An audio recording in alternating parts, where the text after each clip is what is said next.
Hey, folks, Quilly here, and welcome to our Saturday live stream. And it is Valentine's Day. So what could be more romantic than deciphering genealogical trees and familial relations and things like that?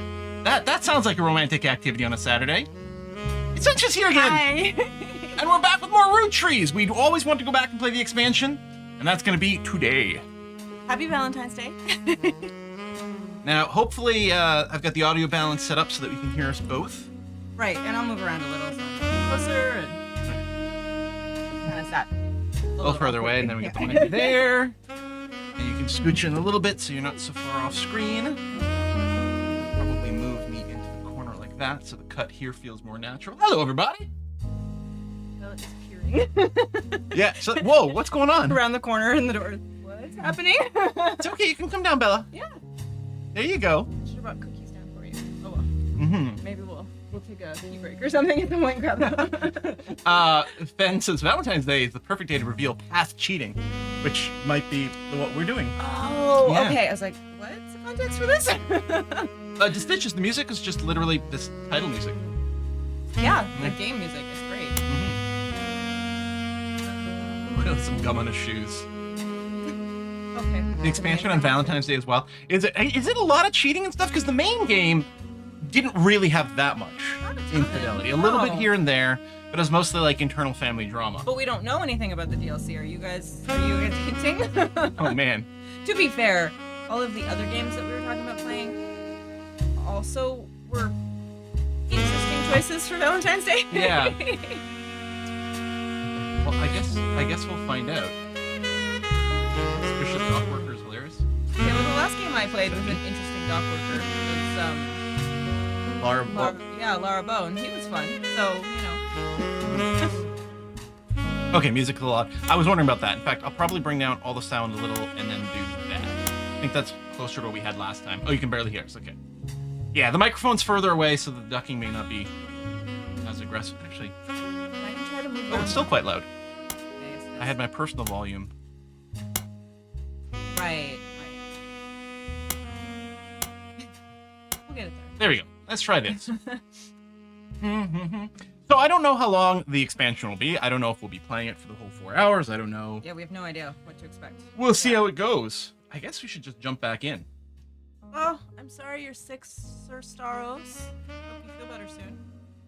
At least we can hopefully entertain you while you're ill. It's all about infidelity, who's actually family or not. Excellent. Wonderful. I mean, I guess we kind of knew that. Mm-hmm. Because the whole idea was, yeah, like the secret root tree, like, yeah. We're finding out who else is part of the family or not. Because somebody's... I don't remember what the setup was. Like, someone had come in saying that they were family and they wanted in on something, and we have to figure out if that's true or something. I think so. I think we're gonna get the re-intro here because I think all these extra supposed root trees are coming out of the woodwork. Right, yeah. Why is the frame rate 7? The frame rate Hi. is 7. I'm Clark. Probably not who you expected to be knocking. I don't remember any of these Life's people. funny sometimes. Buffering for you. Yeah, I mean, I don't only drop frames in game. Encoding overload. Yeah, there's something going on in the game. It's...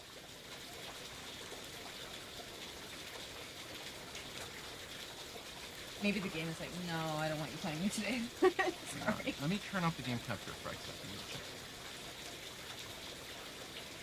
No, 'cause that's still... Oh, for some reason, OBS, the game is using 85% of my GPU, and then OBS is using also 95% somehow, magically, at the same time. Why is the game going Numbers crazy? don't have to make sense, right? It's running at like no FPS. Hold on. Let me, yeah, no, it's still like no frame rate. Okay, here it's 144, and everything is behaving. Oops, so weird that. I don't have anything open in the background. And we had no problem with it last time. Completely. Okay, then OBS is fine, and usage goes back to normal. Why is Root Trees obliterating my GPU? Because we've streamed this a minimum of, what, twice before without any issues, It really? might have been 3 sessions. I can't remember. Yeah, I don't remember. But there was definitely no problems. That I remember, anyway.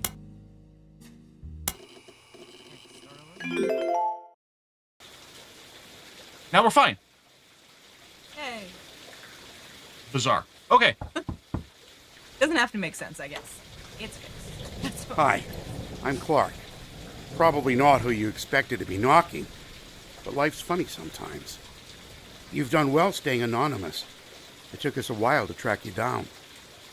A lot has happened in the last year. Far too much of it public. But there's stuff going on behind the scenes, too. I never wanted to be president. I'm not great with stress. With my mother's deteriorating I'm sorry, I'm rambling. I'm not here for sympathy. I'm here because part of the fallout of Sam's book is that everyone's coming out of the woodwork. Now that it's public knowledge, the Clancy Trust covers Yeah, MJ, we'll do a catch-up in a their second. history with us. A lot of Yeah. potential cousins have I'm not surfaced. sure I remember everything. You may have seen that man on the cover of News Time. It was a disaster for us. And then Miracle went and made it all about himself. The long and short of it is a lot of potential cousins just showed up. Yeah, this is Clark. Sam's helping some of them, Not that I remember. but she's the not names. really going about it the right way. And she's not taking calls from anyone in the family. I let it slip through a mutual friend that I found you, and I was stopping in. It's manipulative, but I'm hoping she'll reach out to you. You can let her know I'm on her side. In the meantime, if you're willing, I can share our files with you. Pass them along to Sam if she reaches out. I'm genuinely hoping she'll realize I'm an ally. So see, Feel free to do your own research. okay. I've been told you enjoy things like this. We do. To each their own. I remember the name Clark, but not where he falls. Yeah. And if I'm remembering this right, Sam was the woman that we were dealing with in the first part of the game, right? Yes, our secret Yeah. patron. Okay. Yeah. So we'll be looking at the existing family tree in a second to remind ourselves of what was. Good. All right. So if we go here, we can see the family tree. So for those of you who didn't see the original stream or didn't see all of it, Or can't remember it like me. the core game was there is this root tree family. They own a candy company, and there was a plane crash, and all the known root trees or certain root trees died. And the way that the family company is structured is every single blood relative gets an equal share of the thing. So we had to go through and figure out exactly who all the blood relatives correctly are. We had to rebuild this entire family tree. That was the first game, so that we could do things. And specifically, we were hired by a woman named Sam, who is... this is Samantha. Yeah. Right over here. Yeah. Because she came from a branch of the family that had been denied for a long time. She was like the illegitimate child of one and the adopted child of another who had been disowned. Yes. Which So- is wild. She's the illegitimate child of Elias Jr. Roottree, who had, she was born out of wedlock, and this was way back in the day, so they had to deny that. And then there was another son in the family. You can see there's no line that goes here. Edward Clancy, who was basically disowned and hidden completely from all history because he was in the same sex relationship with this John Miller. And so Samantha was adopted by these guys. So she was still raised by a root tree, but she was raised as not a root tree. But like a disowned root tree. Yeah. Yeah. So we went and resolved that. So now these guys are all, cut into the money of the family. But now, I guess with the expansion, is that there's all these people claiming to be root trees Out of nowhere. that also want money. They're all claiming to be illegitimate kids and things like that. And we're going to have to track down who's who. And with this family, they might be. Yeah. Watch them all be related. It's entirely possible. Okay, now which one was Clark? Um, I feel like he was not. oh, he was one of the musicians, wasn't he? Carl James, no. Or no, he was somewhere over here. He's like the current president. These were too young. He's like the 5th president. Oh, there's Clark. Oh, so he's not actually one of the presidents. Maybe he was next in line after Carl died. Like maybe he was going to get it because Carl died. Maybe. 'Cause Yeah, Carl's so the it's one like that died that's in what the it sounds plane like. crash, right? Because Clark is saying something like, "I never wanted to be in charge," so I guess he is now. Right, and this was a musician, so he probably didn't want it. Yeah. And then I don't remember who else there was. Well, there's the whole. Oh, they were almost kind of effectively disowned too, in a weird way. 'Cause Yeah. They ran off to Paris to be filmmakers or something. Yeah. and then these two got excluded because they sued each other for some stuff. Oh. And that right. person that explicitly removed They them were like, from the family You trust. guys are drama, so Yeah. shoot. So their kids presumably are back in. Right, but they're not old enough to be yeah. president. And then you got the And whole then miracle branch, all these she's- preachers and stuff. Yeah, they're preachers, and she is a woman, so probably she wasn't going to be offered the position of president anyway. Well, maybe. In this family, Yeah. from what I recall. It's true. But at least like she would be getting her cut of the money. Yeah. At least there's But a- I'm just wondering, like, why? What's his name? Maybe is in charge. And I'm thinking it That's- makes sense because everyone else in his line That does make sense. made other choices. I Yeah. guess I don't know. And the president only gets paid 25 cents. right. Oh. Is that child a bear? Yes. Yes. He's a little Chewbacca. All right, so we've got Possible Infidelity 1 in 1921, Possible Infidelity 2 in 49, Possible Infidelity 3 from 75 to 82, First Affair, Final Affair, Lots of things happening Uh-huh. on that one. Okay. and then Family Tree Update in Update. 98. Update me, I wonder. I don't know. The new kid, someone we had before. Oh, we'll take a look at the evidence because I think it also includes a recap that we can take a look at. Oh, cool. Previously on The Root Nice, Trees Are Dead. Nice. This is a new investigation with a new focus. After many months of newfound interest in the root trees, it is recommended you try to catch up with some of what happened since last time. Some web searches may yield new or different results, and some books and magazines from your previous investigation may be relevant to your new one. It's also a much more widespread search. The list of first and last names you can choose from will contain red herrings. We had one red herring last time. But there may be more this time. Not all of them will be used.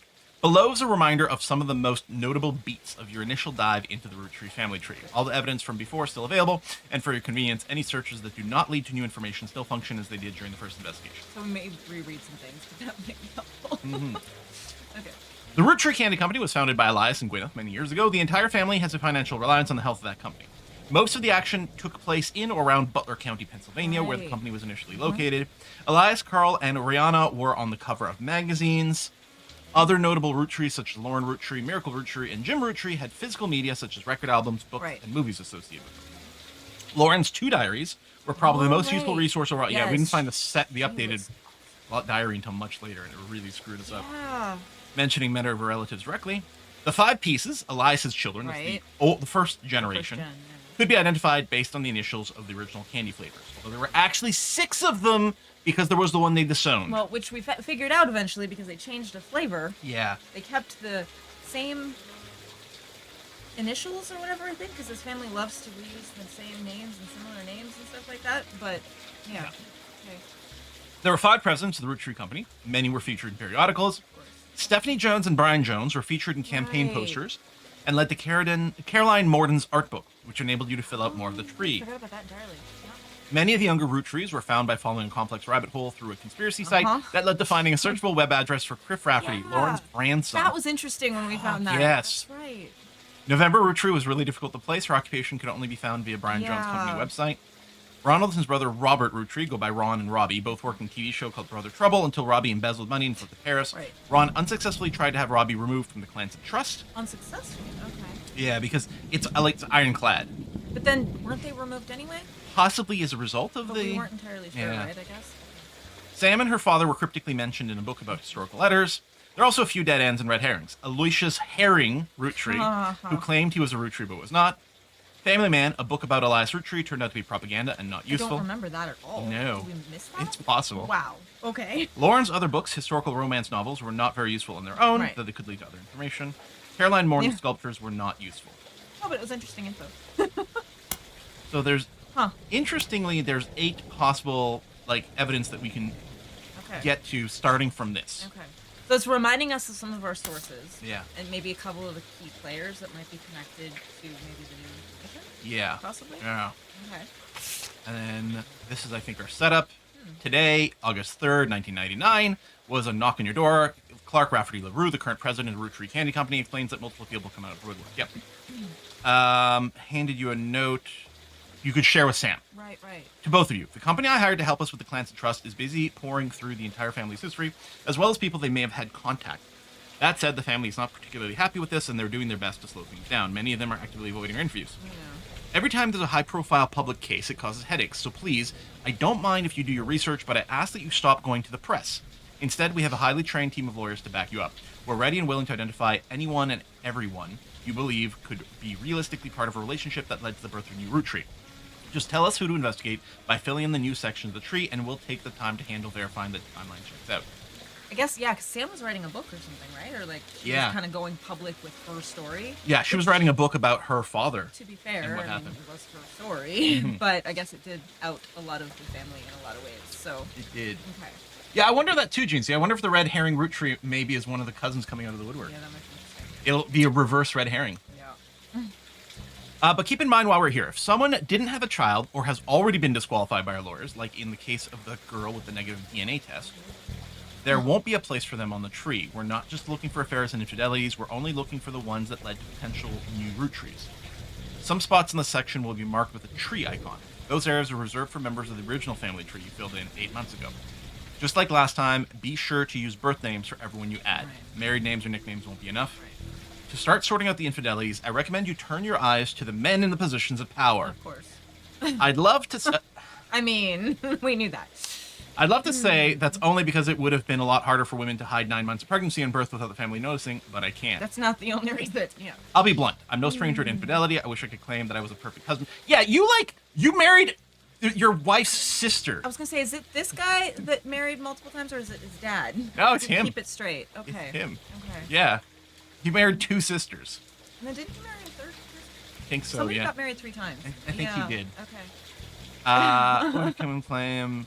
Some of us learned how to wield our family name and fortune to our benefit. Consequences be damned. I can't change the past or unhurt those whose I betrayed. Oops. Okay. Instead, all I can do is be honest with myself and to you. Refuse to make any more mistakes and do my best to sort out the various messes we've left behind. So please fill in the tree, and together we can figure out how to begin to make amends. Good luck and thank you. I just love that. I wish I could be a perfect husband, but you've seen the family tree, so why pretend? Yeah. It's like, you know. Yeah, just You know my business. If we pop out for a sec here. So again, if we take a look at Clark over here. Right. He yeah, married okay. Daniel Franks, and then they broke up. Right. And then he married Jane LaRue. And then married his sister. And then married Kim LaRue. Yeah, he's a messy boy. Okay. And we get notable events. Okay. Oh, right. His first marriage was when he was 18. Yeah, I mean, it's a little young.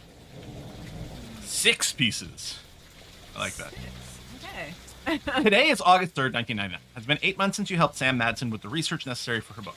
Sam was true to her word and paid you an incredibly large sum of money. She never mentioned you by name, however, so you've managed to keep a low profile. The root trees, on the other hand, have not. Below is a summary of notable events since the book's release, though you can refresh your memory in full detail by searching online. Good. So we Okay. may search for all these But things. these are things to look up. Yeah. Okay. 6 pieces. Sam Madsen's book about Elias Root Tree was released in February. It was a bestseller for a few months. At the time, Carl had not yet been replaced. The Root Tree Rift. In March, the Root Tree Company stumbled publicly Nice. as they attempted to respond to the book's release with multiple conflicting press releases and a clear lack of leadership. Yeah, that tracks. Clark Rafferty LaRue. Clark was announced as the permanent successor to Carl Root Tree and welcomed Sam Madsen to the family officially. The company hired an outside legal group to handle the changes to the Clancy Trust. This included any other new questions of lineage. 5 Ps.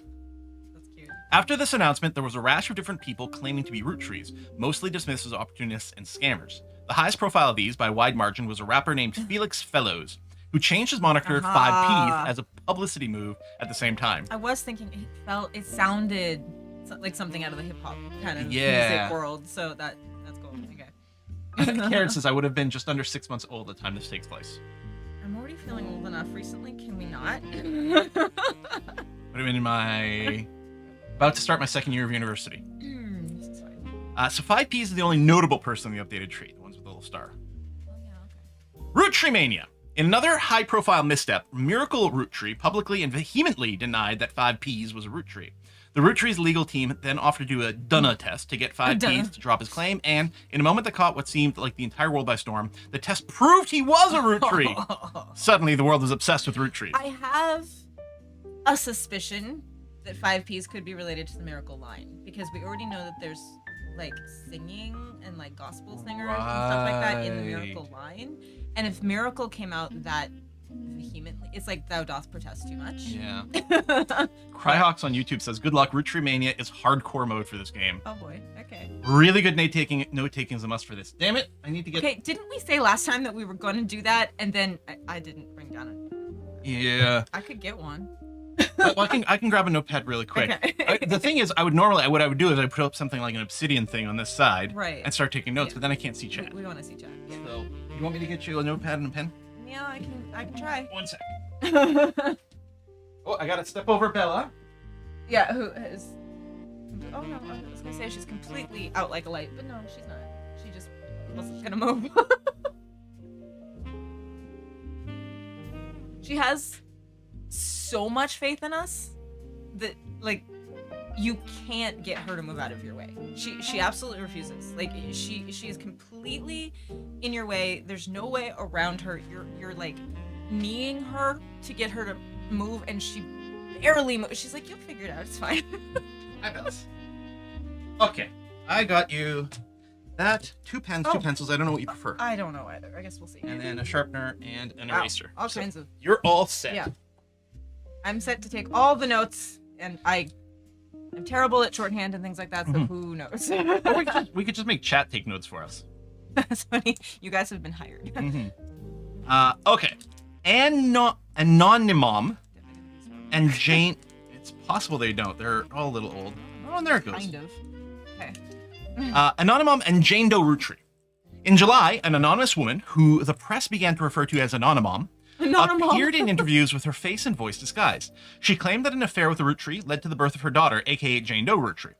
If true, this could make her daughter yet another secret Roottree, and therefore entitled to a share of the Clancy Trust. Nobody knew it at the time, but this would turn out to be the last chapter in the Roottree saga, or Roottree Mania saga. As more and more of Anonymom's story came out, people began to notice how much it echoed 5Ps in nearly every significant way. The court of public opinion began to turn, confirming the world's suspicion. The DNA test, orchestrated by lawyers on both sides, proved that her daughter was not a Roottree. This final event caused public disappointment and smugness from doubters, and countless accusations of the entire ordeal being an elaborate hoax or attempt at fraud. Things got a big ugly, and the fun of Roottree Mania seemed to disappear overnight. Now, a month later, it feels like a distant memory. Okay. The comment in Discord that a spreadsheet and a system of ID tags is useful did say me a few times. That does make a lot of sense. Spreadsheet. Oh, jeez. Well, because if I was going to do it, so Obsidian, Oh. by the way, if you've never used it, it's a great app. Oh, I'm I didn't update sorry, new bots. Jamesy, I didn't even realize. To be fair, I really got ready on time to be on camera, so I was not looking at Do the a little bot quickie. today. Essentia returns for the expansion to the root. These are. Think are- so? I'm just going to put that in as a quickie, and then that'll have to do. At least it's not talking about eugenics anymore. Yeah. Excellent. So, yeah, what's great? Okay, so Obsidian is so good. It's free, and it's great because it's basically a wiki. Because I can make up a thing called like 6 pieces. I know you guys can't see it on chat. I'm just showing Essentia for a sec here. And then let's say, so blah, blah, blah, blah, blah. Blah, blah. And then I'd say, I'll put in Clark Rafferty LaRue. And I think if I just do it this way, it like auto makes a link. Looks like, yeah. And then I can, Huh. maybe it's a double bracket. I mean, it looked linked, but I don't know. Yeah. Yeah, something like that. Anyway, and then it'll you can join different article like pages together. It's really good, and that's how I would do it. Except it would cover up my chat screen, so I can't do it. Okay. Anyway, I propose we start by googling this 5Ps person. Yeah. That's Actually, the one They, that was proven to be? yeah, Okay. they're the only notable one, so this must be them. I guess that makes sense. Woo, a slightly different interface. Oh, yeah. Interesting. Okay. Oh, great, we need their birth name though, Right. which we don't Wait, have any of wait, that. there was a name. There There- was a name, though, not just 5Ps. Yeah, because he was originally Felix Fellows. Okay, so we need to search for him. and Yeah. maybe we'll find his birth name. Well, I suppose Felix Fellows might be his It birth name. might be, We'll put it in. for now. It still might be a stage name, but we can look it up. Is there a rapper? No, it's just musician. Oh, okay. I was gonna say artist, but yeah. All right, so we'll look up both 5Ps and Felix Fellows. It's time to log on to the internet. Oh god, I forgot about that. I completely forgot. That's funny.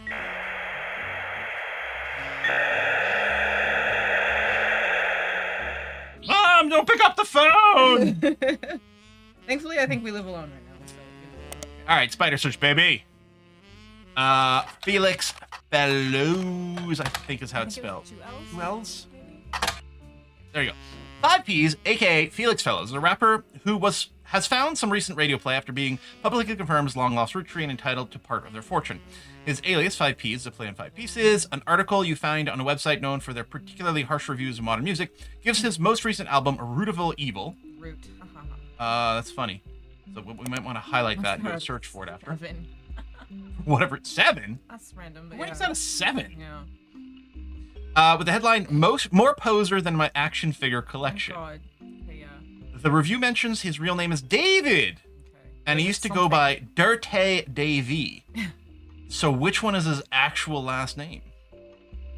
Okay, we might Google some more stuff here. Well, it might be David something. Yeah. You know, that we don't even know yet. He might still be Fellows, but it might be something Maybe. completely different. Yeah.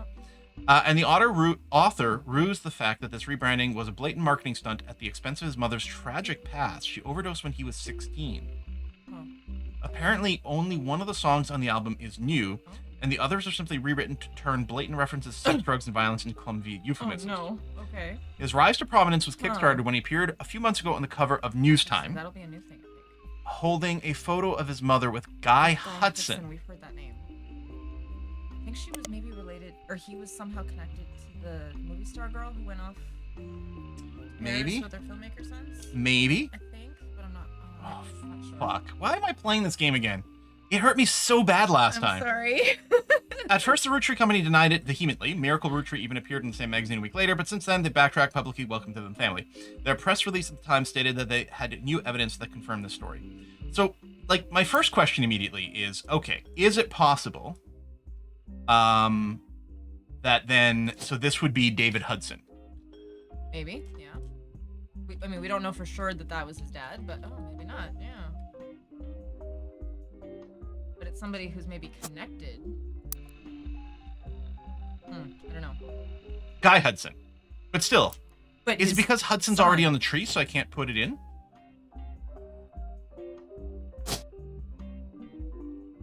Huh.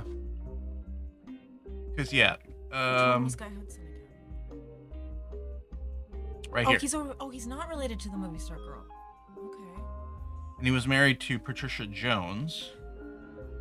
I mean, unless he's an illicit child of Patricia Jones. But Right. it's interesting that we can't even enter it over here. And yeah, and presumably this guy's first name is David. David something, yeah. David something, yes, exactly. Is it David Jones? Oh wait, Jones? or is also in the original tree? Hold on. That's what it is. There. Okay, Guy Hudson. Oh. We can put it here because it's the original tree. So we can't, the people who are in the original tree won't show up in these blue ones. Right. Okay. But so he had an affair with, somebody. so this is presumably His- 5P's mother, Right, okay. whoever that might be. Okay, so we do think Who Guy then Hudson may be is his married. dad. Okay. Okay. And then, well, I guess we can put his occupation back in. Third president. President, yeah. And, oh, interesting. I can't actually add more photos. I guess we have to find more evidence. Well, We need new photos, maybe? yeah, I'm wondering. This article does mention a photo, It so the does. cover of News Time. So we're gonna have to check out the News Time article for David, one Dirty of these Davy or names. something. Yeah, Dirty Davy or 5P's. or Felix Fellows. Okay. And we've got the search all turned on now, which is good Right. Okay. because Although, it was really annoying and tedious. Interesting. that only works if we have access to the periodical, though, right? So we need to actually True. get News Time first, or whatever Oh. it's called. I was pretty sure I'd not heard that one before. Yeah, that's a new one that we need to look into. Maybe we have to just Google News Time by I itself. think that's how we did it. Ah. Yeah. Oh, and this has some stuff too. Yeah.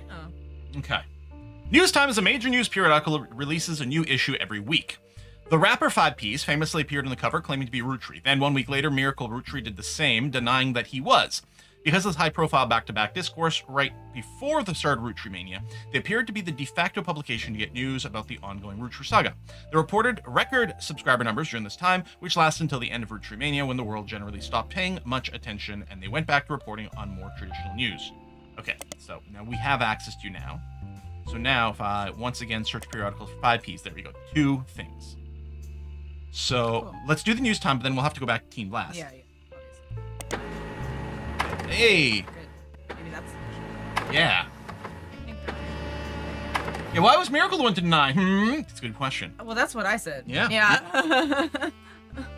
Because he knows too much or because he's defending something else, like completely unrelated, but Maybe he also had an affair and he's trying to be like, I'm gonna deny all of them, Yeah. like right from the get-go, so no one can like suspect me Mhm. because I've been like saying no. Yeah. I don't know.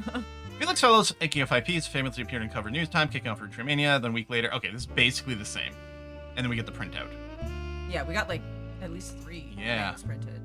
So we get the Felix Fellows cover. With Yeah, the- he is holding a picture, yeah. Oh, it's little. There might be a bigger version of it. Yeah, we'll have to see if we can find a copy of this, because I definitely can't click on this. This rapper be the next Sam Madsen. Because she's the one that came out with info about. Yeah, 5Ps, aka Felix Fellows, appeared on the cover of News Time holding a photo of his mother and Guy Hudson. We should probably Google Guy Hudson again. okay. Yeah. I think I already highlighted. Yeah, in a so. couple of places. Yeah. But this story was dramatic and sensational and initially dismissed as fake until a Dunna test proved that he was related to Guy Hudson. 5Ps says that his mother, Joanna, was Zach Morden's secretary. Zach Morden. So not even Guy Hudson's secretary. Yeah, Zach Morden's when he retired, and then Guy Hudson's secretary for only Oh. 1 or 2 weeks after that before she quit. Oh wow. Okay. Okay, hold on. Well, that got a little. So I'm gonna go with Disturbing. Joanna, whose occupation was secretary. Okay. Zach Morton, secretary, Guy Hudson. Okay. His parents divorced when he was 4 after his father learned of the affair. Felix and his mother then moved to Portland because she was afraid for her and her son's life. What? What? Why? Did the ROOTTREES come after her because they found out? Or who was his who was his mother's husband? Yeah. Or his stepfather, I Yeah, suppose. Yeah. Probably presumed father for Yeah, quite a few years. Probably. Is he like in the mafia? Oh, that's creepy. He grew up with her until 16, but one day his mother never came home from the movie rental store where she worked the register. The next morning, she was found dead from an overdose in her car. Yeah, this is classic cover-up. An overdose in her car? Yeah, that's yeah. She had Okay. stolen all the cash from her drawer and spent it on heroin. Did she though? I've seen enough shit to know. Yeah, overdose, classic. As Felix went through her belongings, the only thing he had to remember her by were a hairbrush she always used, some photos, and a stuffed animal from her childhood. Interesting. I wonder if the stuffed animal or, any of that will come up. But then he found it, a box hidden in the back of her closet. Inside were love letters and photos related to Guy Hudson, as well as a letter from his father containing threats. no. He threw it all away with the exception of the one photo he appeared... Well, that's convenient. Yeah. One photo he appears on the cover of News Time. He says it was the only one where they were dressed, the only one not from the affair itself. The magazine also includes some additional history about 5P's career. Felix Fellows was born to Riley and Joanna Fellows, but has never rapped without a moniker. So, So Fellows probably is his actual last name. yeah, And Riley, I guess, was his mother's husband. probably. Who may or may not have killed her because now we don't know if it was her husband or the ROOTTREES that killed her. Because I know they're saying Oh. overdose, but come on. It's not sounding. Yeah. So we don't know Joanna's birth name. Because presumably Riley is Right. the husband's We name. might have to find like a marriage announcement. Yeah. Or certificate or divorce something or I don't know what. Okay. Or maybe her obituary.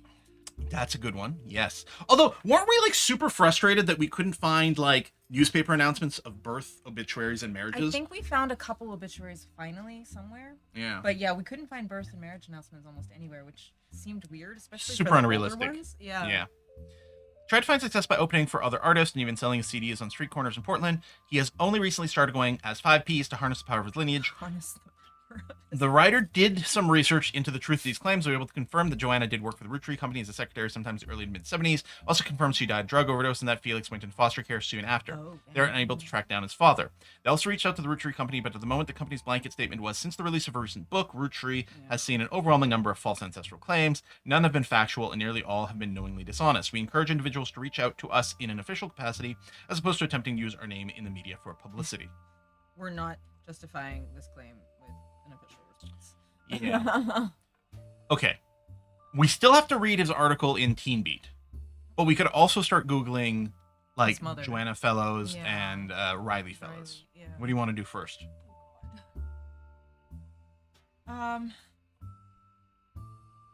Maybe look up his mother. I mean, I think the thing in Teen Beat, it might be interesting, but I'm wondering if it won't be as maybe relevant to finding out the genealogical information. I mean, Right. I could end up being completely wrong, but vibes. Nothing crazy there. And nothing there. Okay. Huh. Riley Fellows? Yeah. Oh, I didn't realize this was helpful. Nothing. And then web search. Nothing. Oh, dang. Okay. Well, I guess we're going to the Teen Beat.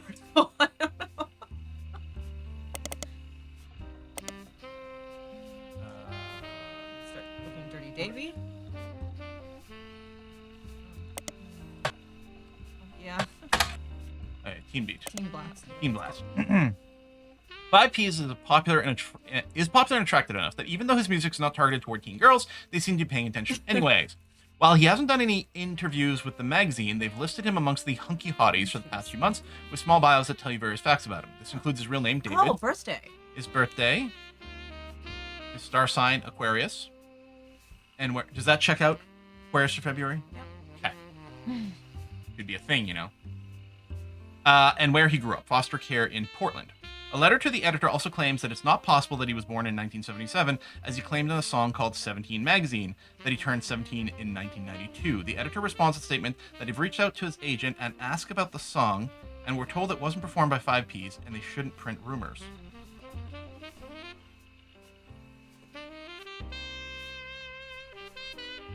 It wasn't performed by him?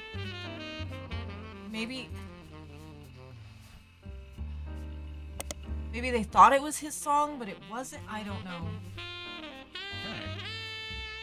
Jared says, my birthday was a week ago and I'm Aquarius, even though astrology is nonsense. That's right. I don't believe in astrology either, but I'm a Taurus, so that makes sense. 17 Magazines, sometimes referred to as 17 Magazine, is the title of an unreleased and controversial song by Dirty Davy. There's mention of it on a few sites claiming that it was on the first release of his mixtape, but was removed. There's no audio or visual evidence of it existing, but there are independent accounts from people who have claimed to have heard it, and they do generally line up. According to their recollection, it was about many different loosely connected occurrences with the number 17, mostly violent. The intro states it was written on Davy's 17th birthday and involved a fictional but glorified series of murders at a fashion show for a teenage magazine with a similar name to the song title. The person doing the violence was apparently trying to beat Dahmer's high score. Due to major acts of gun violence in schools earlier this year and the subsequent backlash against violent music and video games, it's generally considered in very poor taste to bring it up. Most of the people that enjoy mentioning it online are either trolls trying to shock people or come from the morbidly curious corners of the internet. I just think it's interesting though, because it's talking about murders at a fashion show for a teen magazine, and like the Root Tree girls that died in the crash were like fashion models and cover models and things like that. So there's just like there is kind of a morbid, weird connection there. Yeah. That's all I'm saying. I don't know. Okay, I was wondering that too, Aversum, in YouTube. They're saying, don't know if it was intentional, but we may not have searched for Joanna with the circle part on. Thank you. Yeah. We'll take a look at that. So that's interesting. If I search Guy Hudson, Yeah. there's the older, because presumably Oh, older, we could nice. see this is probably the version in the base game. Right. Yeah. That's neat. This is the version for the expansion. Because it's like a year or two later, so Yeah. some things have updated. I mean, the internet was growing like super fast. Mm-hmm. Guy Hudson, who was only president of the Roottree for a few years in the late 70s and early 80s, had mostly faded into obscurity except for the fancy flavors debacle.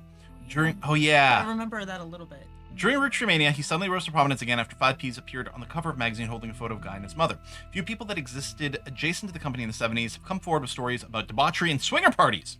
Guy liked to throw large holiday parties whenever he had an excuse, and they often got very out of hand.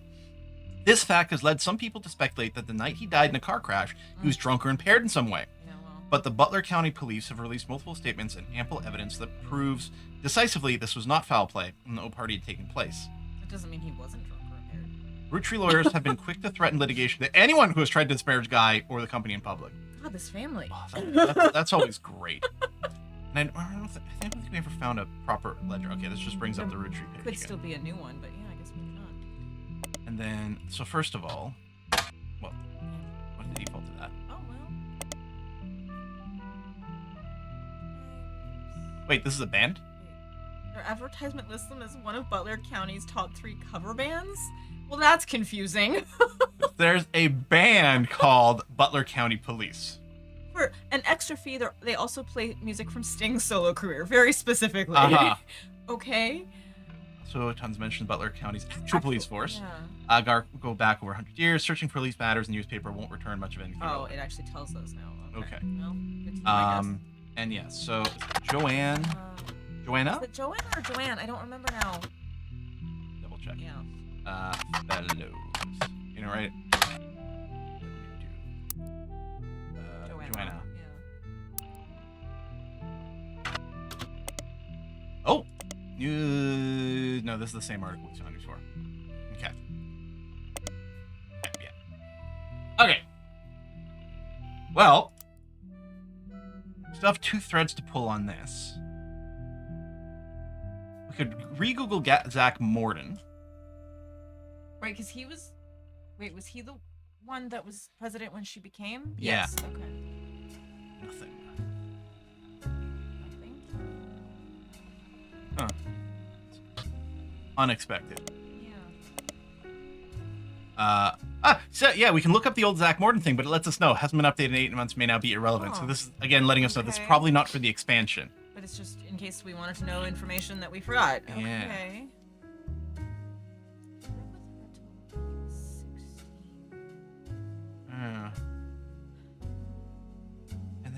And then that 17 thing was when he went on a killing spree. There's some connection there. I don't know what it is, but there's some connection there. Yeah. The rapper Pie Peas. She's wearing a photo or a t-shirt that says Roottree Family Picnic. Uh-huh. I mean, okay. That's supposed to be Guy, who is a Roottree. And that's supposed to be his mother. Yeah.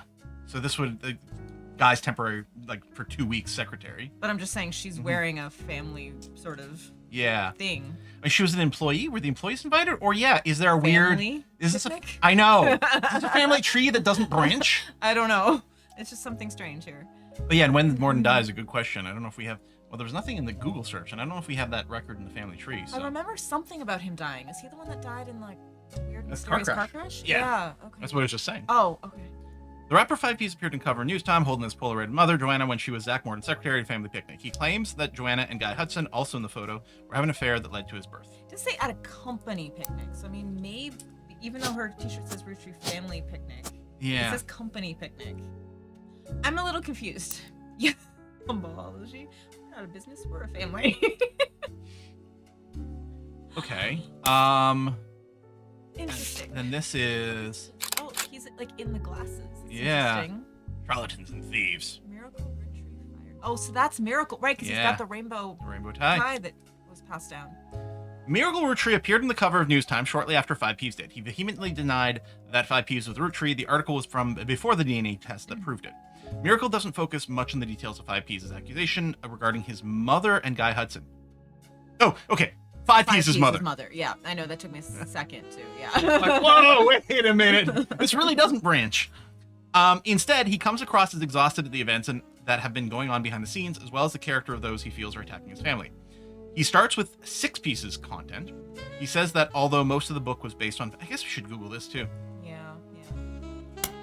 He says that although most of the book was based in fact, it left out anything that wouldn't fit the agenda. He points out Sam's daughter still earns a generous salary for overseeing the farm division of Root Tree, and that Sam did the same before her. That Sam's family was not destitute, and that really it was only her son who chose to take on a job with no salary. He claims that though they didn't have to, the family helped pay for her son's medical bills after voting that it was the right thing to do. Yeah. Miracle also says that the story about his father, Elias, shunning EC was one-sided, leaving out Edward Clancy's blame in the whole thing. Huh. Elias gave him a simple ultimatum: stop sinning or be disowned. Right, so his blame. Yeah. How dare he be gay? Yeah.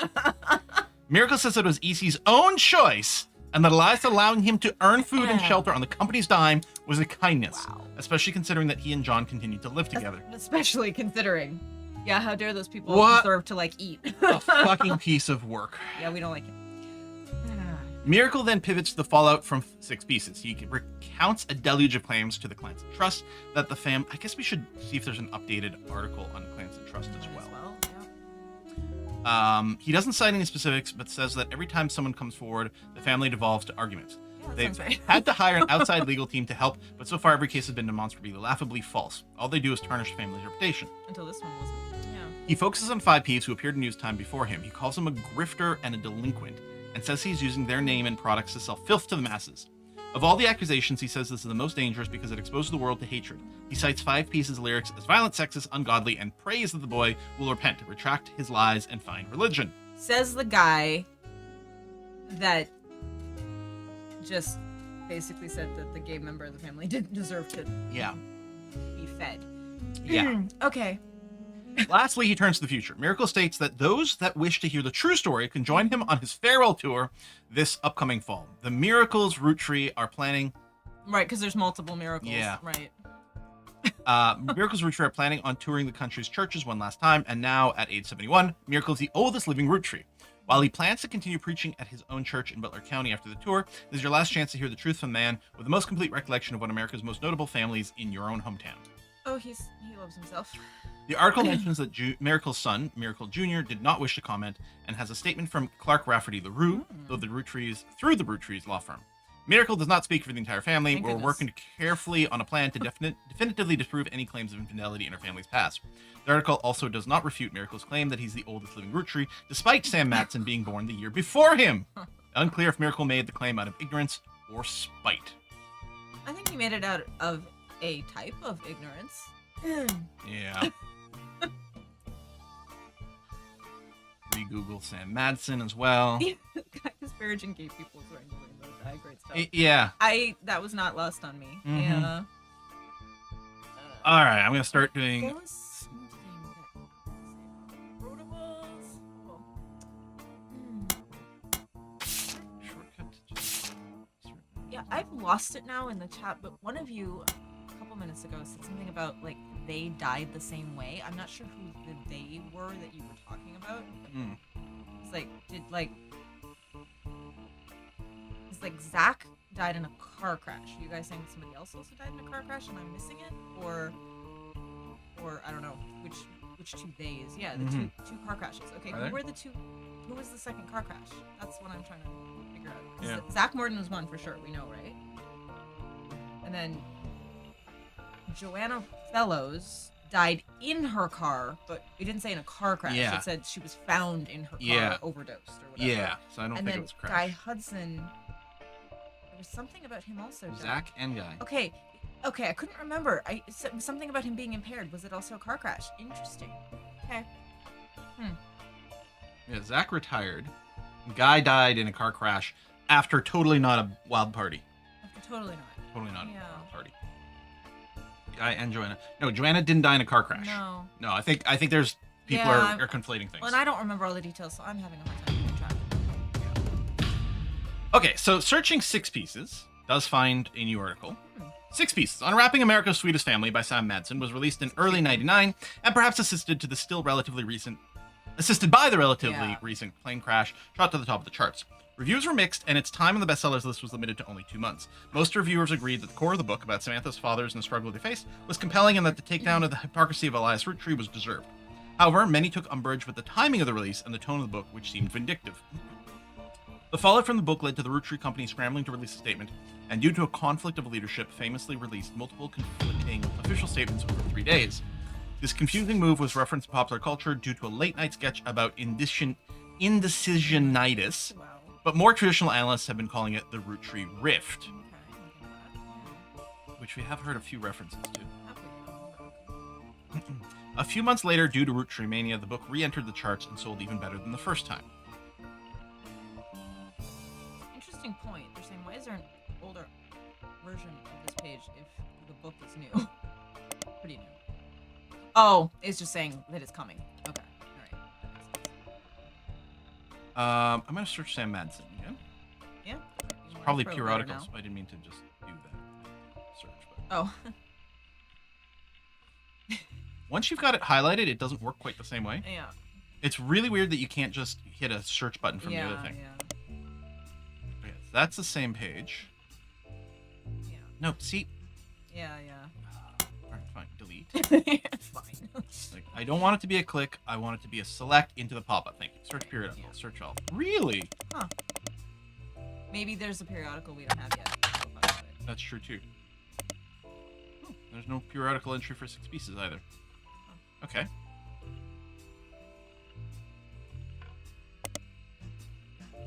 Indecisionitis was a disease coined by popular sketch show as part of a fake pharmaceutical advertisement for Jit Together. While the segment isn't fully about the Roottree Candy Company, it was released in the weeks after their bizarre response to the release of 6 pieces by Sam Madsen and references the recent news. In a sketch, a woman ordered number 5 at a drive-through speaker. Then, after pulling forward, she changed her mind at the window, asking to switch it to a number 3. This caused lengthy backup and annoyance among this restaurant's employees and other patrons. Doesn't feel like this is important. After she pulled away, as the employees began helping other customers, the same woman then barged into the restaurant and passed the current line, loudly complaining that she didn't receive her number 5. After this, the sketch transitioned from restaurant scene into a pharmaceutical commercial. Doctor claims the woman was suffering from indecisionitis, a disease that causes extreme confusion and irritability, and has recently been found to severely hinder the leaders of large corporations, but could also spread to humans. Okay, that's funny. The doctor then recommends Jit Together, a fake pharmaceutical drug. Multiple testimonials use variations of the catchphrase, "When I can't make my tough decisions, I gotta get my Jit together." Okay, I get it. The final testimony includes a bald man in silhouette with a voice changer saying, "I'm not comfortable sharing who I am, but I'm comfortable saying that before I took over my family's candy company, I really should have gotten my Jit together." That's awesome. I'm assuming searching for this isn't going to lead to anything. Probably not. I don't want to. But that one is funny. I'm kind of happy we read it anyway, just because it's amusing. Yeah, that's a repeat. And then if I go back to Madsen, and now I'm going to search for the Roottree Rift instead. Okay. That is interesting. We could search for Samantha Madsen, That's not a bad idea. just in case. The 3 press releases from the Roottree Candy Company. So who put out the 3 press releases? Who was vying for leadership? Well, one of them we know was, because it was mentioned in the article from Miracle that somebody else had put out an official statement. I can't remember who it was now. Right. Well, yeah, and we can do a library search for 6 pieces. That's right. Different from the periodicals. Right. I think it was Clark LaRue. I LaRue. think he's the one of the people that put out an official statement. I think so. Yeah. We know one of them at least. The first is fairly standard. Stated there was no president of Roottree Company, but that the entire family was made aware of the release of the book, and that they would be meeting soon as possible. Only then could they verify the legitimacy of the claims that raised and decide next step. Second release was emailed to business newspapers 3 hours later and announced that after a vote, Ron Roottree would be taking over temporarily as interim president. It also went on to state that Ron was aware of the book, had verified the claims within it, and would look into compensating Mrs. Madsen, and her family immediately.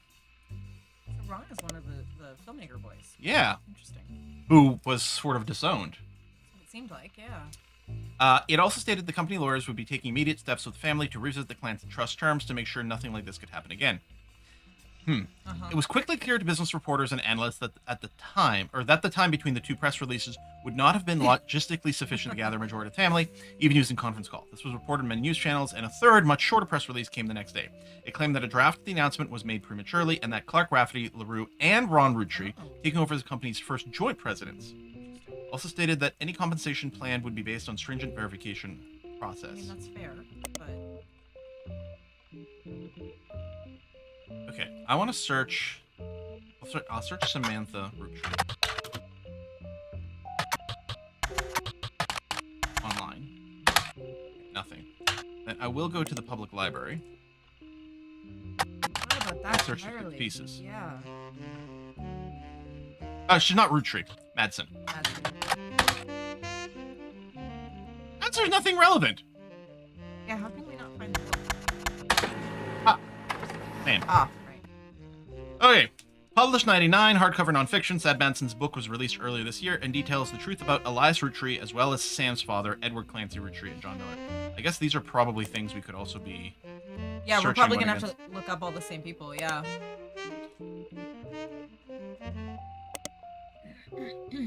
You helped verify her story. So much of the book's core content are familiar to you. That said, Sam had some sections on other family secrets and rumors. Much of it didn't matter to your We primary didn't know? purpose of the book, and some of it is new to you and may be important to you search. These sections have been added to your notes. Let's take a look at the notes. Before I forget, because I just remembered, things flip in and out very quickly these days.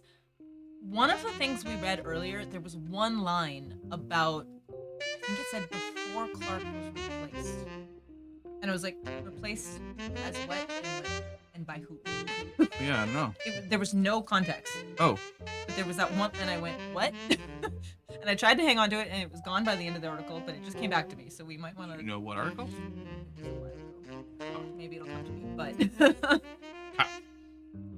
Can't hear Essentia over the music. Oh, am I not projecting? I'm sorry. Sam's book has a few different passages about her own history with the company and the rumors and gossip she collected during that tenure. She ran the farm for a period starting around 68 after the death of Elias Roottree until her daughter Gwyneth took over in 84. Most of the relevant rumors coincide with the reign of Guy Hudson, who took over as president in 78. Sam was very much not a fan of Guy, and according to Six Pieces, it was an open secret within the family that Guy was very much not a fan of remaining faithful to his wife, Patricia. Many of the hires at the time were young, single women, and Guy often spent a lavish amount of money on private parties. Yeah. This was 20 years ago, and Sam warns that most of it is hearsay. Still, you find the following information to be may be relevant. One of Sam's farm supervisors was named Elizabeth. Elizabeth had a daughter who Sam never met, but who worked as one of Guy's secretaries. Okay, so one of Sam's farm supervisors had a daughter who was Guy's secretary. Bah.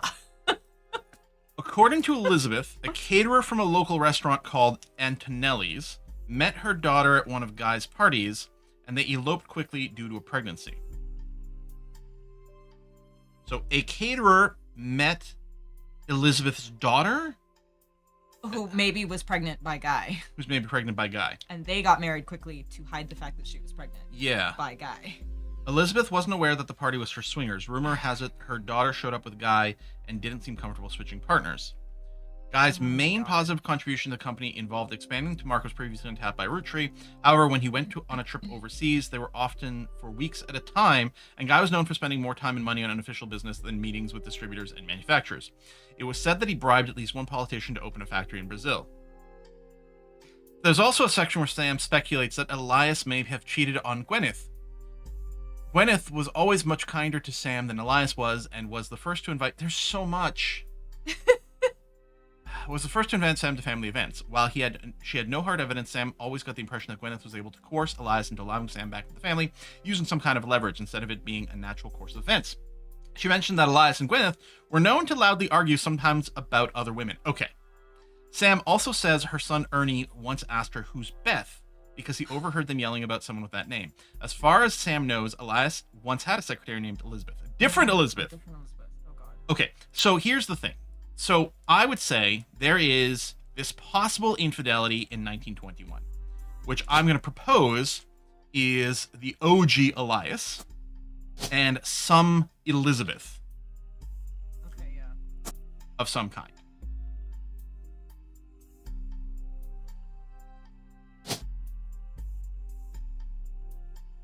Elizabeth was Who so was kind. potentially his secretary.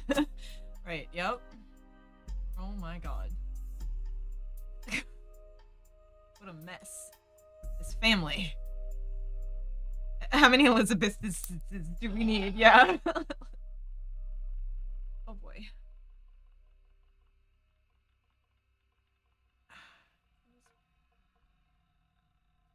Gasping contribution. I would go overseas. Yeah, he was. Brazil. Guy was sketchy. In so many ways. Okay, so Elizabeth had a daughter who was one of Guy's secretaries. Now, this is Guy. And we know Joanna was a secretary, but presumably he might have had another affair with another Elizabeth who was also a secretary. Also, well, we don't know who she was, right? Do we know? I've already lost track. Elizabeth had a daughter who Sam never met, who worked. Yeah, okay, you're right. So he just had a string of secretaries that he kept sleeping with and bringing to swinger parties without telling them, apparently. Because that's.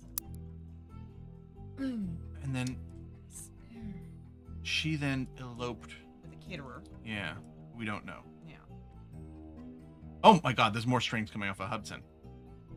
Yeah, well, if he was going to swinger parties all the time. Hold on. If it was an elope, and this is final affair, this is just some affair. Right. I'm going to propose Elizabeth maybe goes here because she married. Right. She married someone. Right. So this, we don't know. Yeah. Oh, man. He was just sleeping his way through the 70s. Basically. Yeah, this guy's I don't like him.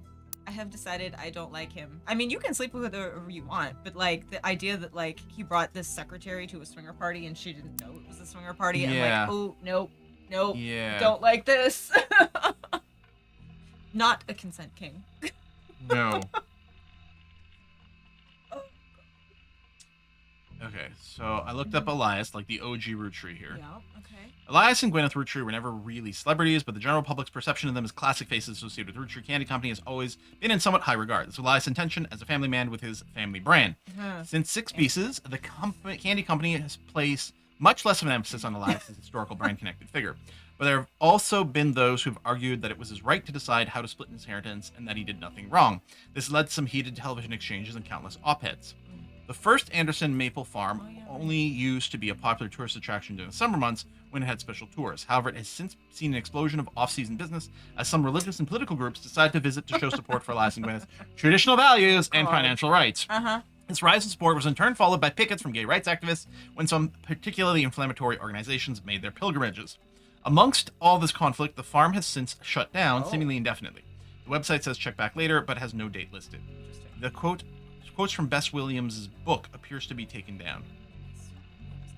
I vaguely feel like I've read that name, but I don't know why. So maybe I'm imagining it. I'm going to just do a quick search for Anderson Maple Farms. Yeah, just to see if there's anything new. Oh yeah, it's the same page. So, who the hell is Bess Williams? Yeah. Bess Williams was an author born in the late 1800s.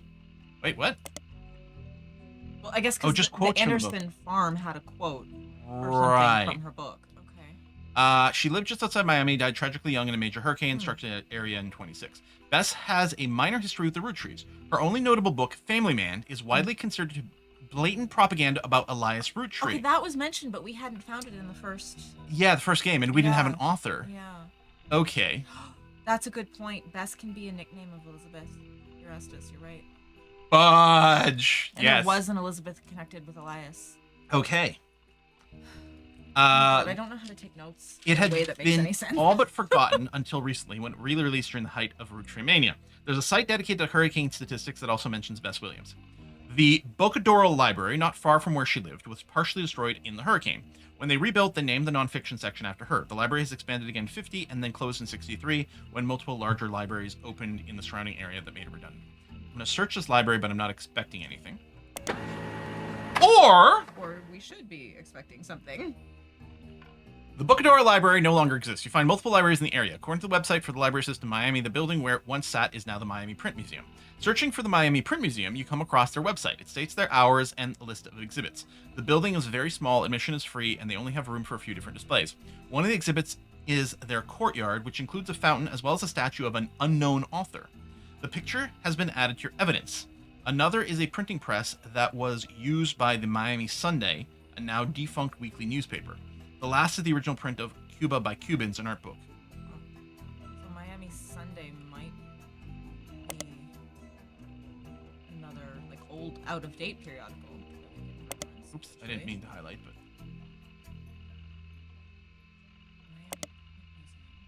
no records you can find online or in your periodical search. It merged. Miami Mercury Sunday. That's a little bit of a mouthful, but okay. Okay, only lasted a year. Small website was the outcome of merging that resulted in one larger failing newspaper, which is only notable to the author because by combining the names in the way it did, it was tied for the longest title for the American newspaper at the time. Okay, so that wasn't useful. Shoot.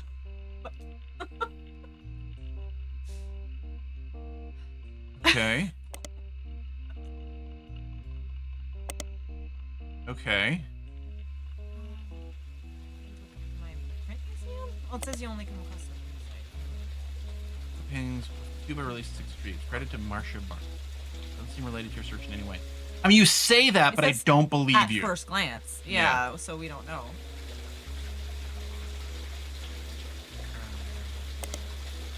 I don't know where to put notes. I can't put them in a...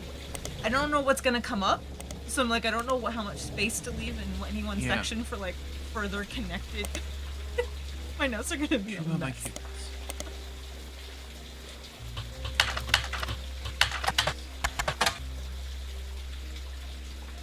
Second glance, it still doesn't seem related to... Okay, that's fine. Okay, fine. That is I fine. get it. I wonder if Marcia Barbin just by herself, like if you look for her, not in the library, but like if you look for her, I wonder if that might be a thing. Probably not, but Okay. That is pretty funny. the game trolls us. It's pretty though. The statue in front of the Miami Print Museum, it's in courtyard. According to site, is said to be of an unknown author. I can ping you. Yeah. So I am wondering if this is Elizabeth. Yeah, me too. That's Oh yeah. Elizabeth. I mean, we don't know. We don't know. But we could search for that phone number. Yeah. Just in case. Game coming at us from a squirt bottle. Is it with a Z or anything? I mean, it might not be. That's the thing. We're guessing, right? We don't know. Yeah. Oh, right. We're looking. That's right.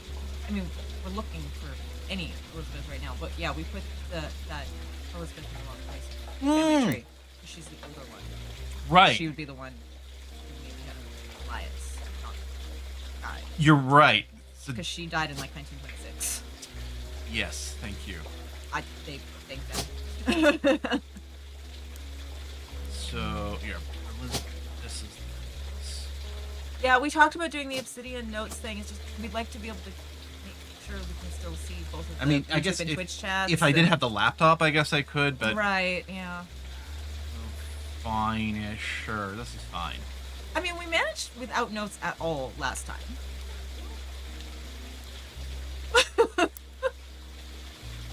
No, that's game sound. Bella is not using a jacuzzi now. We know how Bess died according to the court, that she died in some sort of hurricane that hit the area in 1926. That's all we know. Oh yeah, the author, that's right. Life Between Wars, tracked down by a reporter as being in one of the most upscale memory care facilities in Pittsburgh. She was relocated to Alzheimer's. Minor backlash towards a reporter that tracked Lauren down because they were caught standing on a ladder and holding the camera over the privacy wall to take a photo of Lauren and her son Clark sitting on a bench outside near a small pond on the premises. Lovely. That is rude. If I search all periodicals against Lauren, Anything new, yeah. that's just the old one. Okay, so nothing new there.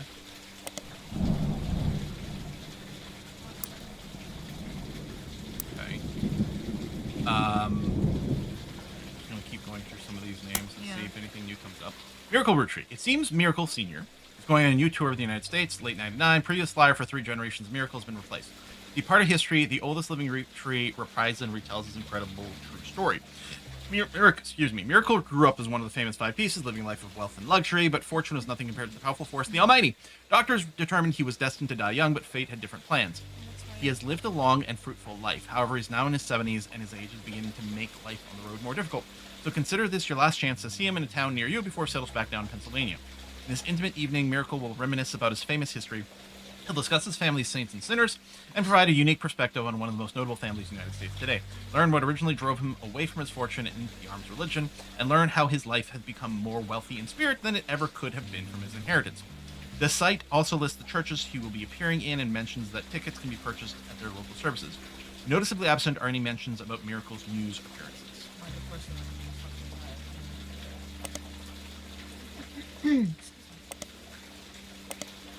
That's the one we saw. Right. And that's an old one.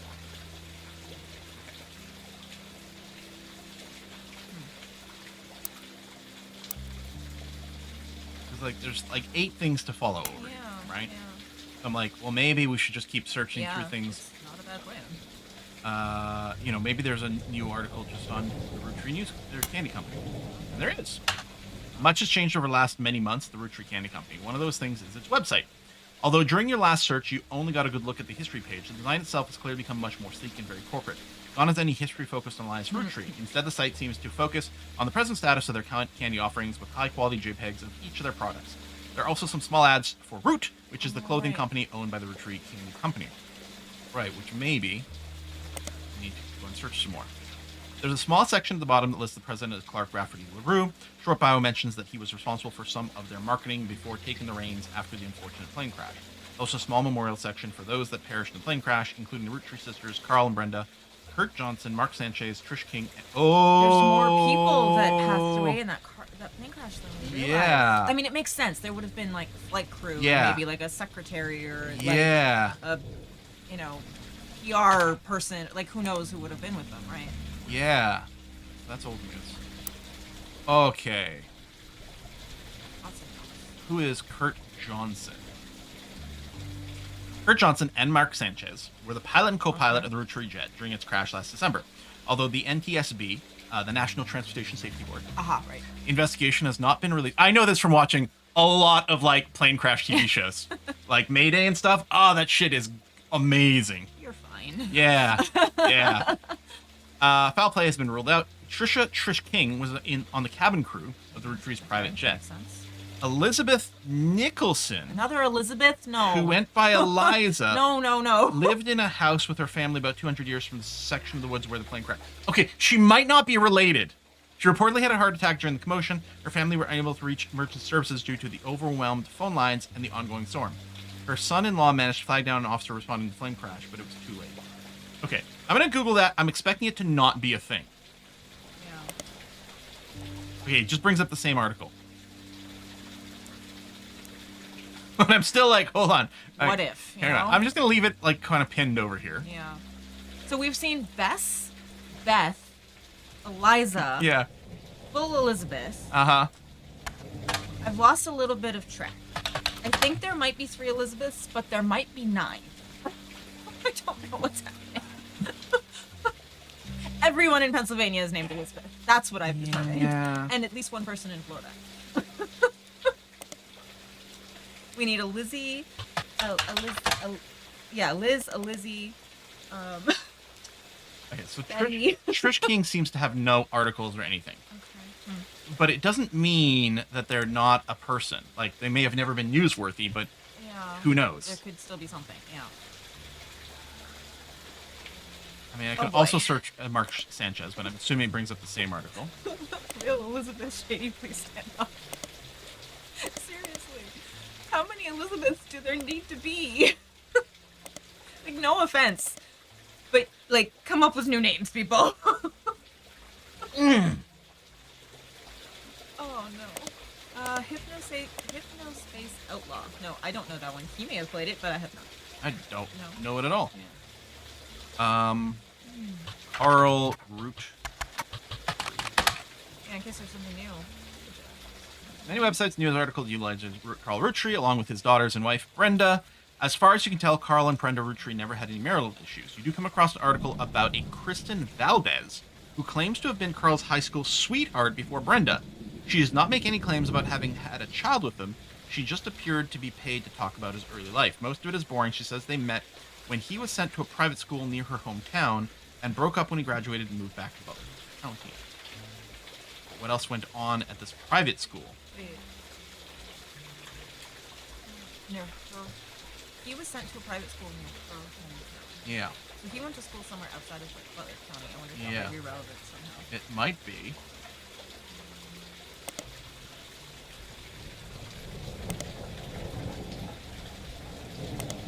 Okay, there's nothing else with Kristen Valdez. But Carl went to private school? I don't know.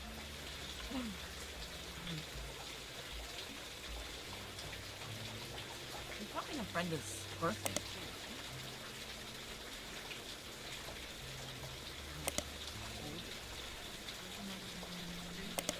Probably, yeah. In case Yeah. I don't know in case there's more information. I don't know. Probably not.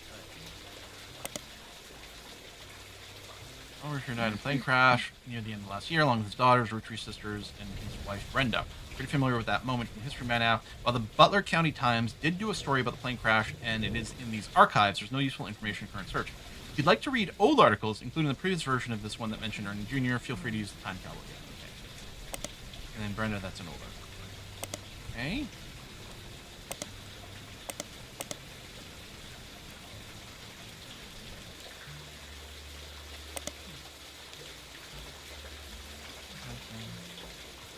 And we could relook up the ROOTTREES sisters. yeah, there might be more like things you were judging them too, right? There's a lot of they were very famous.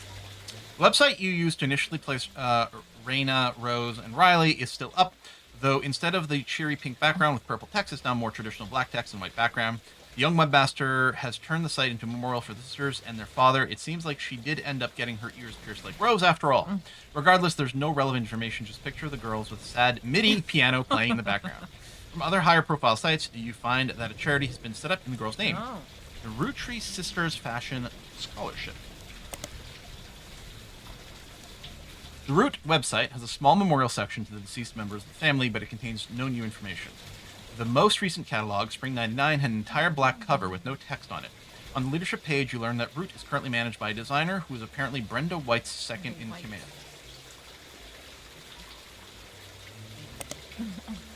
You don't recognize her name, and she seems unrelated to your search. There's also a scholarship page. On it, you find information about the ROOTTREES Sisters Fashion Scholarship. It's awarded to 3 underprivileged high school girls each year who wish to pursue a career in fashion. Apparently, it also gives them an opportunity to show off their designs in professional models on a real runway. Nice. According to the site, the fund was created directly from the shares that would have contributed to the inheritance of the ROOTTREES Sisters if they were still alive. Like other aspects of the Clancy's Trust, it's managed by Ruby Legal Enterprises. That's new. Right, because we know that the family got professional lawyers this time. Yeah. So we're gonna have to look them up. But first, there's something else I was gonna check. Maybe who Brenda's second in command was, who's running it, or Right. Yes, we don't actually or know. just look up more about Brenda White with her Yeah. maiden name. I don't know. Oh. Oh, black and blue dress. That's right. I completely forgot they had a reference to that. It's Terrible. amazing. I love it. All right, Ruby Legal Enterprises. Ruby Legal Enterprises is the name of the law firm that has been hired by the ROOTTREE Candy Company. The company is named after its head lawyer, Ruby Spratt.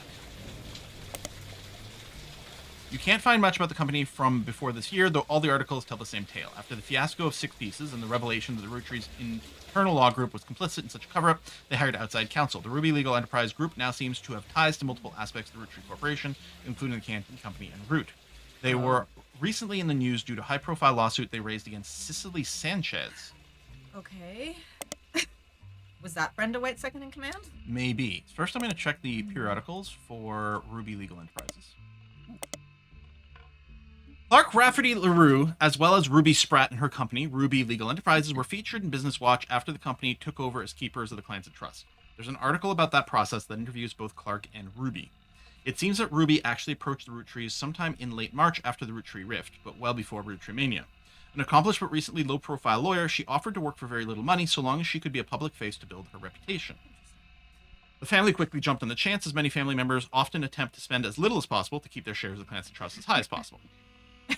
After looking over the Clancy Trust more carefully than anyone had in years, Ruby came to the conclusion that Clancy Edward Rootree's implementation was not legally sound, and there would be constant legal challenges without some modifications. The family decided to put her in charge of the trust both legally and as a public face to prevent further issues. Ruby Legal Enterprises has been described as a mix of a law firm and a PR firm. Her first move, as sort of a trial run before she was even hired permanently, was to help them draft a public statement accepting Sam into the family and declaring that they'd begin to address the Clancy Trust. This went quite well, and they officially hired her in early April. Ruby Legal is now in charge of many financial aspects of the company, including verifying any claims to the trust and organizing the various charitable causes, such as scholarships that have been set up in the name of the deceased.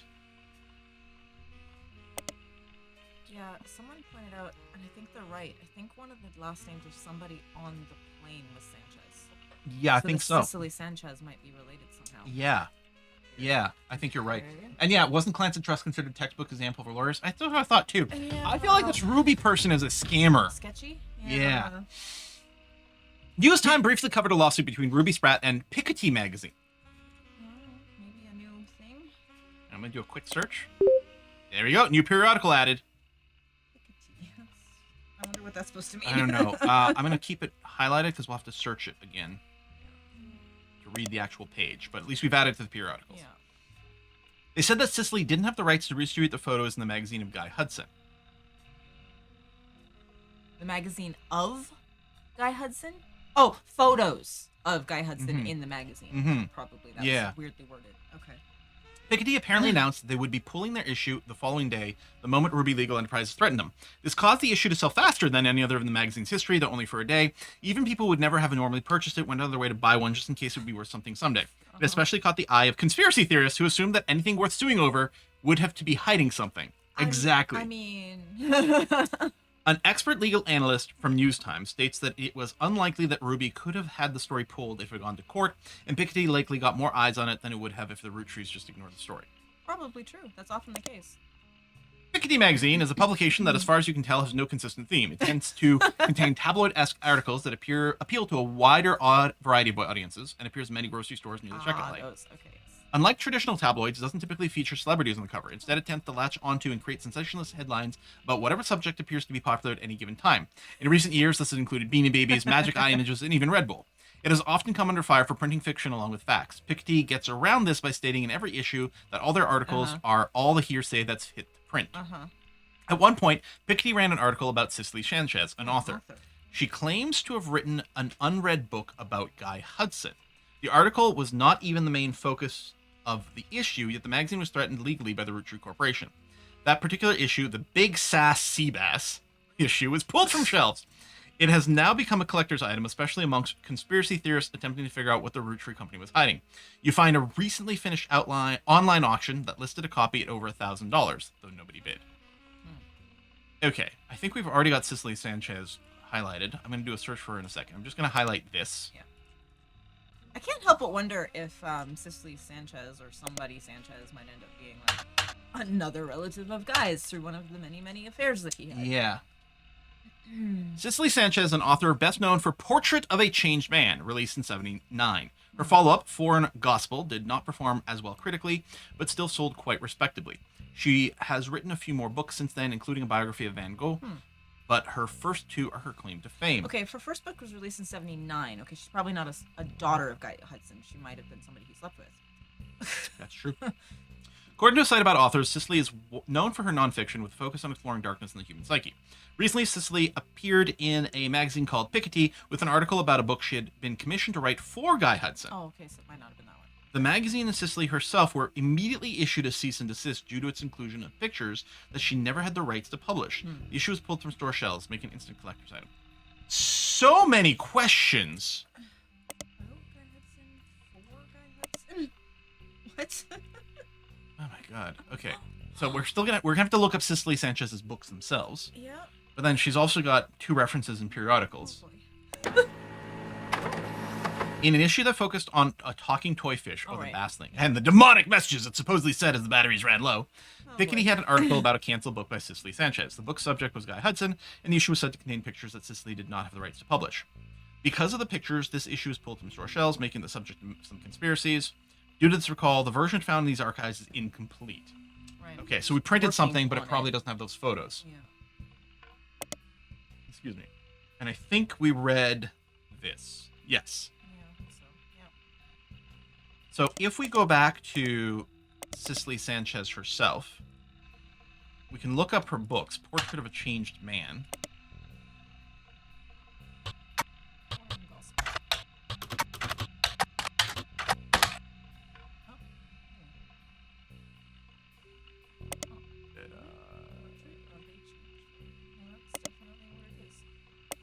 No, I think I had a typo. I think I missed an R. I missed it too. Wow. Okay. This book's description has to say, what if everything you stand for, everything you know to be true today could disappear in an instant? All your politics, relationships gone in the blink of an eye. Would you still be you? Cicely Sanchez tells this powerful, true story about a man who woke up after being saved from drowning in his backyard pool and became an entirely different person. Included are interviews from those who knew him best before, as well as one-on-one chat that paints an entirely different picture. You won't be able to put it down without wondering, what if it were me? Interesting. But is this relevant? It's non-fiction, so it might be about a ritual for all we know. Yeah. Interesting. Weird, but interesting.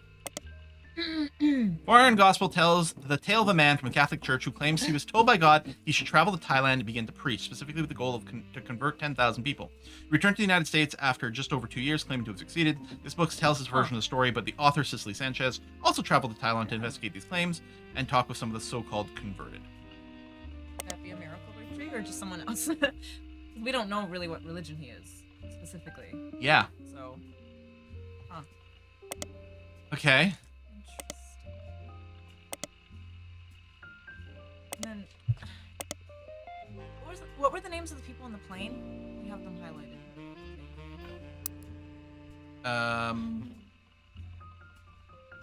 There's a Sanchez.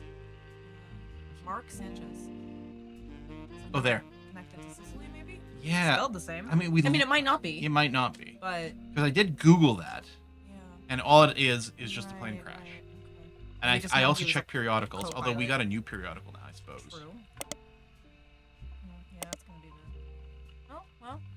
Focus on Oh, expose. No, this is different. Yeah. Oh, because it's in Pickety. We didn't have Pickety before. Yeah. A week after the Root Tree sisters died in the plane crash, Pickety focused on expose on the pilot and co-pilot. It was widely seen as completely useless and an intentional mischaracterization of two crew members. For example, they claimed that the co-pilot, who was pilot flying that day, was on pharmaceuticals. But it turned out that he'd purchased a mild pain reliever in the airport gift shop the night before. They also claimed the pilot had been let go from his previous position at a much larger airline, which was true, but only as part of a downsize. As far as you can tell, none of this is relevant to your current investigation. I mean, they're saying that, but it's also like, wait, so the co-pilot was actually the one flying. Yeah. And the co-pilot is the one that has the same last name as his author. Yeah. That was apparently writing a book for Guy Yeah. Hudson, but then had to be sued. So like maybe there is a connection, you know? Maybe. I don't know. Pickety! Wow. Basilbub? Oh, like Beelzebub. It took me a second. Could this popular gift be filling homes with satanic So messages? disturbing. Exclusive, Cicely Sanchez reveals Root Tree secrets. Plus, this utensil that helps you lose 50 pounds. Oh god.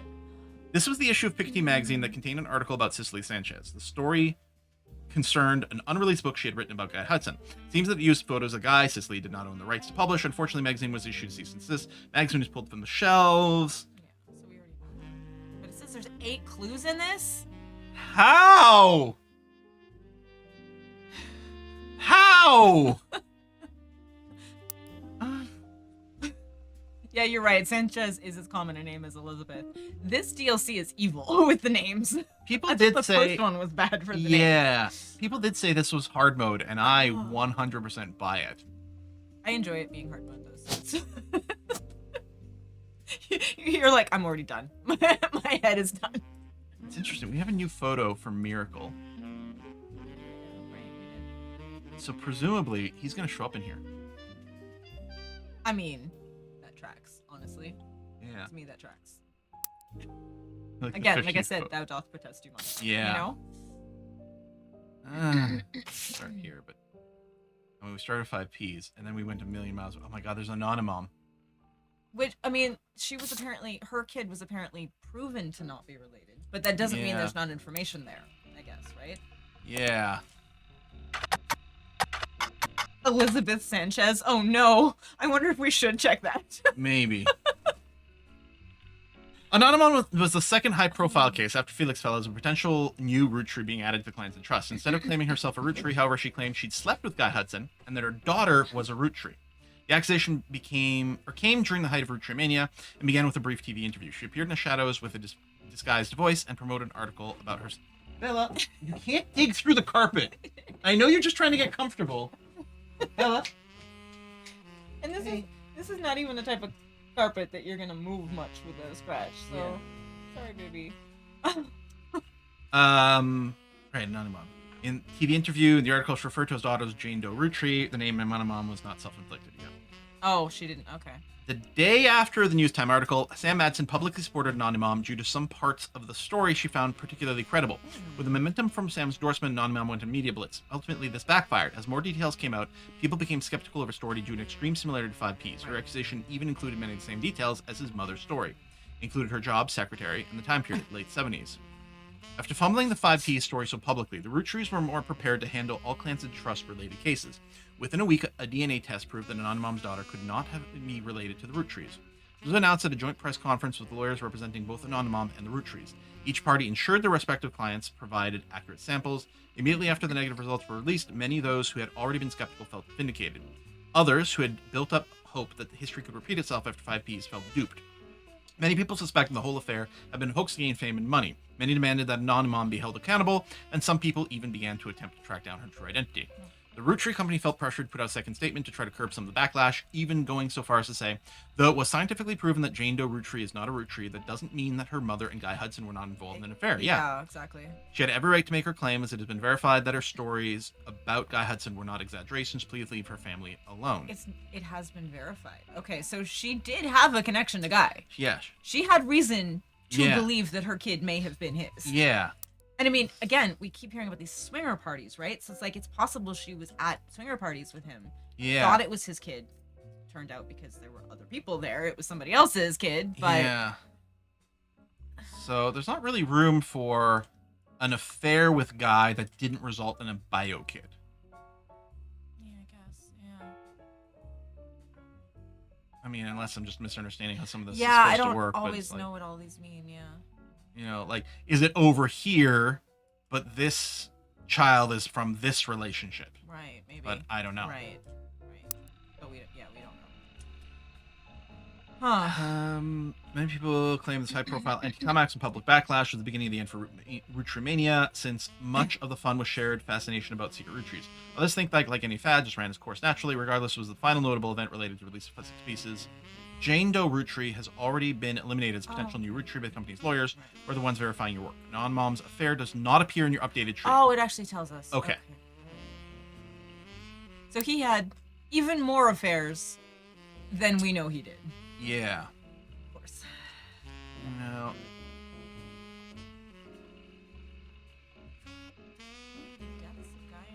Didn't we not? Okay. I don't think we did a periodical search for Guy. Maybe not. Because this one is probably one we just saw. The toy fish, yeah. And then we did read a Felix Fellows article. Yep. Yeah, right. That seems... Oh, this is old. Oh, that's right. Guy and Patricia and Kai. Guy dying in the and car this one's crash. also old. Right. Okay, so nothing new there. Okay. All right. Now what? I'm gonna get rid of the bookmark for Guy.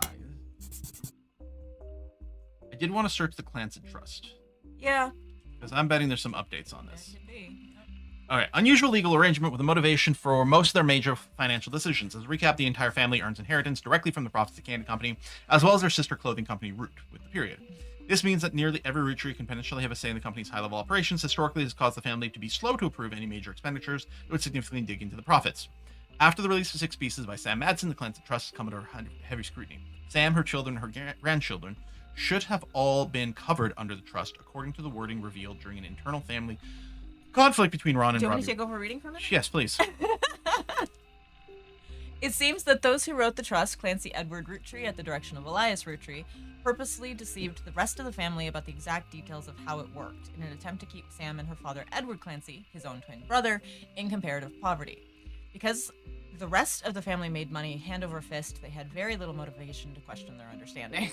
Yeah, they're like, we don't care if we know how it works. It's fine. And that might be one of the things. We used to think that this Clancy Trust was rock solid, the example. Yeah. But that was before it turned out, they had this loophole to leave out one of the family members. Yeah. So now it actually does have a gap that needs There's to be some fixed. sketch. Yeah.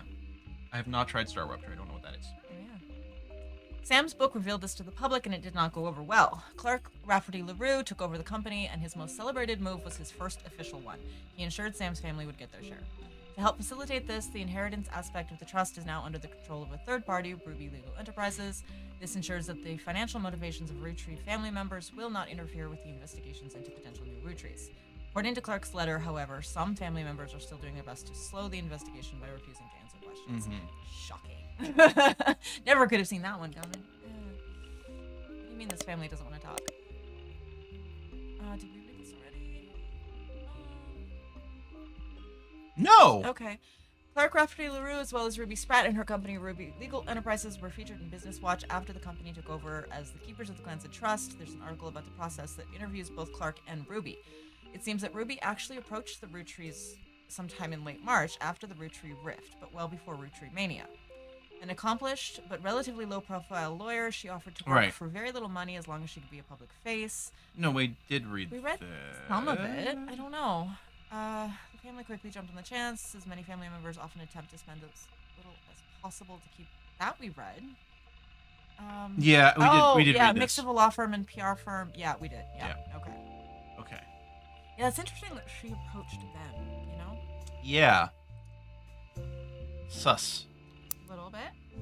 Okay, so let me search that, which is good. I don't know if we did a research for Clark Rafferty LaRue. Can't remember. Oh, right, the joint thing with Ron. Okay, we have to look up Ron. Yeah. Because we did read I don't this. think we read that. No, I don't No? think we did. We read that they were taking over jointly, but some of this doesn't look familiar to me. Okay. So he's the new president, but it doesn't include Root. Oh. Because that was taken over by Brenda's former assistant or something, right? Yeah. The fashion line. Yeah, so they're still all owned. Like the ROOTTREES all earn money from Root. Right. But they don't run Root. I guess. You're maybe. right. Okay. So in early March of '99, about 5 months ago, it was announced that Clark and Ron would be taking over for what was essentially described as a transitional period. About 2 weeks later, the company released a press statement that thanked Ron for his work, but announced that Clark was the new permanent president. Okay, so Ron was only joint president for 2 weeks. Yeah. Most of the information about Clark you knew already. Many descriptions of him tend to focus on his advertising career and that his mother was Lauren ROOTTREE. You seem to touch on his complex and volatile marital history. Since taking over, Clark has tried to remain out of the spotlight, but did have one notable foray into the public eye. He gained a lot of support when his first move was a statement in favor of accepting Sam and her family into the trust. This also served as an announcement that the Clancy Trust would no longer be handled by anyone in the family, since, due to their financial motivation, none of them could ever be impartial. That's fair. Can we make our own custom note? Yes. Oh, we can. Good. Look up songs by 5Ps. I don't remember if we were going to try or if we saw anything, but yeah, we'll see what we can find for that. Because we looked up like one. There might have been references to his mother or whatever. Yeah. So we know a little bit about that one that may or may not be his song, apparently. Mm-hmm. But okay, I was searching for him. I'm going to search for him in periodicals as well. Yeah, right. That we saw. Yeah. Okay. I'm going to now look up Ron ROOTTREE. So Ron was announced as president of ROOTTREE during the ROOTTREE rift, but the next press release immediately reversed the announcement and instead stated that Ron and Clark would take over. Okay, so Ron, then joint, then 2 weeks later, just Clark. Yeah. A few weeks later, Ron was dropped from the title entirely. There are hundreds of results about this development. Wow. But most articles are retelling of basic details. Some veer into heavy speculation based on an article about Ron in Business Watch, okay? Ron has also done some interviews saying that the truth of what went on behind the scenes is not something he wishes to discuss. Instead, he hopes to release a movie about it someday. 3 weeks ago, Ron's mother, Gwyn, died in Paris, France. He and his brother, Robbie, have seemingly made amends. Well, good that they made amends. Sad that Gwyn died, because she seemed like one of the cool members of the family. Yeah, she was like the movie star person. Yeah. Huh. Yeah, is this new or updated or anything? Yeah, this is Oh, new. Business Watch ran an article about 2 months after the ROOTTREE rift about what really happened with ROOTTREE. The The article mentions that nobody from ROOTTREE that they reached out to was willing to go on the record. Instead, the timeline of events has been constructed from public record, accidental leaks, and a source on the inside. The only parts that are new to you are also the most vague parts, the ones supposedly confirmed by their anonymous source. The timeline says that the family actually held a preliminary vote after Carl ROOTTREE died, but before the release of Six Pieces, and decided they wanted Ron ROOTTREE to take over because of his experience running RR Productions, and because he was a well-known and well-respected ROOTTREE. The family actually held it after Carl ROOTTREE died, but before the release of Sam's book. Right, okay. Okay. But Ron seemed way too eager and personally motivated. They were worried he would gut the Clancy Trust to remove Robbie ROOTTREE. The family was notoriously unwilling to do anything that could risk their wealth. They stalled, and Ron became frustrated with the delay. When Six Pieces came out, he saw his chance to force action while the family was in the limelight and released the press release himself in an attempt to get the ball rolling faster. This caused chaos within the family. They tried to save face by allowing Ron to take over as co-president with Clark, but according to Business Watch's source, Ron was impossible to deal with. He seemed like he was unwilling to protect the Clancy Trust, and they eventually let him go. After that, the role passed solely to Clark, who nobody was excited about, but seemed like the safest choice. Huh. Okay. I was really trying to project. I'm sorry if you couldn't hear me well. I boosted the volume now. Now I'm going to have to make sure that I don't project. I'm going to have to keep my voice a little bit lower. He's so used to projecting. If I say anything, it peaks out immediately. To be fair, that might be the best thing for your voice. Well, it might be. It's just so weird that the quietest I can talk peaks out the sound meter. And I'm making an intentional choice to project and be louder than normal. And the mic is actually pointing at you. Yeah. One of us is good at this and one of us is not. It comes more naturally to some. The mic might just be more sensitive to a lower pitched voice too. Maybe, yeah. Okay. Aw, I love your folks' hats. Thank you, Hussam. Cheers. Okay. I know there's something here, but I can't grasp it. It feels like something's ticking at my brain too. Yeah. We can we'll check out our productions again and find stuff about the brother. Yeah. But also, Silver Screen. Oh, that's the old one. Oh, yeah. Okay. Right. Okay. So, RR Productions. Oh, that's it. Guys Like Us remake. Huh. The remake has been discussed a few times on a website about upcoming films called Movie News. The logo is a cow on a film canister. The rumored cast is Cameron Diaz, and the role originated by Gwyn, Linda Fiorentino, and Chris O'Donnell. According to leaked news, the remake has been put on indefinite hiatus due to its director, who is speculated to be Ron ROOTTREE, dropping out in the wake of a serious medical issue, though that's only a rumor. Okay, so serious medical issue as in my mother just died and I'm taking care of that, or he has a serious medical issue now too. Yeah. Huh. I don't know. Yeah, the 90s cast. I know. I had a split second of, but Cameron Diaz isn't acting anymore. Oh, wait. This is 1999. Never mind. Well, that's an old one. Right. Oh, right. Yeah, they had all kinds of weird issues. They were in Yeah, and out right. The of trouble. embezzling. Right. Yeah. Right. Yeah, these boys were, I don't know. Trouble or not trouble, I'm not sure. Okay. What if one of Ron or Rob really isn't a true ROOTTREE? Well, they're both the sons of Gwyneth, who was a ROOTTREE. You'd think that she would know whether or not she gave birth. I mean, I guess unless her child was switched at birth, I guess that's always an option. Right. Is it Rob and Ronnie. Oh, or, no, Ron and Robbie. Yeah. But Ron didn't That come way. up with anything. Robert and Ronald. Robert. Yeah, because they went by Ron and Robbie, but... Huh. What? Ron and Robbie. Yeah, but... Yeah, I know. You'd think at least one of them would come back with something. Yeah.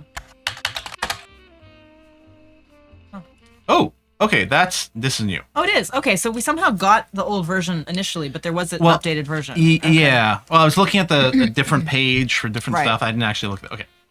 Robbie Roottree was released from French prison after serving a few years for assault. Okay. His embezzlement and arrest were partially featured in 6 pieces, as Robbie's participation in the Clancy Trust was a key piece of evidence in Sam's favor, and have since become much more publicly infamous. He has not yet returned to the United States, but when journalists reached out to him recently after the death of his mother, he had issued a blanket statement a few days ago. That was a weirdly written sentence. The death of my mother was hard on our family. My brother and I, after spending time together caring for her and mourning, have finally made amends. It was a highly transformative few weeks when it came to our relationship. I'm in recovery from my addiction, and a major aspect of that process is that I wish to stay private. Huh. Should look up their mom too, but I'm just gonna Yeah. periodical search here. Robbie Rift, I think we've seen. Right, Yeah. we've already highlighted it, so yeah. And Robbie Rootree's at rest is old. Okay. Their mother with Gwyneth? Gwyn or Gwyneth? Gwyn. Gwyn, right, because Gwyneth is the old one. Yeah. Gwyn. Yeah, there's like 97 versions of Gwyn something in this family too. Yeah. He allegedly punched a police officer. Oh, right. Right. Gwyn Roottree was a somewhat well-known actress who was active in the 50s. Biggest role was in the minor hit movie Guys Like Us. She died in Paris, France about 3 weeks ago. After leaving Hollywood, she made no effort to stay in the limelight, and most obituaries tend to focus on largest roles, Guys Like Us. Not much is known about her death, except that it was announced that she died peacefully in her sleep while being treated for a sudden severe case of pneumonia. Before that, she had apparently been in relatively good health, according to her family and friends in Paris. Well, that's sad. Only 67. So that's old. Oh. Oh, that's It went away. annoying. Yeah. That's old. And that's old. Okay. Okay. Huh. Interesting.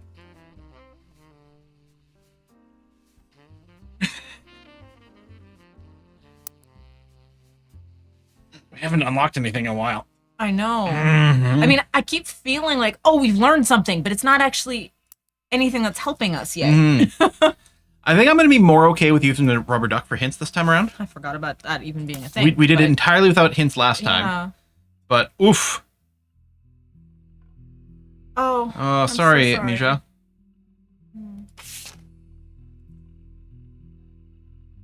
Huh. I guess we could search Elias Clancy root tree.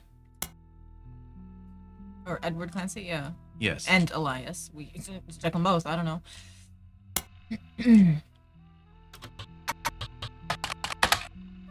Really? EC?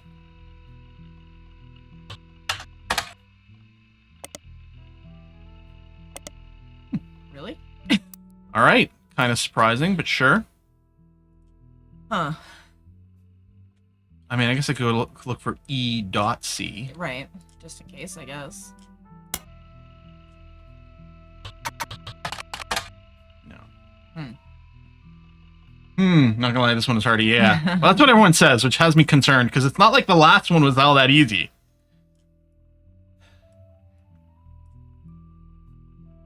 Yeah, EC died long before the internet was a thing. Yeah, the notes was Yeah. pretty easy, early, or additional news about him or something like that. I mean, yeah, just because he was dead before the internet existed doesn't mean people haven't written something about him since, you know? Mhm. So, I kind of need a pee break. that's probably a good plan. Okay, well, we're gonna take a short break. Be right back.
Okie dokie, we are back.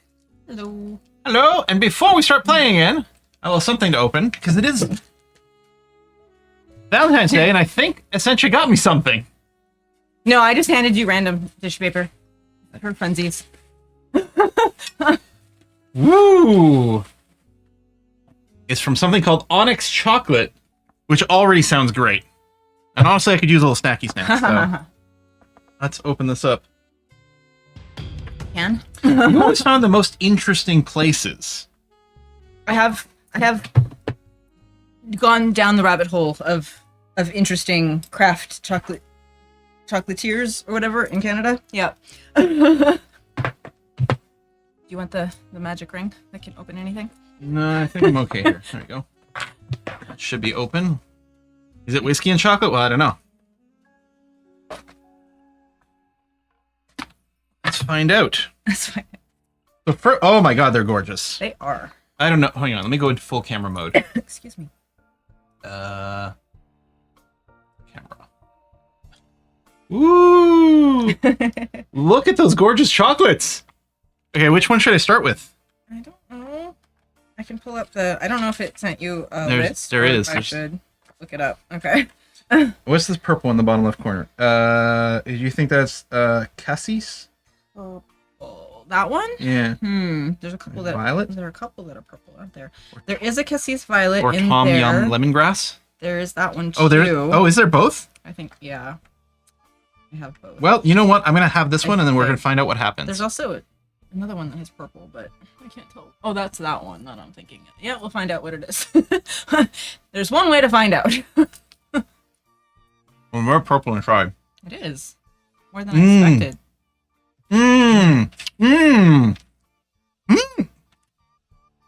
So different. Oh wow, yeah. You don't want that? It's okay. They're yours. Interesting. Oh my god. Yeah, which one is that? I think that must be the cassis. I don't think so.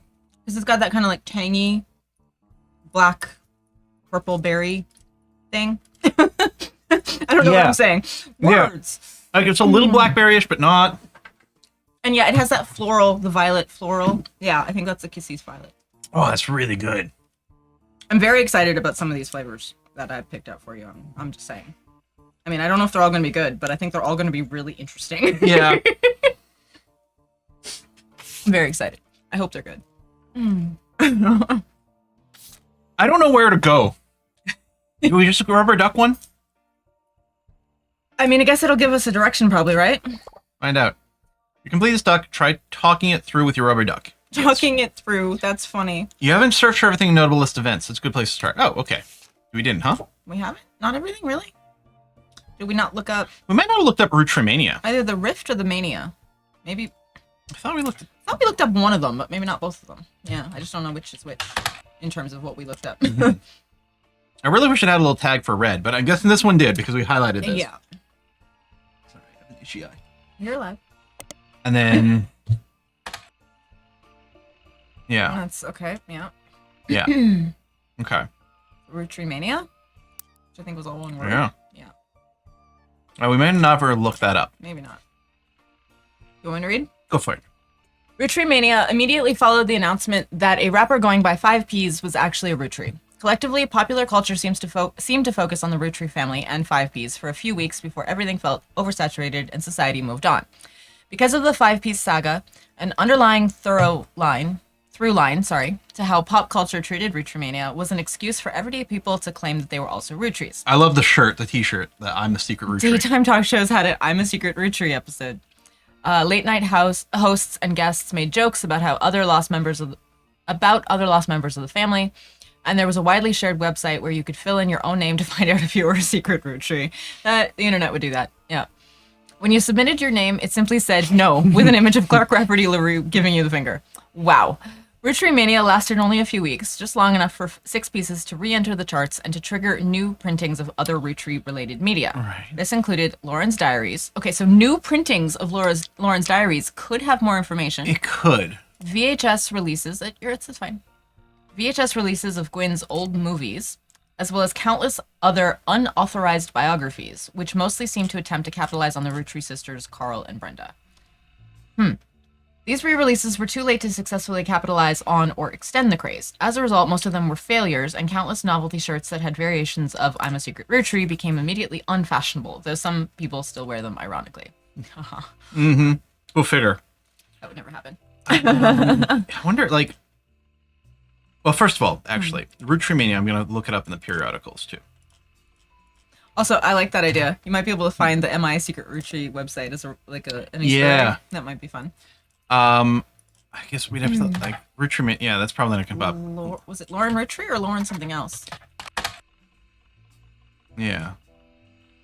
Track down, yes, the memory thing. Yeah, that we learned. We could search, see if there's an update. Right. Yeah. Might be a new version. Or yeah, like a new printing might have updated information. Ooh! Nice. Cruelty. There's a single passage focused on potential affairs in her immediate family. You've added to the rest of your evidence. Man, this girl's been helpful. Basically, we're just continuing her stuff. Yeah. An entry entitled Cruelty from Lauren Root Tree's diary, written in 1963, focused on the relationship between her mother and father. While it offered only redundant information about your previous investigation, it mentions the subject of affairs and may be more useful this time around. I'm no stranger to true love. Jacob and I married at an age that would most deem unfit for marriage, but he was also enlisting at an age that most deem unfit for war. We had no choice. I knew in my heart that our marriage was one for the ages. He and I would still be together today, if not for Okinawa. That was nearly 20 years ago, but there's still an emptiness in my soul. I do not understand my contemporaries. So many girls I went to school with have taken multiple lovers. So many of my girlfriends' husbands have been unfaithful. If I'm to remain true to the ghost of a man with no chance of physical reciprocation, no potential for long conversation, how could it be so hard to love someone you can reach out and touch, someone you can joke with? I have not had to deal with such madness at home. My parents are a perfect match in the worst way. Oh, no. My mother's cruelty is a perfect fit for my father's general spite. Oh, fun. In turn, Pop's status enables her incessant need to gloat and feel superior. Is she a direct... She's here. Oh, we got Clancy Edward, who was sort of like an evil ass. Right. And then Sarah Cosell. Okay. We don't know much about her, yeah. Okay. I've grown up with their cruelty and disdain for others my entire life. Even my family remains unspared. They make fun of my grandpop and his family's sayings. Blood is thicker than syrup, but nothing's thicker than Elias. Oh, dang. They mimic Grandma Gwyneth's lisp and see her kindness as weakness. Wow. Elias, please remember them. Oh, God. Not even our family maladies and religion go unmocked. Remember, God only put one eye in miracle. Jeez. Holy crap! These are fun people. I can say without a doubt in my mind that my parents have never had eyes for anyone outside their marriage. They're too self-centered to look astray. The one couple in this entire family that maybe doesn't have affairs just because they're too self-centered. Yeah. It's a little funny. Now, I don't know what we'd search based on this. Like, one of the things to take away from it is, at least according to Lauren, Clancy Edward never cheated, and Sarah never cheated. Yeah. But also Doesn't mean they sucked. They sucked. Something about their grandmother having a lisp. I mean, I guess we could research Gwyneth Root Tree. We haven't done that. Yeah. But we probably should search for her parents too, because just because she thinks they didn't have an affair didn't mean they didn't. Yeah. I mean, Okay, we've read this. think so. What I'm wondering about is, like, maybe I should highlight the first sentence of things we've read. So if Maybe. we come to a page and the first sentence highlighted, Right. we know we've seen this. Right. Even if I didn't highlight anything else. Right. I like the idea of searching her parents. So Clancy Edward. And we still have to look into Miracle because clearly that man's got things to hide. He just does. Usually. I think we saw this page. We read that. And that. Nearly. Yes. Yeah, some of it's definitely familiar. Right, yeah, I think so. Yeah. Yeah, Yeah, we read all this. okay. Doesn't mean we followed everything. Yeah. Check the periodicals? Or, I don't know.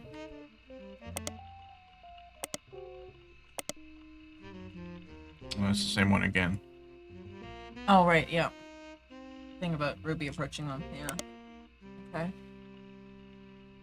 Yeah, unauthorized biographies. Italian. Were you saying that like at the same time that Quill was saying that? That's funny. Might be worth putting the first sentence highlights. Oh, onto another page. Yeah, so that it That's doesn't the mingle with fair these. point. Yeah, That is. I did see that as well, but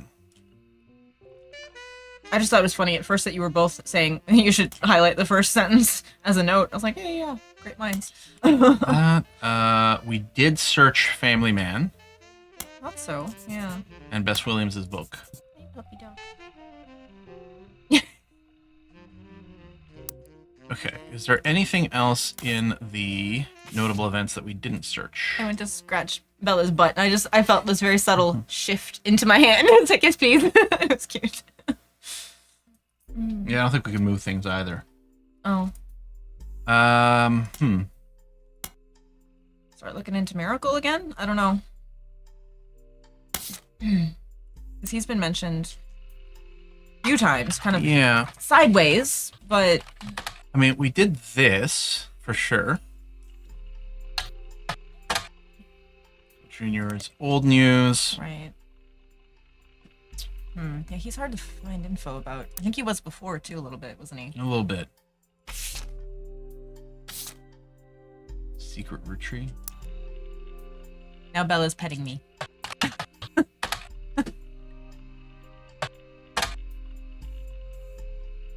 I'm gonna duck again. You're so sweet, puppy. He's a musician. Yeah, I agree. Some of his music might be helpful. How do we? Right, we were. Someone gonna brought try up to look looking at the songs. Yeah. Did we search the like for his album names or like Right, that's- periodicals? Yeah, Or, that's probably what we're gonna have to do is look up some songs. So, Monkey Hotties, it's got that. We looked up 17 magazine, right. which we may have to look up again to see. But then he also had something else. I don't remember if we looked up or not. Root of All Evil was an album. Okay, let's look up that. Yeah. We could also look up Dirty Davy That's true. for previous His other names. music. Yeah. Root of All Evil is a 5P's debut album. According to various sources, the album is mostly material 5P's recorded for his mixtapes before he became notable, but re-recorded with lyrical differences in professional production.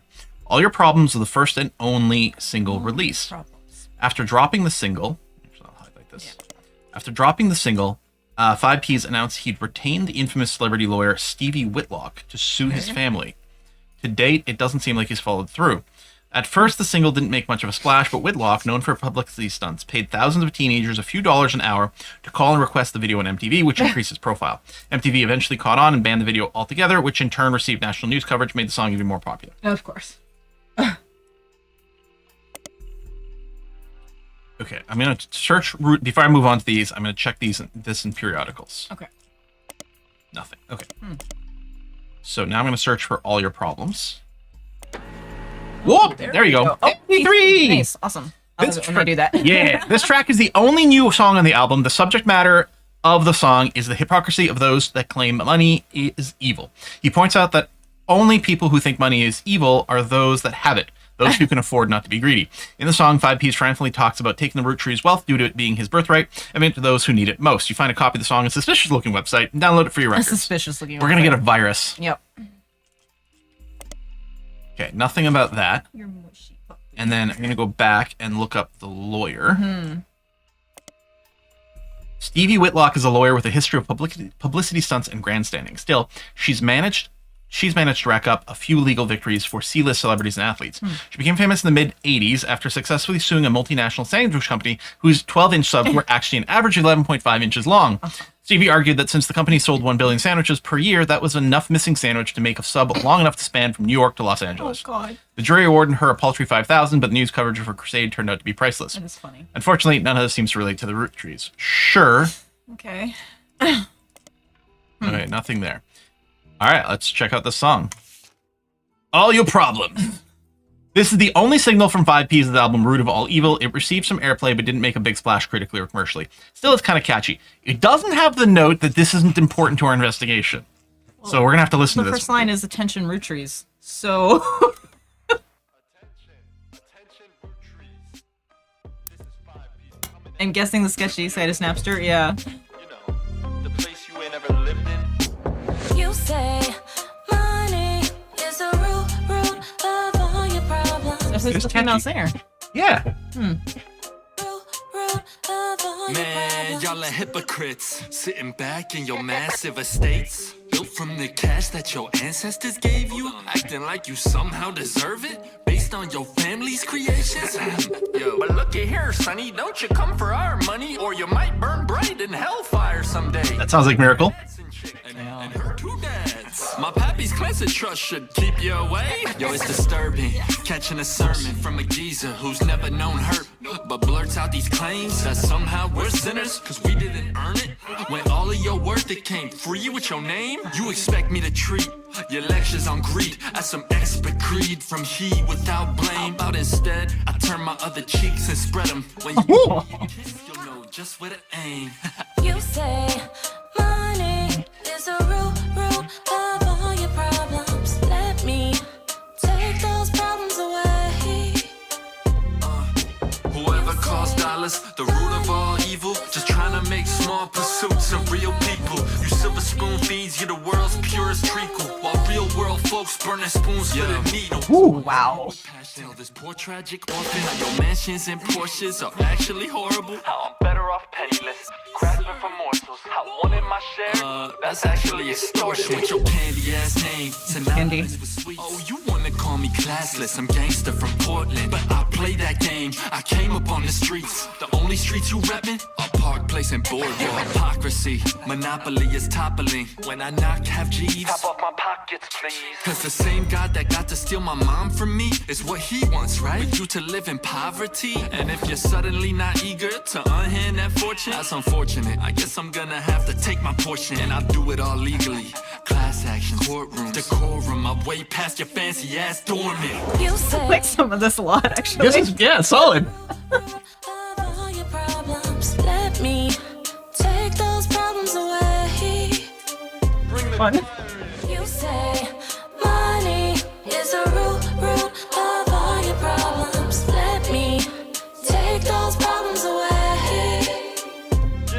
All right, looks like it's just repeats now. Money is a root of all your problems. Let me take those problems away. Okay. Whoever calls dollars the root of all evil, just trying to make small pursuits of real people. It actually says like who it's by. That's awesome. Yeah, all these different songs. We do this. There he is.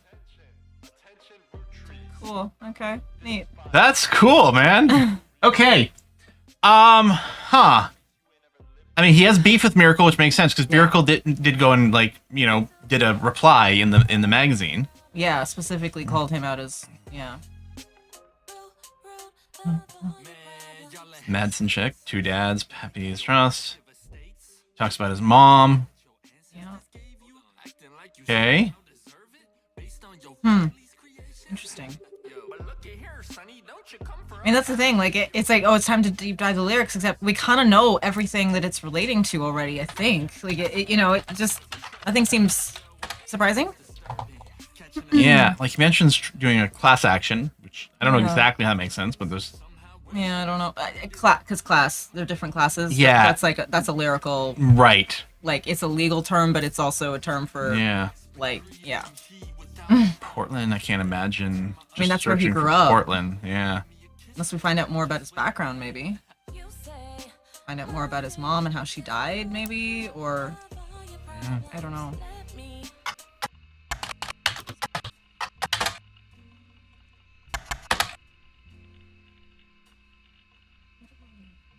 Oh yeah, Dirty Davy, right? Right. He used to sell records and perform live shows in Portland under that name. There's some people selling his old mixtape. So Dirty Devil and Dirt Poor. Because there's still something about the date he claimed to be, or the year he claimed to be born doesn't work out mathematically on something. Yeah. So maybe if we search some of his old articles or his old albums. Yeah. Dirty Devil was 5 Piece's first mixtape, released as Dirty Davy from early 90s. There's discrepancies and debates about what year exactly it was released based on some of the pop culture references, with the range thought to be somewhere between 92 and 94. One of the songs, Yes I Can Jump, seems to be at the center of confusion, so we'll have to look up that. Mm-hmm. Some fan sites claim there are multiple versions with different track lists and song lengths on them, though because there's very little evidence of the mixtape online as it is, it's even harder to verify. So we can search Yes I Can Jump. Yeah, Second Jump is a song that was on 5P's mixtape Dirty Devil. It seems to be the only song that didn't make it to his studio album that people thought should have. In it, he references a popular movie from 92 called White Man Can't Jump. Yeah. This reference has caused some confusion among his fan base because of it. It is agreed upon that the mixtape had to come out in 92 at the earliest, but others point out that Fellows references seeing the movie on his 17th birthday. This would have been 94. Some take this to mean that the album had to have been released in 94 at the earliest. Others claim that he was likely just trying to make himself sound older, since in response to some of the more questionable lyrics, he had stated multiple times he was just a dumb kid when it was released.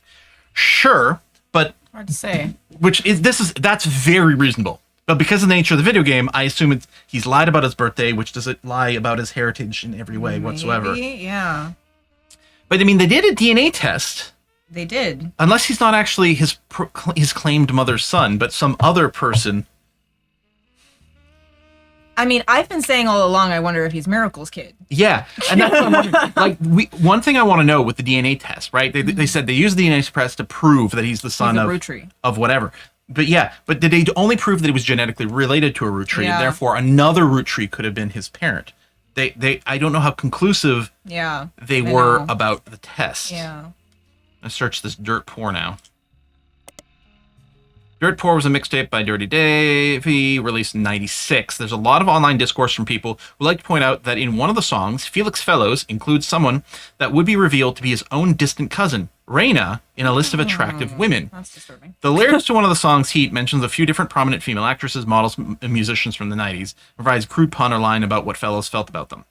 When re-released in 99, much of the rhetoric was toned down to be less overtly profane, and the line referencing Rihanna was clumsily replaced with Dana, a reference to a character from The X-Files.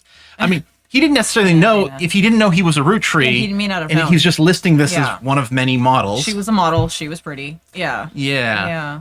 Can you fake a DNA test? That for some reason that was blocked by Automod, but okay. Oh, I can't you fake a DNA test? If don't one of the know. lawyers are testing it, and well, possible. that's the thing we don't know. Yeah. Yeah. Yeah. This might be hard to search for just Heat here. Heat, Dirt Poor, Heat, Dirty Davy. I don't know. Yeah.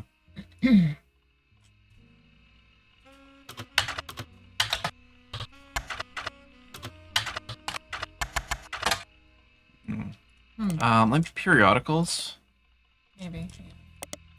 No. Really weird. Oh, I didn't expect that. Okay. Look up Heat lyrics. I don't know. I mean, that's what I would Google now, Yeah. but that may not mean much. 1999. Yeah.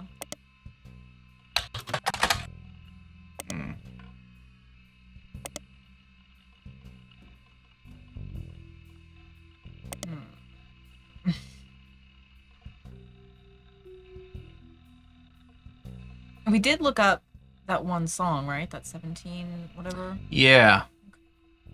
I mean, maybe we should look it up again, because maybe we didn't follow every... Right. Maybe.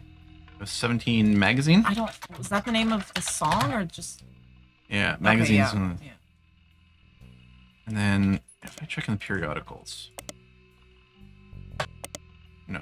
Okay.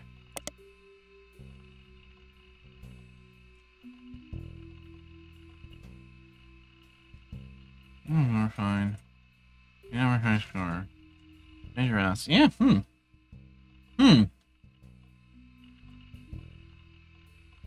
Huh. Very huh.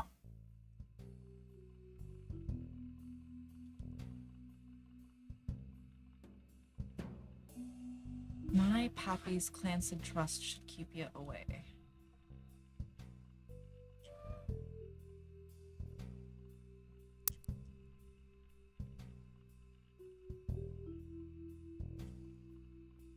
I mean, I guess if he's thinking he's Guy's son, Guy was the president. Mhm. So my pappy's Clancy trust kind of makes sense in that way of saying it, you know? Mhm. Who was Clancy's children? You mean Clancy Edward? Which Clancy? Yeah, Edward Clancy or Clancy Edward? Yeah. Or Clancy Jr. Or Elias C., Yeah. which was probably Elias Clancy. Clancy, yeah. This family likes 3 names. They do, and that's it.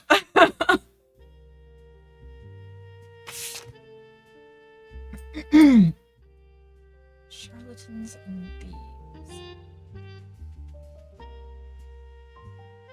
Austin, Rich Sound. That's in trust.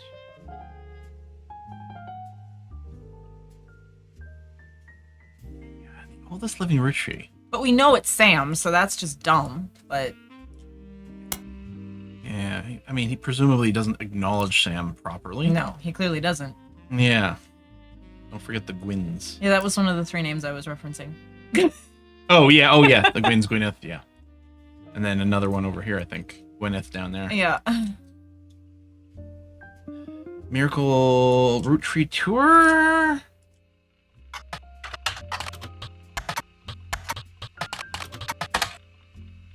Really.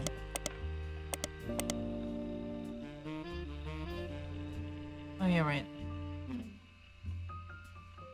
Emily Man Best was never searched, wasn't it?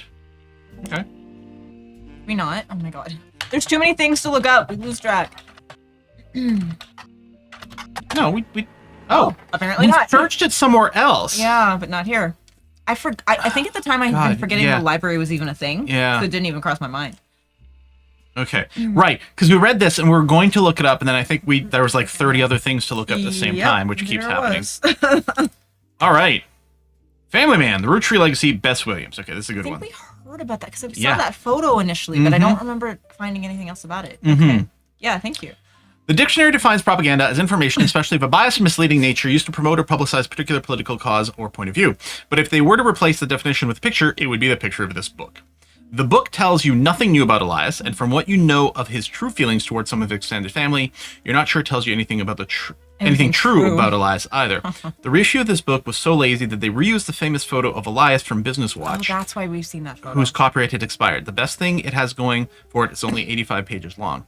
Now, that does give us a picture of Elias, which is very helpful because we are going to be putting it over here. All right. Yep. And there are apparently clues in here.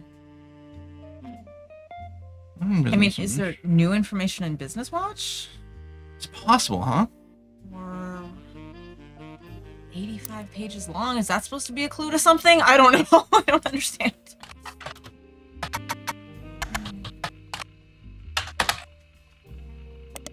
Saw that. Yeah. Oh, why does it do that? I Yeah. know, it doesn't actually go back. And we saw that. Huh. And we read this.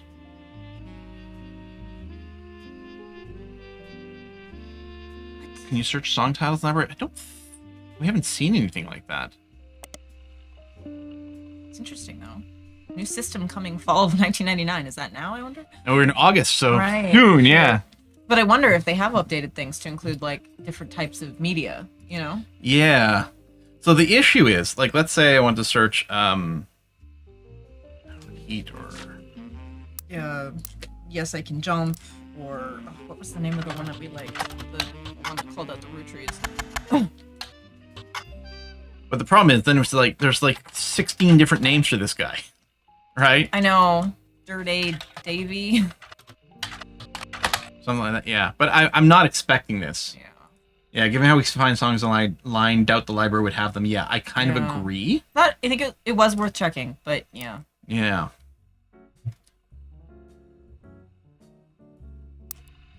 I think you might have misinterpreted the situation with the employee at the slightly Italian-sounding restaurant, Antonella's, that eloped with the daughter of one of the Elizabeths. Okay. Really? Okay.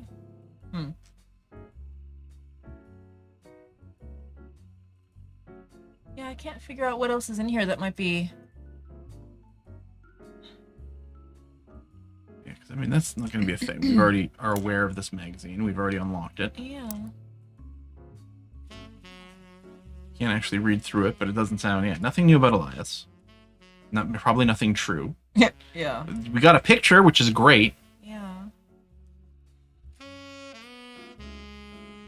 we need to look up more about propaganda or controversy around root trees, or I don't know, publicize a particular political cause or point of view? Like, do we need to look up, I don't know, that somehow?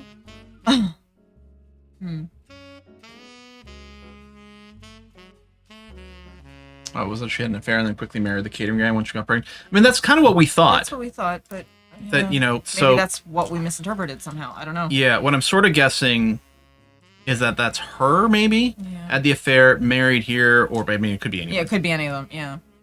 Oh, that is true. Somebody did point out that the Bess Williams, like I think we have her listed as secretary because that's how we were initially introduced to her, but her job may be author. Author, yeah, More appropriately, the statue girl, I think.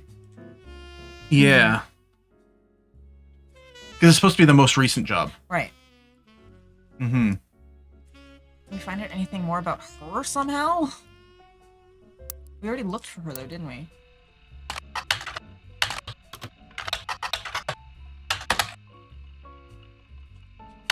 She has entries for Bess, but we read this.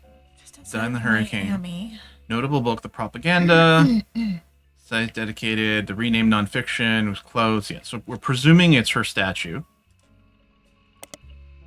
It's re-released. Is there something about like the original version versus the re-released version that Oh, that's might interesting. matter somehow? It says it was all but forgotten until it was recently re-released, but poorly received, published in 1920 by the same publishing company that printed Lauren's diaries for schools.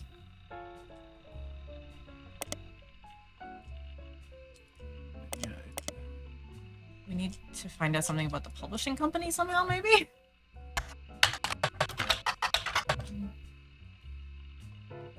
The heck? Yeah, there's no ability to turn it over or look inside Yeah. to know who published it. Look up the hurricane. I did have that thought at some point. Hurricane in 1926 near Miami. Never remember how to spell hurricane. Two R's? Yep.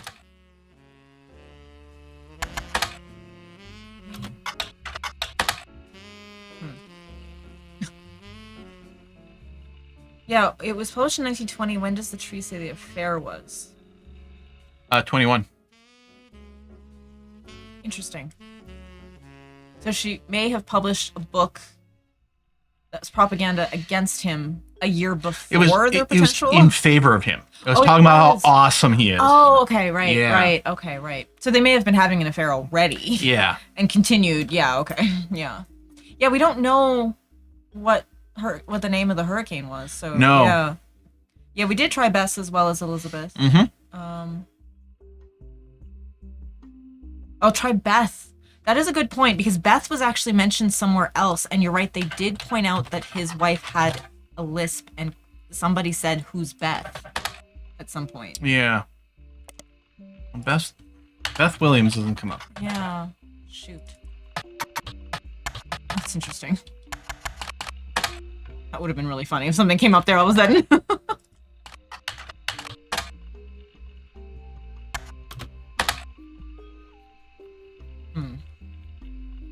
Yeah, that's the only thing I wonder is like whether the year might be a birth year, Right, rather, yeah. rather than the actual Yeah. like, because it could have been going on for years. They might have been having an affair while she was writing the book, and then she got pregnant and had the baby after the book was out. Yeah. Mhm. And another person over here, and then another person over here. That's a root tree. Mhm. I'm betting one of these is Miracle. Oh, are you guys saying that we should just assume her name was Bess, not Elizabeth? Or, oh, there's Bess and Beth. Great. Oh, That locked that in. Okay. thank you guys. Which is weird because isn't Bess just short for Elizabeth? But It can be, but I but guess not it's necessarily. always. Yeah, because we've been told don't put in nicknames. Yeah, yeah. Okay, so at least they're done. We know that these are correct. Author was correct. So even if we put in Best before, it wouldn't have It locked wouldn't in have because mattered. we Yeah. didn't have that. Yeah. A And lo- his name is David Fellows, so Yeah. we know that for sure now, which is good. Oh, Oh, we made progress. Sam's back. Reached out to you. Well, let me give you a short history lesson Oh, no. about the last few months. Oh, of my boy. life. 3 different people contacted me, claiming 3? that somewhere in their history they might be root trees. First, that young man, the rapper. I ignored that one. He seemed dubious. But then I saw the news. I felt terrible, so I began helping the others.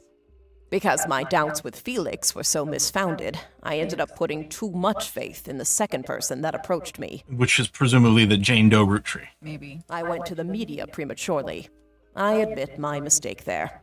But the third person who contacted me also had a credible case. Before I could help, the company got to them somehow. Who is it? The fact that the family silenced them doesn't seem to fill me with hope when it comes to Clark's intentions. But you're making progress based on the leads he gave you. It's really hard for me to get a read on him. I'll let you handle it. I've sent you the case I've been working on, and some company records I managed to track down. The records are quite dense, but hopefully they're useful. Good luck. They're dense, huh? Interesting. Yeah, we got a lot of new shit. They might be ROOTTREES. Sounds like a good name for a band. Yeah. Speaking of a band, Yeah. That's Mary funny. Beth Clementine. This photo was given to you by Sam Madsen. A woman named Regina Clementine came to her and claimed that her husband had confessed he thinks he's a root tree. The details of this case can be found in your evidence. Stuart is the older boy wearing a vest. The woman in the photo is Mary Beth Clementine, a singer who may have had an affair with Miracle Root Tree. Aha. Okay. And I'm wondering if this is one of the miracles over here. He doesn't have the rainbow tie on. Maybe he's Miracle Jr. Okay. Unless he's the husband. I don't know. I'm confused. So I'm going to... Oh, okay. It wouldn't have been 98. It would have been probably 49, maybe? Is it a color photo, though? I mean, I suppose possible. And someone said they noticed that one of the bits of one of the affairs was two root trees together. Oh yeah, look. Well, sorry, this just means they're in the original tree. Yeah, so it could have been like someone having an affair with someone else's. I mean, it could be like spouse someone else's spouse, or it could be like a fourth cousin situation. Yeah, like, so true. far. Yeah, Yeah, Miracle's the only 49 couldn't have been his affair, but it's not in here. But it's not going to be this. Doesn't seem like it. It's such that we don't have like the bio that we can just load up. Like Miracle Root Tree is the youngest, but I don't know what year he was born I don't in. remember. Yeah. So it feels like it almost has to be here. I don't know. But I don't remember their years. Yeah. And then Clementine.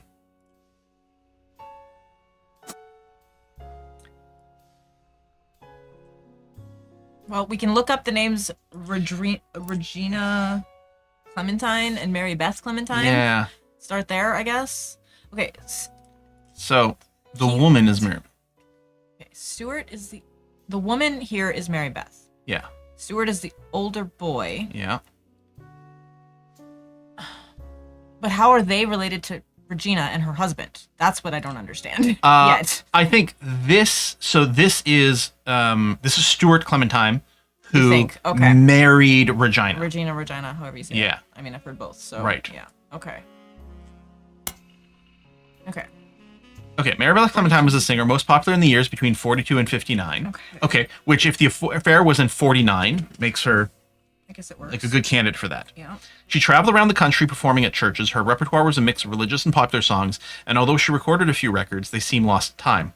The only one you find mentioned was a cover of He's Got the Whole World in His Hands, released under the label New Edison.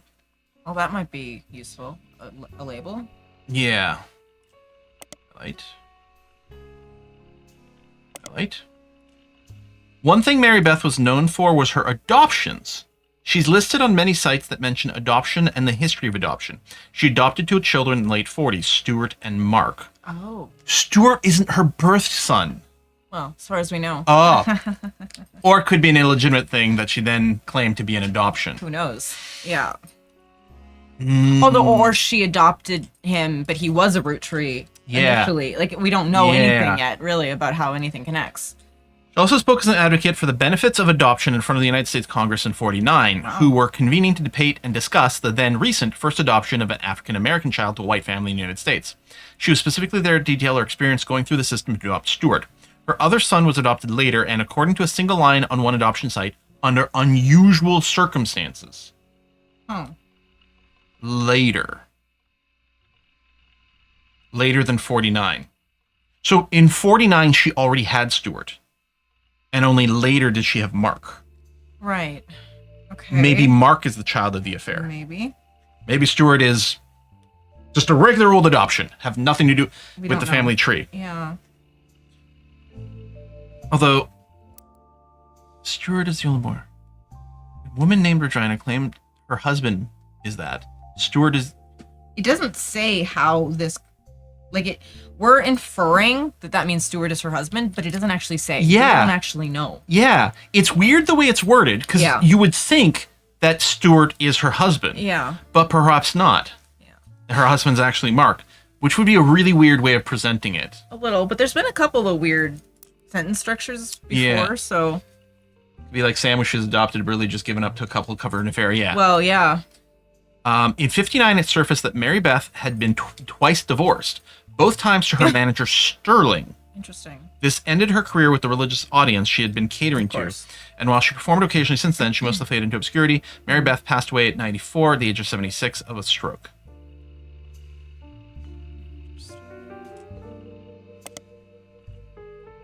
Okay. I'm going to do a periodical search for her. Shit, there's 2 entries. I was really hoping there wouldn't be anything. And yeah, look at Mark's hair color here. We're gonna have to do some of those things too. Yeah. Because if he's like a blonde, that's a very miracle, right? Yeah. Mary Beth Clementine came to Butler County a few times and played religious hymns at the Miracle Congregation's church. No kidding. Actually, we might want to specifically Google that Yeah. phrase. Double check that. Yeah. Google. I mean, that's how we use it now. Yeah. She's mentioned 2 times, though her first visit from 49 was significantly more substantial. Yahoo. Sorry. Miracle Congregation welcomes Mary Beth Clementine with open arms. Article mentions that the church's leader was moved when he heard Mary Beth's recording of one of his favorite hymns. His eye is on the sparrow. Okay. And reached out to her personally. His eye on the sparrow holds a very special meaning to me. As you know, I've had very difficult upbringing, and it's no secret that my own eyes have always been a source of struggle.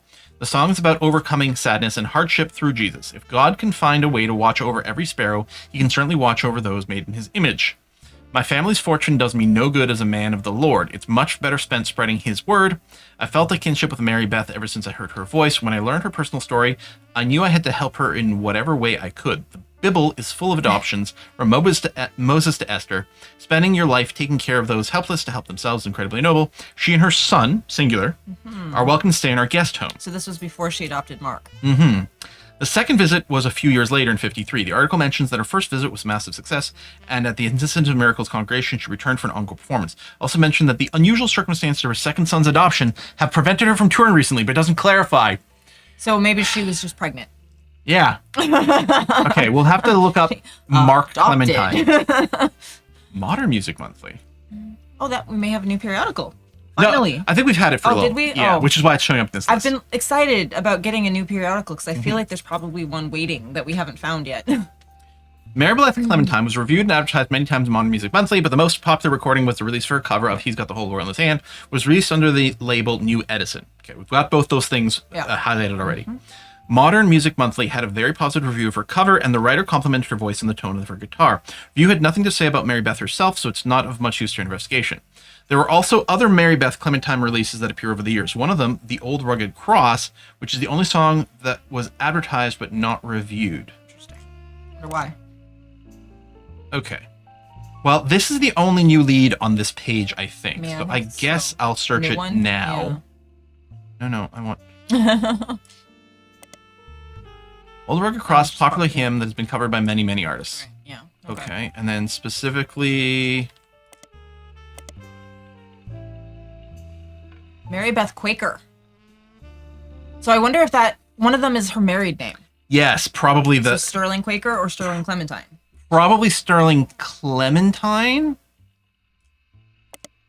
Let me look up Sterling Clementine, I guess. And then we'll kind of know. Yeah. And then look up Quaker if it's not. Sterling Clementine? I think it was Tyne, yeah. Clementine, yeah. Really?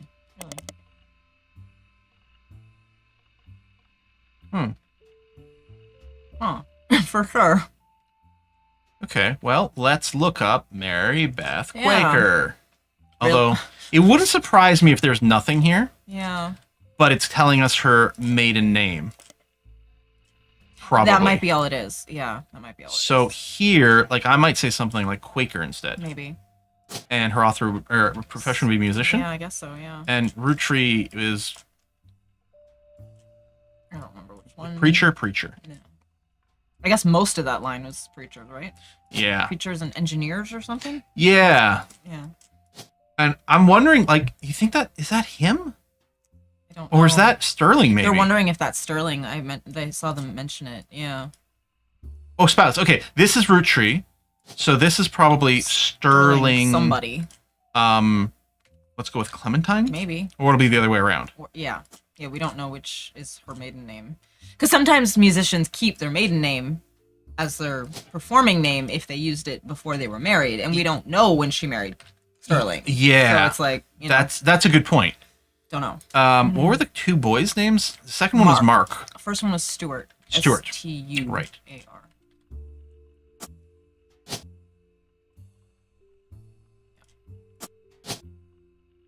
So This one, and the older that one was Mark. Yeah, the older one in the Or vest. the older one was Stuart. Stuart, Right. yes. Yeah. Okay. So unknown occupation. Yeah. At this point, they'd be adults. They would have gotten something. Yeah. Now. Yeah. He's a new old Oh. picture of Miracle. That's true. That's Good, true. excellent point. Yeah. Okay. Oh, we got to lock in a total of 12 for the next lock-in. Right. So we won't know. Yeah, it's going to be a while. Intense genealogy action! Okay. I hope you guys are having fun because I'm fascinated by this game. It's so good. Oh, yeah, it's like, is this a good, like, visual entertainment source? I don't know. Is it fun to play? Yeah, I have no idea if we're being entertaining. I'm actually worried we're not, but I'm so invested and so like just in it. Oops. Who's Mark's wife again? Yeah, well, we don't know. Oh, that's right. We do have a little bit of We know information something maybe about that. Regina, but we don't know who. Right, who. Regina. Which is, although we don't know if this is Mark or Stuart. Yeah, it's very unclear. One of them is Regina, and we don't know we don't know her maiden name. Her maiden name, yeah. Like, I guess I'll just put Regina on both. Yeah, and then Regina clear it something, maybe. there.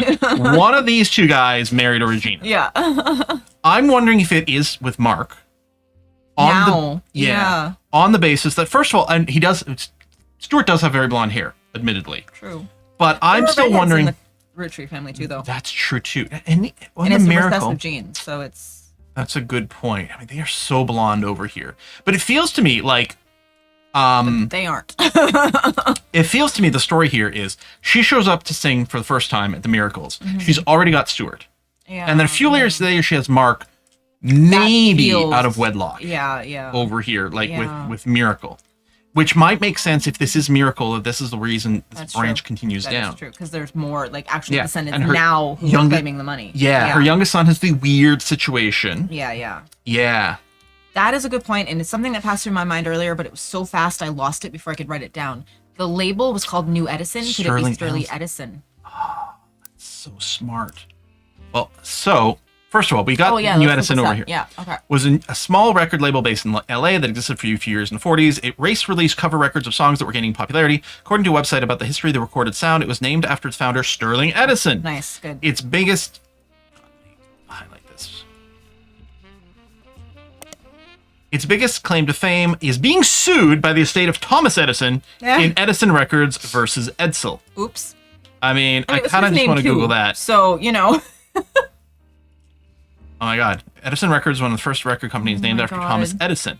It was the history of the company seems very unimportant, except for a potential lawsuit they filed in 49, Edison Records versus Edsel. A website about lawsuits mentions this is a fun case because the name of the lawsuit was actually the biggest problem for the person being sued. A record producer who called himself Edison was immediately outed as not actually being named Edison. Edsel was a German last name. And at the time of the founding of the company, the U.S. was at war with Germany. The company's founder immediately settled to try to get the case to go away, but the damage done. So she was married to Edison, or Edsel. to Sterling Edsel. Edsel. Okay. So none of these names are right. Oh my god. Okay. Wait, so then where does the Clementine come from? It might have just been a made-up name, first of all. Or maybe she had another marriage that we don't know about. Right. I don't know. It could have just been a stage name, right? Yeah. It Yeah. happens. Clementine's the stage name, maybe. Quaker could be the stage name, or it could go either way. I mean, maybe her real name was just Mary Quaker, and she went, let's make it Mary Yeah. Beth Clementine, because And- that sounds fancy. And because My Darling Clementine. Yeah. Yeah. Who knows? Yeah. How many times she was divorced? She was divorced twice, but apparently from the same person That we know both of. times. Yeah, to him. Yeah. Which makes me wonder if she cheated on twice. Cheated on once, they divorced. He took her back. She cheated on him again. Maybe. Okay. Maybe. Why would Sterling be sued by his own company? He's not sued by his own company. He's being sued by another Edison. By the estate of Thomas Edison Yeah. or whatever. Because how dare you use our name?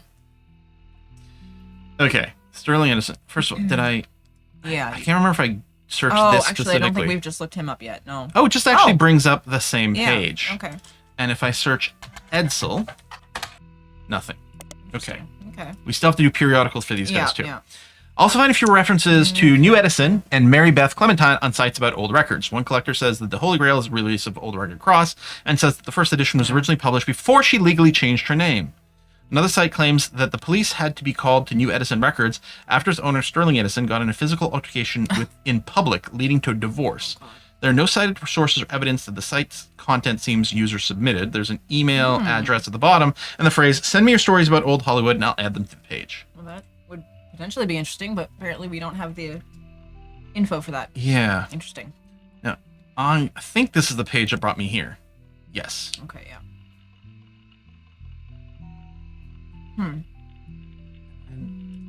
If I search for Baker, I think nothing came up. Yeah. Mary Beth Edison? Mary Beth Edsel?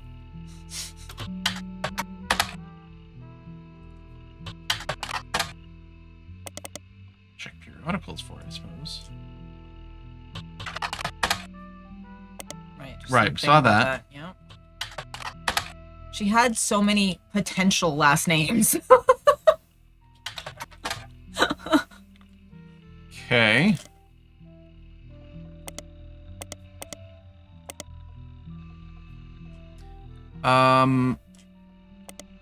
Right. Let me look this up in periodicals. Yeah. This is the magazine. The music magazine might have something. Seems that New Edison Records and Modern Music Monthly had quite a lot of overlap. There are countless advertisements for various covers of popular songs. They all start to blend together. When you scan the results from anything other than advertisement, you do find a very brief blurb from when New Edison was sued by Edison Records. By the time the magazine had covered it, it seems like the lawsuit was settled out of court and New Edison was destined to shut down. The owner, who went by Sterling Edison, said he'd likely create a new record company, but there's no evidence anywhere that he did, and that was last mention of him in MMM. But did he just change his name again?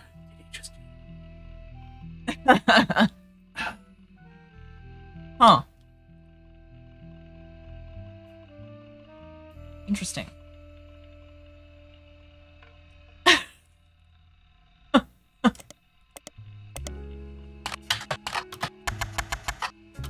And also, apparently, there is a re-release of the old Rugged Cross cover, so that might be out there somewhere, but I don't know. Huh. Yeah. Okay, so that was from this one photo. We've also got these other new things. Have we Googled Regina Clementine? No. Who's the actual woman that went to Sam with the photo? Shoot. And that would have been presumably her name from this. I mean, you know, some maiden name, but we don't know that.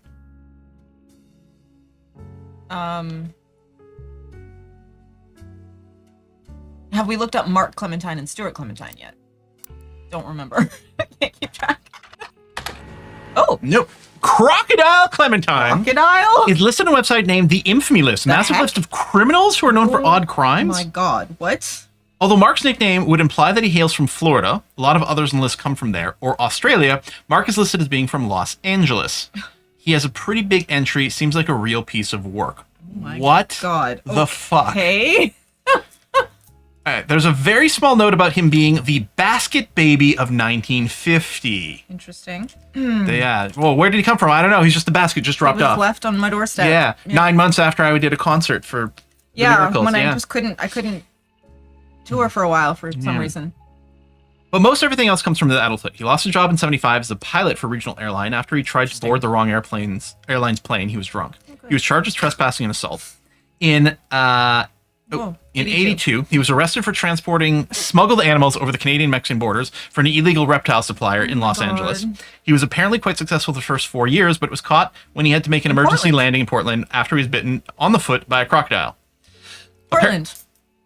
Two things. Portland is connected to the rapper. Yes. Also, Portland Telegraph. We have a new. Yes, probably. Yay! Sorry. Get excited when we Yes. get a new periodical. It Yes. makes me very happy. Me too. Okay. That's locked in. He's credited with having given him his nickname. His mugshot from this incident has been added to your photos. Oh, okay. In 93, he was released on parole, but his freedom didn't last long. He was arrested in 94 in San Diego for violating it in an attempt to visit his daughter's graduation. Oh, He famously okay. punched the principal, a man named Billy Sims. This incident received national press. Okay, so look at this. So he's got a daughter, which, first of all, makes me like doubly confident that there's something going on over here. Yeah. Like, so one of these two is unknown woman, Yeah. but we don't know what she's doing, unfortunately. So that doesn't help. Well, hang on. Actually, go back to it. I just want to see it because a woman named Regina Clementine came to us and said her husband thinks he's a root tree. What if it's these two? So we know there's a marriage there. So that could be a boy. That could be the girl. Right. This could be Regina. Maybe. Yeah. I mean, I don't know if that's sound logic, but it sounds like it to me right now. Yeah. We used to be able to put unknown male, but I guess we can't anymore. Oh, shoot. Okay. But yeah, that's another possibility here. You're absolutely right. That's the only thing I can figure out right this second. There might be something I'm missing, obviously. Okay. Let's look up Billy Sims and see if we can hear anything about this. Find out more about him, yeah. Oh, It might be in stuff in periodicals. Sandstone Canyon High School. Do you want me to read again, or Out of here. Yeah. Hang on a sec, though. San Diego? Okay. Okay. Billy Sims is the principal of Sandstone Canyon High School, who had his 15 minutes of fame in 1994 when he was punched by Crocodile Clementine at a graduation ceremony. Pretty much every news organization, from Trustworthy to tabloids, seemed to have their own take on the altercation.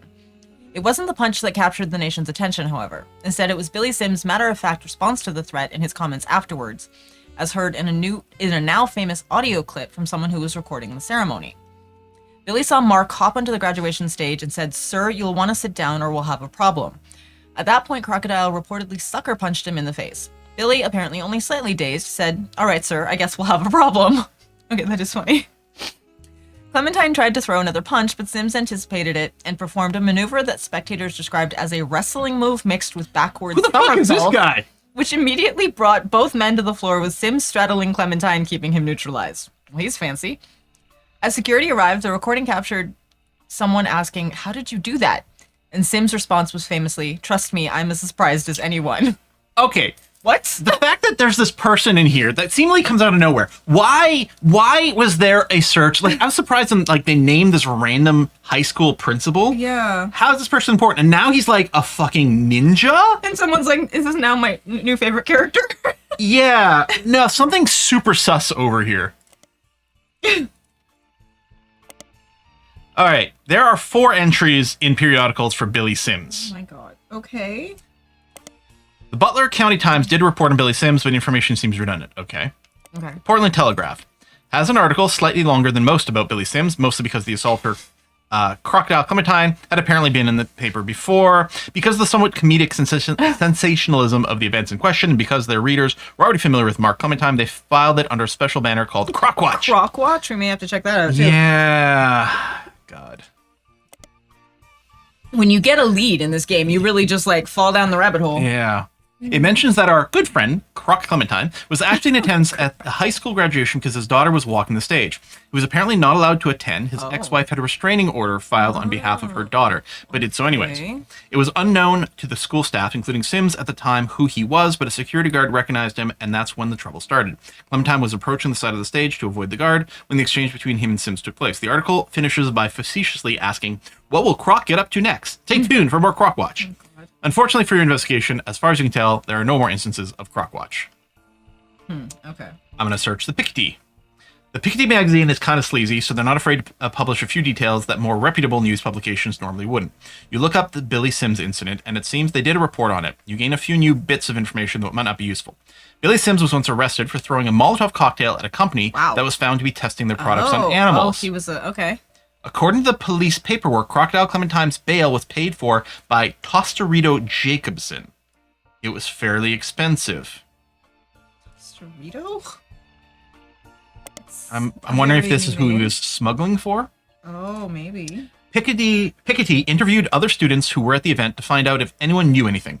And the word going around was that Mark Clementine showed up because his daughter Mary was graduating that night. Okay, now we have her name. Yeah, so one of these two is Mary. Let's assume this. Presumably this, because we think that's the son, probably. Possibly, yeah. And his daughter, Mary. Probably Clementine. Well, they must be freaking ROOTTREES, because they're reusing names, just like the ROOTTREES like to do. Yeah. Mary Beth and her granddaughter, Mary. Yeah. Okay.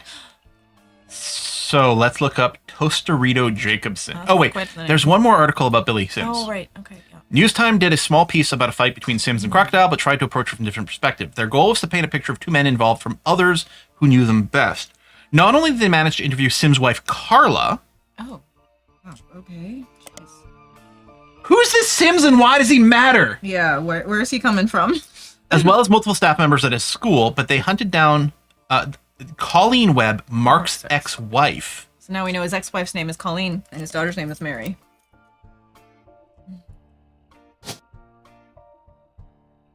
Colleen something. Colleen Webb. Okay. According to the section with Colleen, she and he met when he worked for an airline. Right.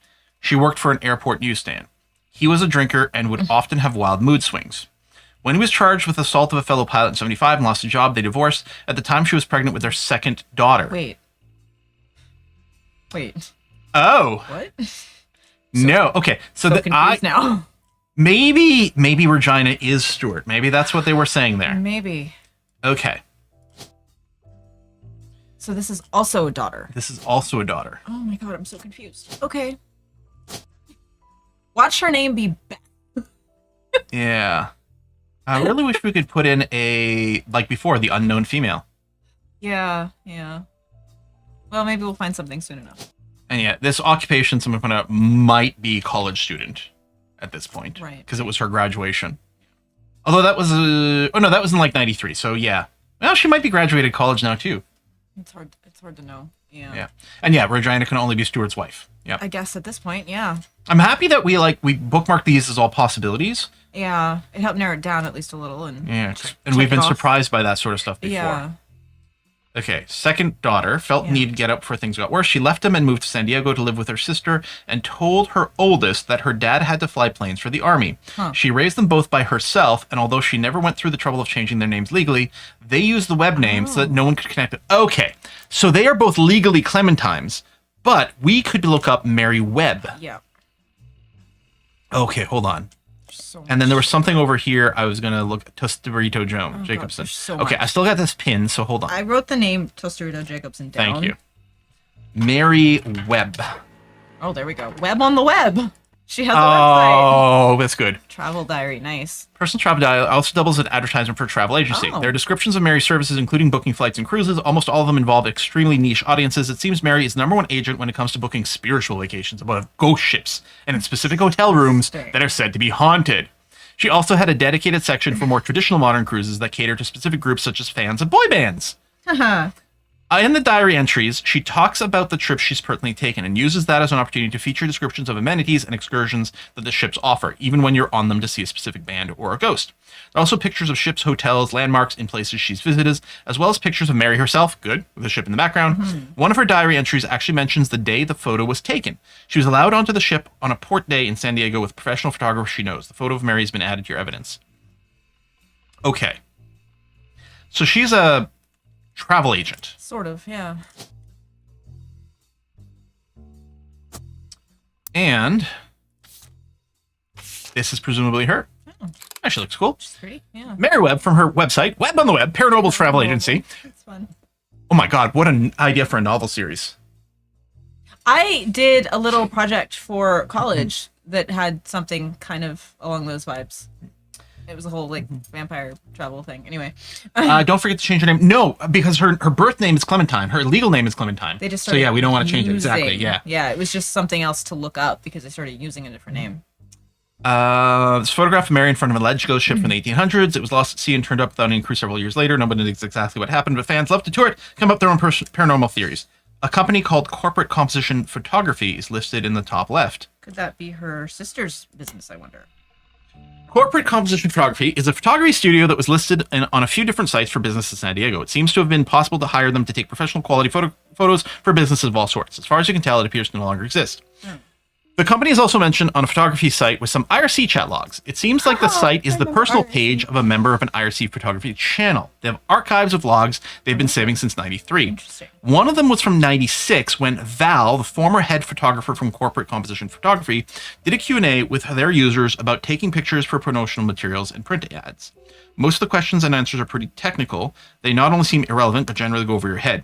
One of the questions, however, mentions that Val was on the cover of Telephoto, that might be a new periodical, Yes. and asks about a rock. Question was quickly shut down by the person running the Q&A, who said Val does not wish to answer any questions from his photojournalism days, nor does he wish to talk about LBP. What? LBP?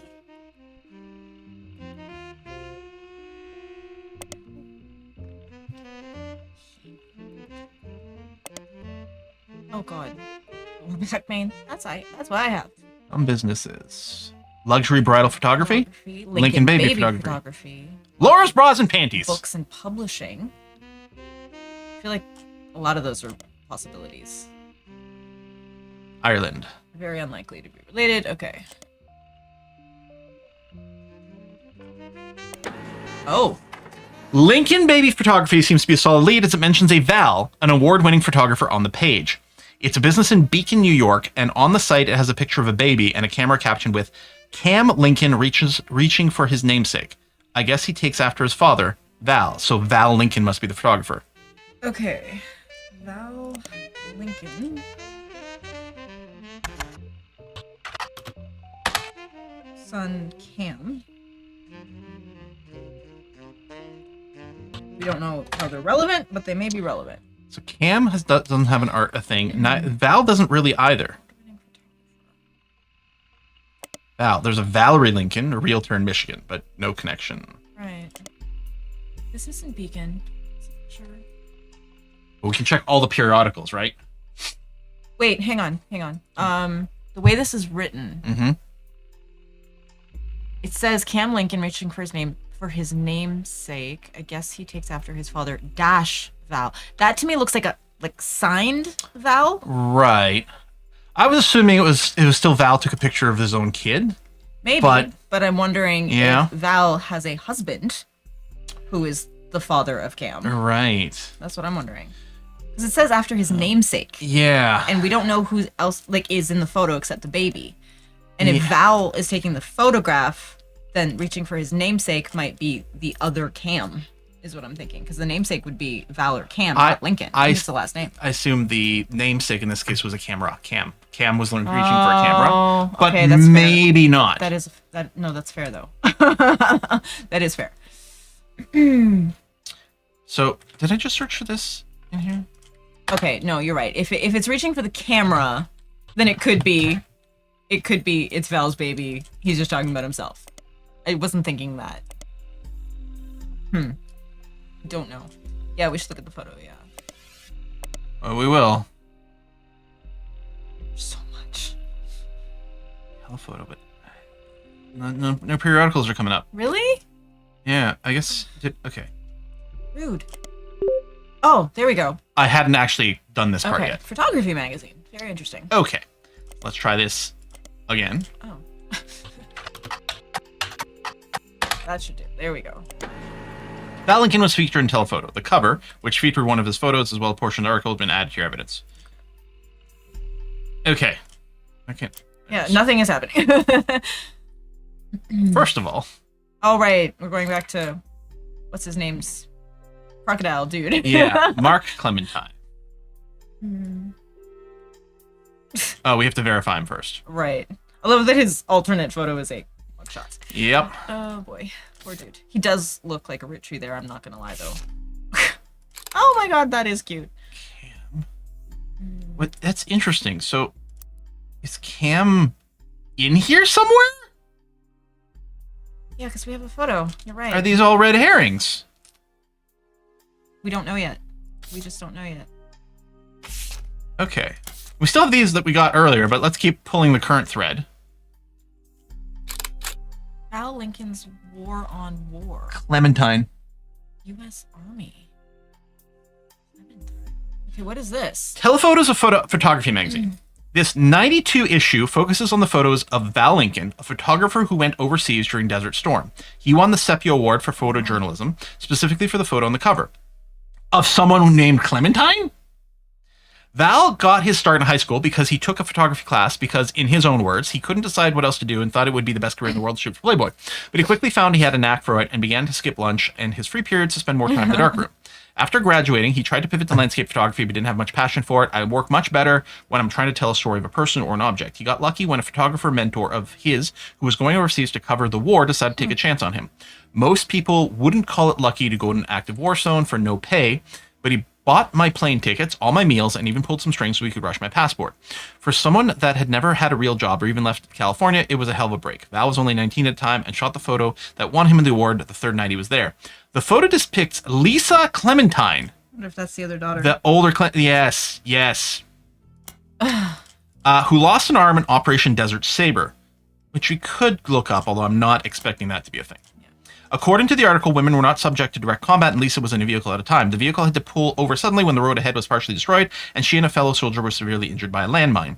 Val says, I ran into Lisa just after her surgery and took this picture. Then, until she shipped out, I kept finding excuses to go back and take more pictures of her. I guess it was fate because that's the photo that won me the award, got me into the magazine, and also led to my engagement. Just earlier this week, she agreed to become Mrs. Lincoln. Yeah, I was honestly right before we opened that. I was about to say, I wonder if there's any chance that like he's married to one of these girls. Yeah. So it's Lisa. And I guess her occupation was soldier. Yeah. Or army. Yeah, we don't know what she did in the army. I guess is the Military. Oh, okay. There you go. Okay. Okay. And then presumably then this is Cam. Yeah. Lincoln. Of course, we don't know his occupation because last time we saw him, he was in. Probably still like child or baby. Maybe. Yeah. Because this is fairly recent. Was it? I Well, lost track. he might be actually he might be a student at this point. He might be Yeah, it's hard to like say. K-12 student. Yeah. Yeah, because I think that was 93. Oh, it says she was non-combat. So was she maybe a medic? Yeah, I mean, still related to the military, but yeah, could be doc. I think I'm still gonna put military for now. Oh, the baby photo was 98. Okay, so he's still a baby. Oh, right, because it's 1999. Right. Okay. Okay, I couldn't remember what year this photo was. Yeah, me either. I'd kind of lost track of a few things. Don't forget to put in Mary. Oh, that's right. This is Mary's here. Right. Oh, hey, we did it. So we were right about a few things. Yay. 4 entries are great. Oh, maybe we need to get up to 12 for the next person to come to our door, but it's locking in every 12. Well, we got some of them wrong, I think, but. We locked a bunch of optional ones. Oh, that was Sterling. Yeah. Okay. So, Clementine's not right. I'm guessing her job's not right. Yeah. So maybe it is medic or something, or driver, or like I don't know. I guess we can look her up. Oh yeah, we should do that. Duh. And we could do that Operation Save that Desert Saber or whatever it was called.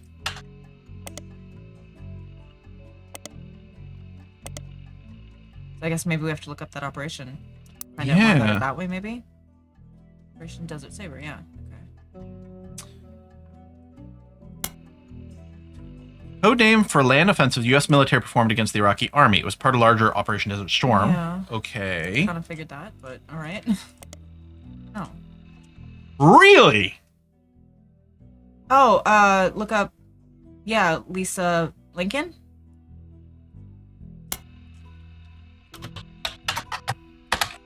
Thank you. Lisa Lincoln is, according to a military website you find, an amputee who lost a limb in Desert Storm. She runs a support group for fellow veterans in Beacon, New York. And right, maybe her newest, Yeah, she's listed a professor. at West Point. Yeah. Environmental engineering. Okay. So that probably will lock in now. Yeah.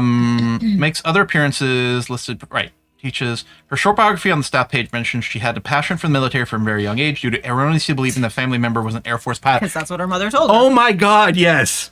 Later, she later learned this to be untrue, her passion remained, and she joined ROTC in high school. Then she enlisted. After returning to Desert Storm, she earned a degree and relocated West Point. Okay. Just enough to kind of confirm a couple things. Yeah. Okay. I'm satisfied that that is done. Yeah, I think so. This didn't lock in. Because we don't have their occupations. We don't have any idea what they've done. He's occupation criminal. Yeah. I mean, I guess maybe pilot. Smuggler? Oh, yeah, I guess he was a pilot. Yeah. I'll put in pilot. So these two might lock if we get two other things Maybe, now. Yeah. We have no idea about Stewart. Have we looked up Stewart? I don't remember. We might not have. Yeah. There were so many Easter eggs down one line that we may have just lost track. Oh. Police officer, no web presence. Huh. Okay. So it might be him. Yeah. Let's do a periodical search for him. No. We still don't know her maiden name or anything, any detail about her, even though she's the one that came to us. Yeah, I know, right, Jinxie? Did like Mark or someone change his name to Mark Sanchez and die in the plane crash? You know, pilot.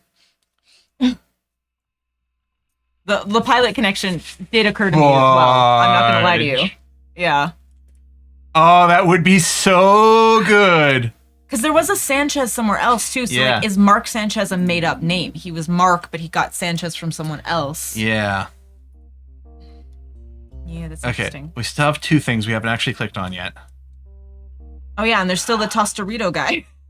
Oh my God. Okay. Yeah. You know what? Let's hit that guy right now. Tostarito Jacobson. Oh God, we've had so many things. Wait, we kind of been I that wrote far it back. down. I know. I was just like, I thought, oh, this will be hard to spell. We might have missed it. There's just too many things. I We couldn't keep track. Oh, you know what? I think I highlighted from a block of text. I'm just realizing. Oh, maybe, yeah. Yeah, oh, right yeah, there here. it is, yeah. Fuego's Fiesta, a regional Mexican fast food chain, held a competition in 1993 that offered free meals my for life God. to anyone that legally changed their name to Tostarito. Tostarito was a burrito with a cylindrical tostada shell inside the flour tortilla. According to a few different sources, Tostarito Jacobson used to be named Lucinda. So this is a girl, Interesting. presumably. I don't think this is going to be anything. No. Okay. So Lucinda Jacobson?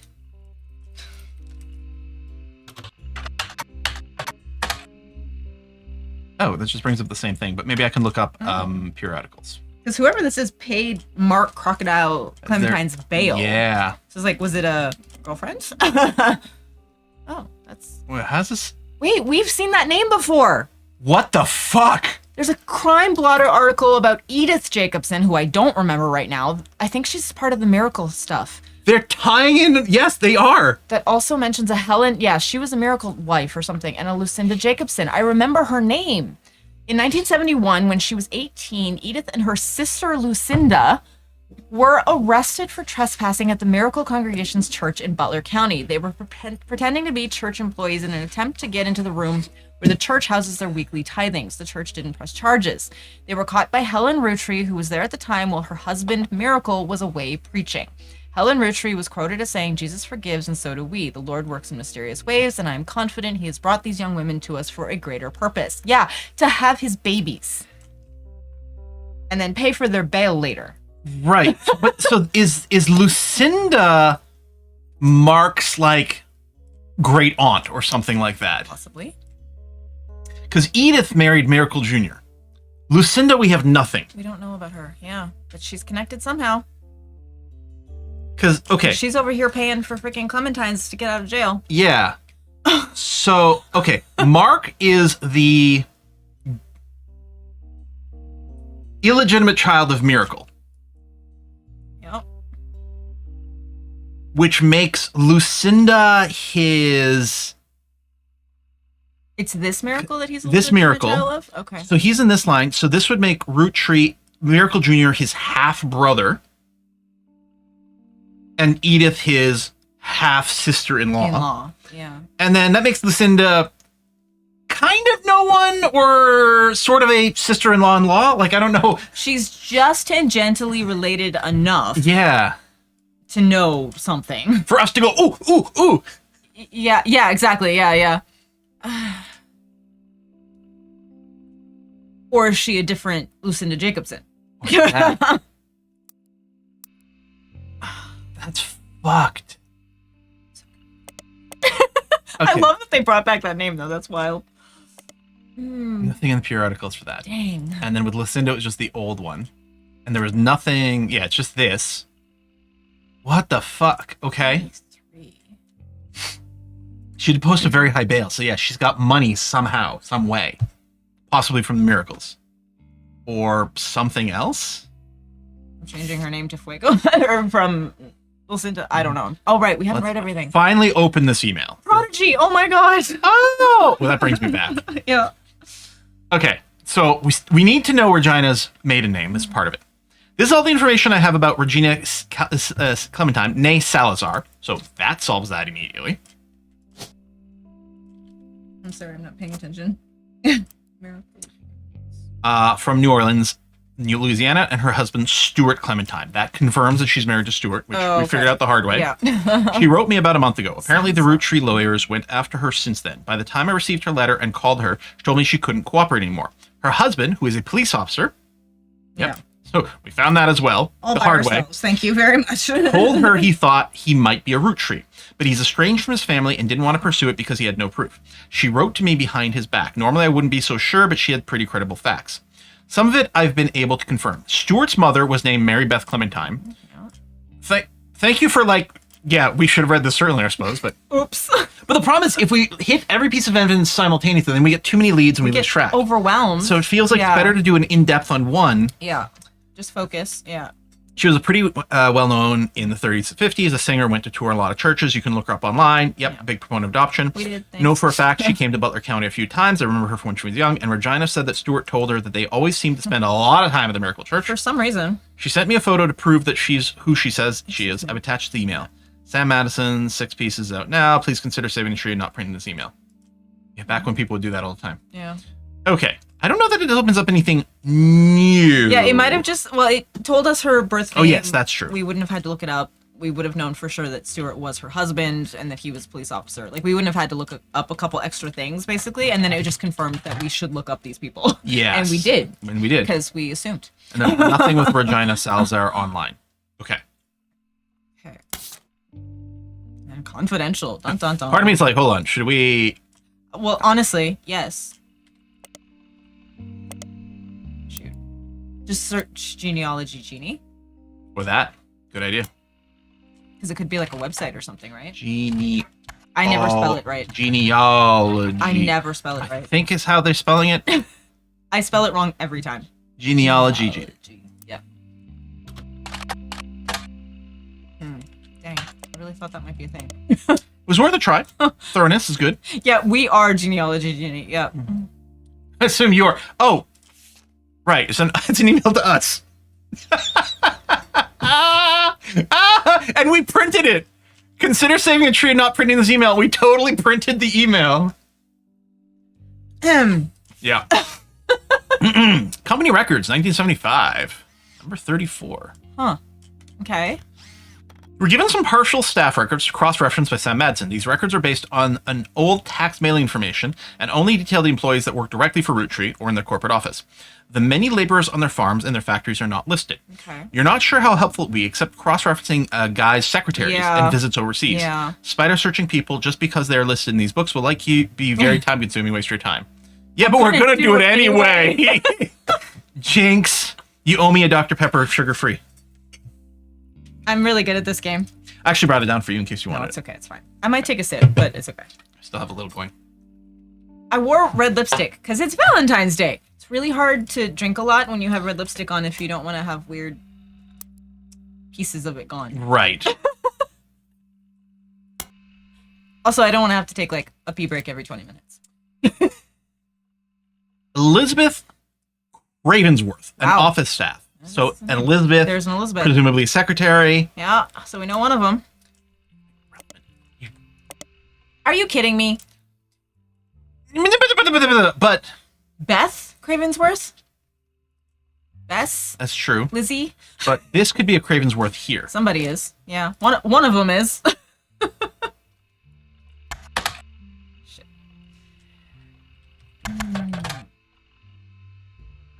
We're gonna go through every version of Elizabeth in existence. There's Eliza, actually. right? Yup. Liz.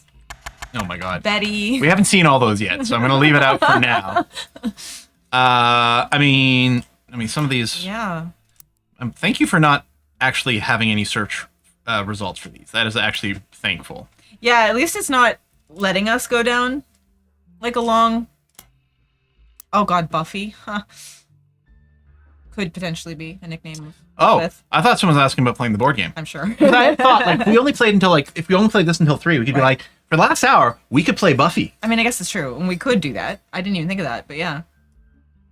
Oh, these are the secretaries down here. Beth Oh. Knox. There it is. Okay. I mean, but She could still be somebody, though. We don't know who, but she's somebody. Probably. it could be Elizabeth Cravensworth. This could be Beth Knox, though. Yeah. Knox. And we should look her up, probably. Beth Knox. Elizabeth Knox.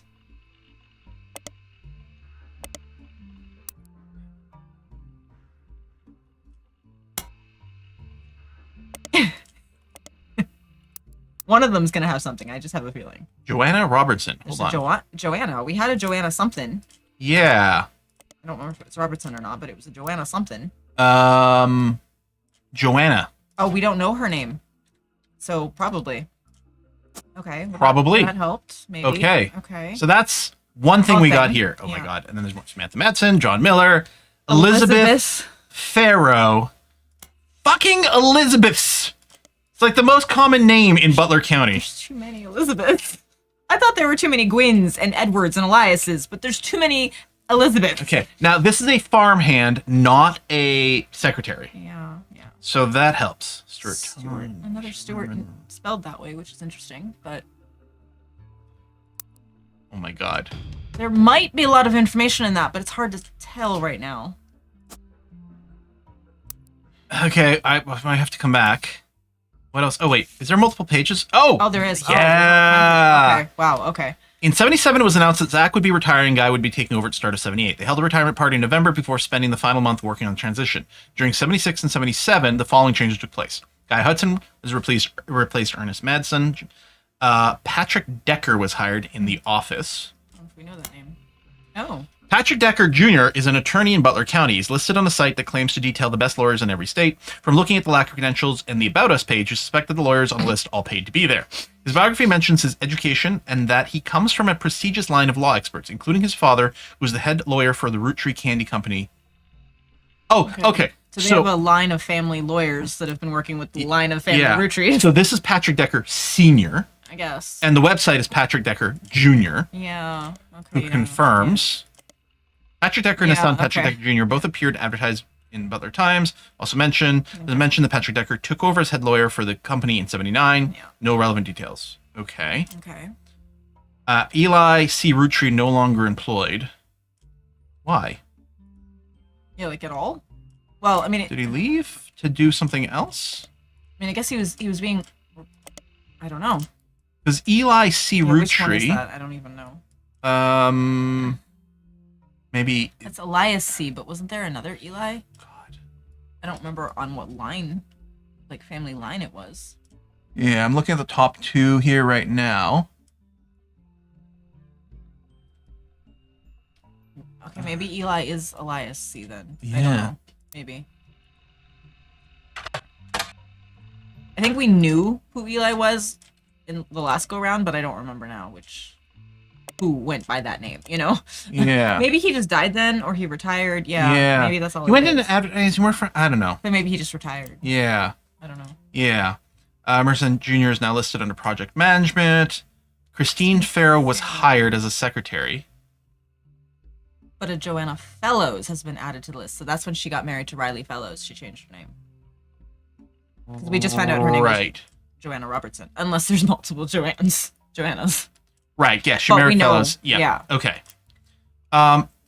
Christine Farrow was in the last one, wasn't she? Thought maybe. Elizabeth Farrow Wait. in farming. And then Christine Farrow hired as a secretary. Okay. Huh.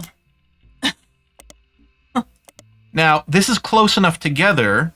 Well, I suppose one could have been older and one could be younger. It could be sisters. It could be. Yeah. Oh. Who the fuck is she also got remarried, or she got married. Christine Garland. Okay. He keeps getting his secretaries pregnant. They keep having to get married to hide that, and they keep changing their names, and the records keep updating. Yeah. The new person. Yeah. So both of these, assuming this was more secretaries, Yeah. which seems to be his MO. It seems to be. These two got married, so one of them could be that, or it Maybe. could be here, and Yeah. Beth, could, and there could But be we two. could look There up could be two Elizabeths. and Christine Beths. Garland, a married name. Oh, that's true. That's what I meant. Yeah. Yes, it's true. I mean, it may not do anything, but oh, Oh. Antonelli's. Oh, This is the one that Oh. married the Oh. caterer. okay. Okay, Progress. Antonelli's an Italian restaurant. I guess I know we didn't ever actually look that up we didn't. specifically. That's right. Yeah. Is an Italian restaurant. Has been in the Butler County times Twice. twice. Most recent times when it closed in '92. The owner, Rochelle Zimmer, Okay. sold the land the building was on. At the time of the article, she was unsure if the restaurant would move to a new location or if she would retire. Many years before that, there's a puff piece from Valentine's Day in '78 that asked recently married residents how they met. Christine Garland responded. She and her husband Steve was a chef at Antonelli's, met years ago when she delivered produce from her mother's farm. Okay, so she might be Elizabeth Garland's daughter. Was it Elizabeth Garland? Or That was a farmhand or farm staff person, okay. and then she was a secretary. So maybe she was the daughter. Is all I'm saying. As a maybe. So there was two Garland.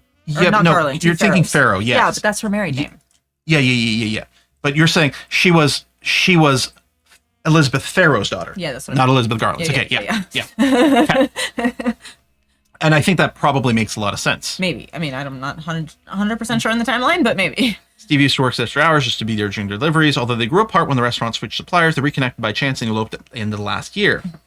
Now she has a bun in the oven. And they're both working as much as they can. She's a secretary, but went back to delivering produce on the weekends, trying to save up money and move to Boston and open their own restaurant. Okay, so So, I mean, that confirms that she's the one that married after the swinger party at the restaurant and where she met the caterer. But we still don't know who that is Yeah. in this board. now, affair-wise, this one was in '75. This one was in '82. Oh, okay. So the affair he had with this girl was definitely somewhere in here. You know, Okay. but where? Where was the '78 Which affair? one? Yeah. And, you know, how often was we having them? Well, they know that we know that she got married, so it's probably one of these two, yeah, but we don't know which one. yeah. I'm wondering. If we can find out if they're still married or not, that would maybe help. Yeah. And presumably his name is Steve Garland. Yeah. And he's a chef, or he was a chef. Yeah, Steve. We just search for Steve. I love that. Is it gonna be? Oh no, it's okay. Okay, how he met his wife. The second is from months later in '78, a listing for his weekend cooking courses, Gourmet for the Groovy. The blurb mentions he's been giving lessons from his home kitchen for the last month so that he can keep an eye on his son. Okay. Okay, so they have The a son. third, well, they have a son. Well, yeah. The third is from 91 and is titled Local Author Sued by Former Butler County Resident. Oh. Seems that a local author by the name of Mark Zimmer, The person who owned Instant Ellie's was a Zimmer. yes, was sued by Garland after Garland saw Zimmer promoting his book Kitchen Tales on television. His recipe book was partially plagiarized from the recipes that Steve Garland would give his students during his cooking lessons before he moved. The article mentions that although the recipes are hard to copyright, Garland accompanied each recipe with short fiction about how he learned it. These usually doubled as a way to remember certain ingredients. Garland's bean salad, for example, involves making a trade with a gnome for some magic beans. God, okay. Apparently, the stories were found word for word in Zimmer's cookbook. Okay. Okay, Oh, the plot thickens. I don't know what to note here. Oh, well. It's printing more. Okay. Kitchen Tales. I guess we could probably look up Kitchen Tales and probably would have Yeah, brought this up. probably, yeah. Kitchen Tales was a story-based recipe book credited to Mark Zimmer that had some success after it was featured on a morning talk show. The book released before the internet was widespread, so mentions are rare. One book collector states that publishers were unprepared for the demand and that there was no second printing, so it's unusual to find a copy in the wild. We should look it up in the library, though. You find an alternative medicine website which focuses on cooking with natural ingredients. It mentions that one of Kitchen Tales' recipes used salt water. The owner of the site has included a scan of that recipe, which is added to your evidence. She says, if you switch out the salt water in the recipe for a mix of 2/3 spring water and 1/3 filtered seawater, it tastes great. Well, that's weird, but okay. Kitchen Tales. Out of print. Re-release is Garnishing the Truth. Ah. An entire description of the book, according to the library system, is a recipe book that contains stories. It's basically recipe blogs. Yeah, kind of. Yeah. Wait, what? Oh, Maybe a different author? maybe. Maybe because it was plagiarized. Maybe it has... Credited to Garland and Zimmer. Oh. Actually quite successful after the duo appeared to promote it in a daytime talk show. There have been multiple printings since. According to book review, the recipes are accompanied by stories. Reviewer says, seems perfect for learning to cook. Should I just author Garland and Zimmer? Yeah, I guess. Yeah, okay, good. Introduction of the book is a series of acknowledgments from Steve. The first is, Christine, thank you for everything. Your support means the world to me. You are the apple of my pie. Oy. The second is, to James and Robert, you're becoming amazing men and incredible chefs. I guess I'm a good teacher. The Okay. final is to Mark Zimmer. You prove my storytelling approach to recipes could be popular. Without you, this book wouldn't exist. Okay, so we think Christine and Steve or whatever had maybe 2 sons. Yeah. James and which Robert. would put them That one. there. You're probably right. Okay. So this was Christine Farrow. So Yeah. Knox Beth, I don't know. I'm just going to put like Yeah, we don't know where she goes. Yeah. somewhere over here. We don't know if that's her names at all, but She's somewhere we're sort of keeping on a this marker. side. Okay. Knox Farrow. Farrow, Or Farrow. Sorry, Christine Farrow. And then Steve Garland. Steve Vin. I've watched enough like Hallmark and Lifetime like holiday movies. Steve Garland is like just so a holiday movie. Yes, character you're name. right. Someone's gonna be named Garland. I don't remember already. Yeah. It's been 2 seconds. I already forgot. Because I was trying to listen to James Robert. and Robert. Yeah. And presumably both Garland. And I guess we're gonna have to start Googling these guys. Yeah. There's also forward Mark Zimmer. First met Steve in 78 when he taught a cooking class. The next time I saw him was over a decade later when he was suing me for stealing his recipes. Yes, really. You might wonder what I'm doing in this introduction. Well, it turns out that Steve and I had more in common than we thought. Instead of settling in court, we settled it at McCarran's Brewhouse over a game of darts. They said they'd give us the first drink of the night free for an entire year for mentioning them. Oh, that's funny. By the end of the game, he and I agreed we'd both rather make a ton of money together than spend a ton of money on lawyers. It's pretty rare to meet your best friend so late in life. So funny. But when I decided to retire, I moved to Boston just so we could hang out. So if you're browsing the book in a bookstore, please buy our book. We need more money for when the free beer runs out, and the bookstore could probably use the sale. Okay, this is actually a very heartwarming It's story. a very funny story. Yeah. Okay, so James and Robert James and Garland. Robert, yeah. James Garland. Robert Garland. Nothing. Nada. Jim Garland. Yeah, I know, right? Bobby. Dang it. That's annoying. All right. Okay. Do they go by Barrow for some reason? Barrow Garland? I don't know. Yeah, back to this. Okay. Joanna Fellows and Beth Knox are no longer employed. Right. Beth Knox, which we did have written down. Yeah. Joanna Fellows. They both left the same year. I don't know if that means anything. Probably not. It means that they were kept on just long enough to not be immediately sued because they had babies by the boss. Beth Knox no longer employed by ROOTTREES. Beth Knox 50-year work anniversary bonus. Hold on. Well, that's the year before. Yeah. But yeah. So, she's Beth paid Knox off. is not one of the young little things that Guy had an affair with, presumably. Oh, maybe not. Maybe not. Unless, like, there was Beth and then Elizabeth, their daughter. Oh, you know who the Beth could be? Now, we don't know this because apparently great-grandmama Roottree had a lisp. So she might have said Beth when she actually meant Bess. Right. But also, maybe she was talking about a Beth. Yeah. So maybe this Beth is actually that Beth. So maybe there was a Bess and a Beth in the earlier generation. Does that make sense? Yeah, it hurts my brain. Yeah, I know. Yes. I know. I buy that. Maybe. Or maybe not. Maybe it's throwing us off. Yeah, I think Beth's locked in. I'm not saying that Bess isn't a Bess. I'm saying maybe there's also a Beth. Somewhere. Yeah, this Bess here. Yeah. Yeah. They had a secret affair. Did they have a Beth? And so his wife was complaining about, his illegitimate daughter Beth. And then they kept her in the family as a hire because that's what this family does. Yeah. I don't know. 76, 50-year working anniversary. She started in 26. Okay, that means she can't be that kid because she would have only been born then. Yeah. That doesn't make sense. I mean, she'd be like 5. So that can't be right. Unless it's the whole confusion about Bess, and this is the same person after all. Yeah, I don't know. Despite being on the No, record as... Bess died though in a hurricane in 26. Oh, you're right. Actually, in 26, right? In 26. When this would have...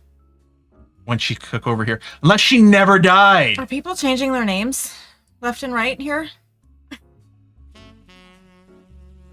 I don't know what's happening.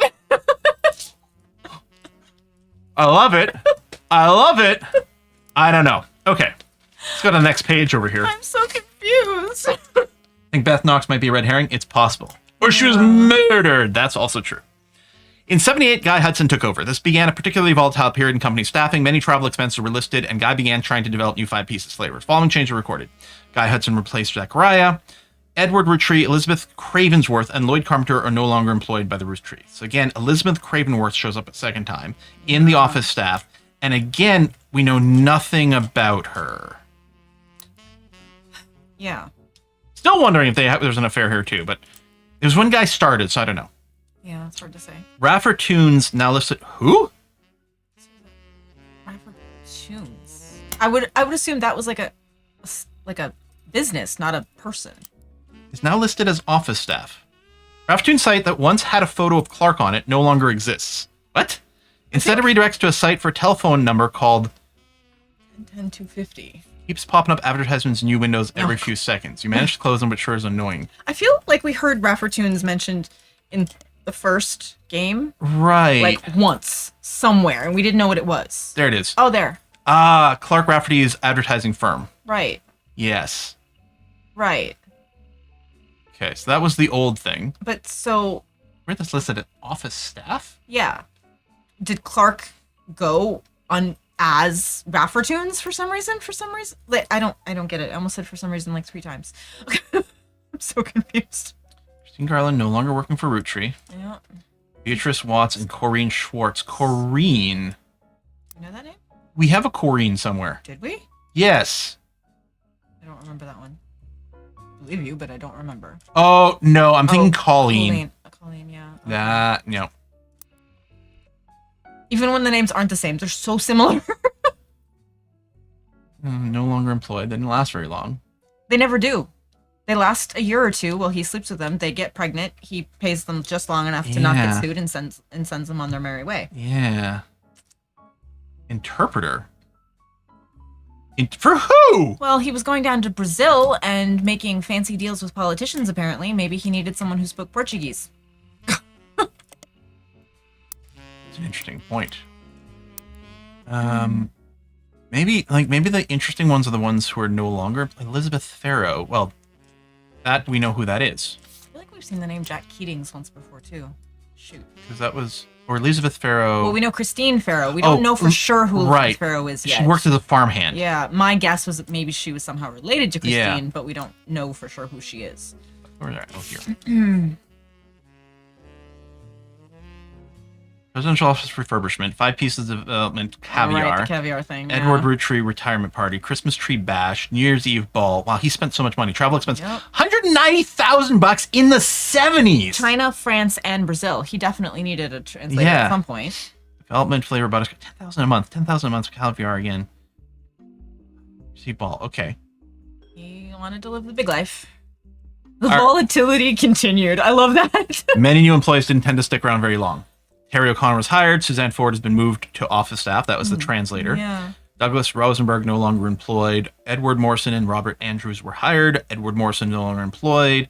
Corinne Schwartz and Beatrice Watts. Again, they only lasted a year. Of course. Linda Lewis and Angela Ingram were hired. Linda Lewis and Valerie Ewing are no longer employed. Catherine Garrett was hired. William Sams goes away. Emily Sinfield no longer employed, but an Emily Oh, so Barnes she is got now married. So listed. he probably got her pregnant too.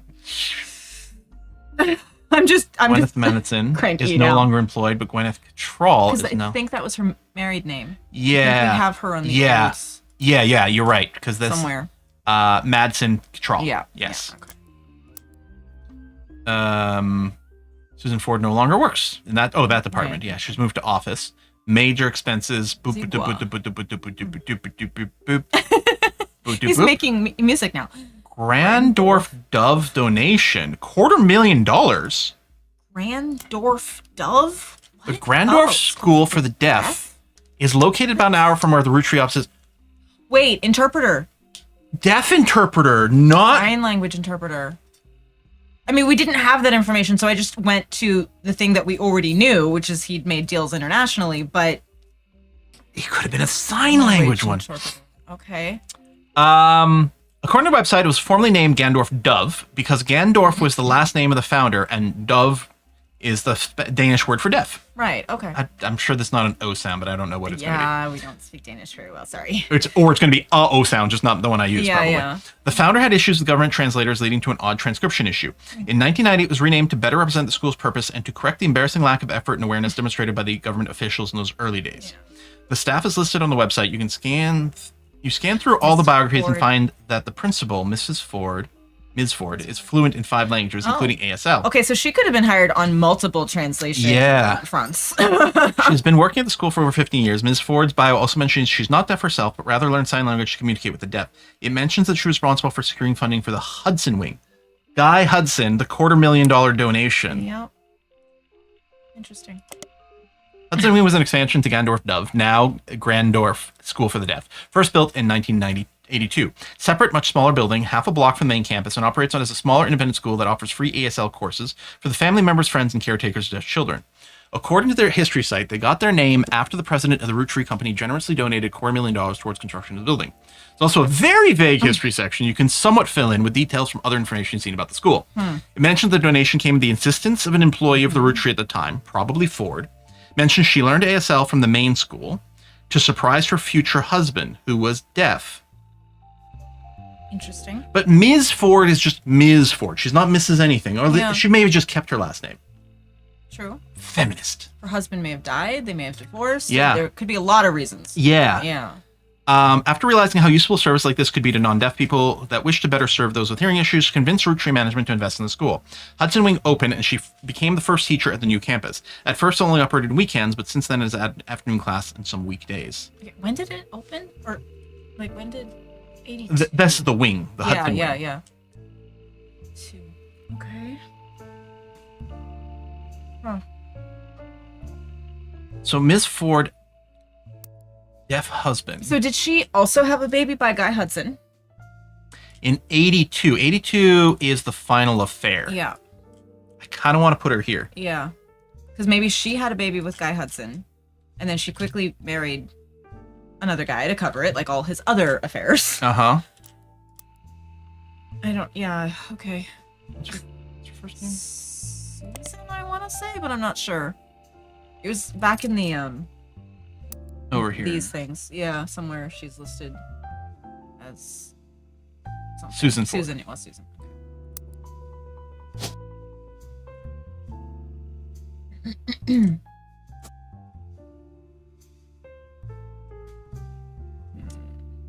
Okay.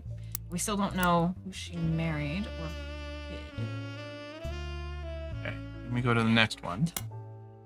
Okay, he Oh, and died in he 82, died in so he 82. couldn't have another affair after 82. So now we know why they stopped. Yeah. Not because he stopped, but because he stopped.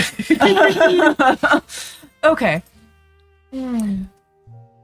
Guy, oh yeah, hold on a sec. Sorry. That's okay. Okay, no, the move with Susan was all in 80. Yeah. 82 was the last affair, but Susan... And the donation was earlier than this. You know what? True, that's true. I'm wondering if Susan was more like this. Okay, maybe. Yeah, maybe. And then, I don't know, I'll just keep track of the Beth name. I'm going to move it here. Okay. Yeah, because we don't know exactly when those were. We got to re-research this, but Yeah. maybe this is Susan Ford. Okay, because she might not be the very last one, right? Man, this guy.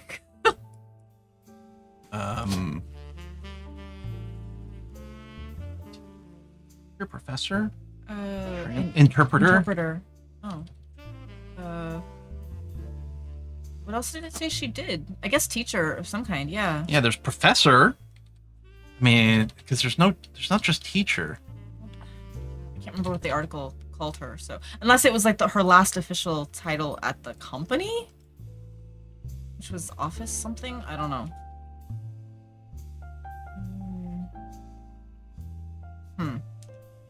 Director of a program? We have to double check what it said. I don't know. Principal. Oh, maybe that then. Principal Okay, is the there we thing. go. Good. Okay.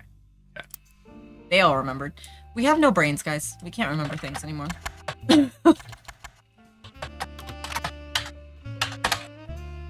And yeah, I'm trying to not look for like any sort of like big spoilers or clues or whatever from you guys over there, but I'm noticing someone's bringing up that Zigua flavor or whatever. Yeah. I noted that. Yeah. I'm thinking that might be like a flavor from Brazil or something with that name. It seems sort of maybe Portuguese. Or did he also go to China? Because it could China, also... France, and Brazil. Yeah, I guess we should Google Zigua. But Yeah. maybe before we forget. I'm just saying it was already in my head to look it up. Yeah. So, Chinese word for watermelon, so it's Chinese. Okay. Might be relevant. Okay. All right. 82.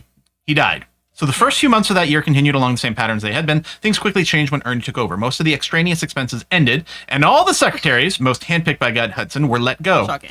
Sam Madsen left Roottree in 84, so this was the last set of books you have access to. Okay. Following changes are recorded. Yep. Okay.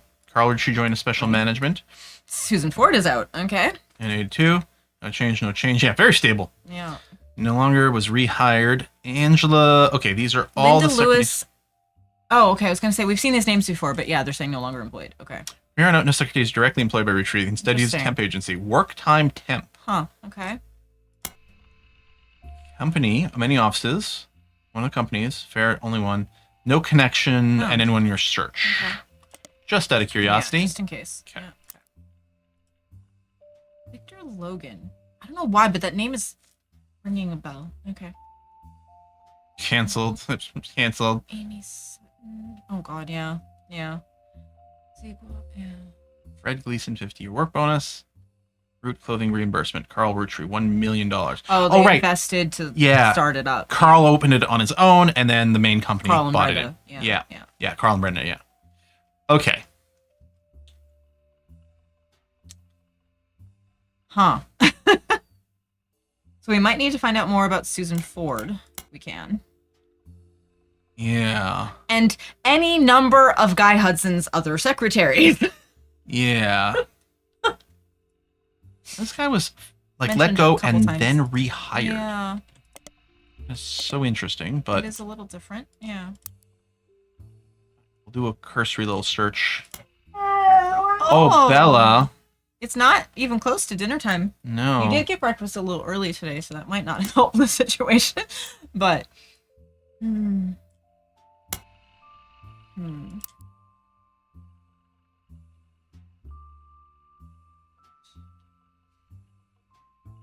Yeah, okay. Interesting.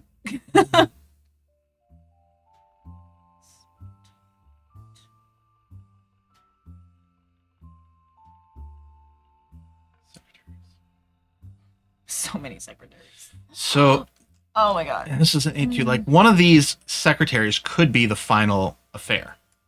Yep. Literally, like, just before he died. Yeah. Yeah, probably. I'm thinking Susan Ford is over here. Yeah. that Probably not sounds- there. Yeah. But, like, I don't know who that leaves us No with. idea. Other Yeah. than, at the time, they were probably a secretary. Mm-hmm. But who knows? Okay, we have one new thing to read. Oh, forgot. Okay. The Platted Loaf. Oh my Or god. what is that's clearly the crazy. Plated Loaf. I would say plated. Okay. Kitchen Tales is a book that combines recipes and stories. It had mild popularity but seemed to disappear from online marketplaces in 92. You found a scan of one story on a website. It demonstrates how to bake the platted loaf. For years, two bakers, Flora and Yates, flirted. They grew their friendship comparing recipes and combined knowledge. She loved his salt and pepper beard. He adored her rosemary cheeks. They thought sweetly about one another, but he was one day whisked away, conscripted to bake the army's bread. So bad. Yeah, they're wrapped up in puns, but there might be a thing here. This is Laura. You're smart. Yeah, And he Yates, got whisked aka away. Yeast. Yeah. Yeah, Jacob Yates Yeah. and slash Yeast. Yeah. But he was whisked away to the army. You're smart. The recipe asks the reader to combine flour, yeast, sugar, olive oil, and rosemary, combine the salt and water together, and add them to the mixture and whisk until the dough begins to form. It was 10 to 12 years later that they met again. Met again. Flora's unique dough had earned her position as the king's personal baker. Interesting. Hold on, maybe it's not Laura. Who would be the king other than, like, I mean, Elias? yeah. Yates had found success as well. He baked for the kingdom's 45 diplomats. I mean, I know these are supposed to be times, right? 45 minutes. Right. One day he returned from the Dutch Isles with a gift 450 unbaked loaves. They were sent to the palace bakery to teach a method that required no kneading. Allow the dough to proof. So some of these may mean something, and some of them may not. Yeah. Yeah. They years later they met again. Let's just wait for it to proof. The Dutch thing is coming up multiple times, though. Dutch Isles, Dutch oven. Mm-hmm. That might be a thing. Upon seeing Yates, Flora was both delighted and distraught. She felt as if she was torn in two. She had not been made aware of the gift and had already prepared buns for the palace ovens. She wished to greet Yates warmly, but was struck by fears that he'd be unable to bake with her, that she'd face retribution for being unprepared. She cried to Yates, adding more salt to her dough. Cut the dough into 2 equal pieces, lightly sprinkle salt across the top of only one of them. Yates eased her pain. He insisted she had no obligation to prepare for a return she thought impossible. But is there going to be something fucking crazy? And it's going to turn out that Laura's husband, Jacob, did not actually die at war, but was a POW, and Laura never included that in her diary? No, that would be too insane. That would be too insane. It's just got to Someone be... else entirely, maybe. It's just a way to make a goddamn blog story. Or someone else on the... Or someone entirely. You know. It either means everything or absolutely nothing. Yeah. Damn it! But he shared her fear of retribution. He knew that if they did not solve her predicament, they'd miss their final chance to bake together. In the end, instead of wallowing in the present, they worked together to shape the future. They twisted and twined their doughs and baked them as one. Thus was born the platted loaf. Word quickly spread of this new delight. The king's decree on royal parchment was that it would be considered a delicacy. Roll and twist pieces and twine them, then take the twist and wrap around the inside of the Dutch oven atop parchment from outside inward to make a spiral. Bankrolled by the king, Flora and Yates spent their days baking together. They traveled for 45 years and settled down for 15 more. Their souls were golden with no regrets. Lastly, bake for 45 minutes, remove lid, and observe until crust is golden brown, which should take up to 15 minutes. Brain. Every single thing in here could be critically important, and everything in here could be Well, absolute garbage. there's at least 2 clues. Yeah.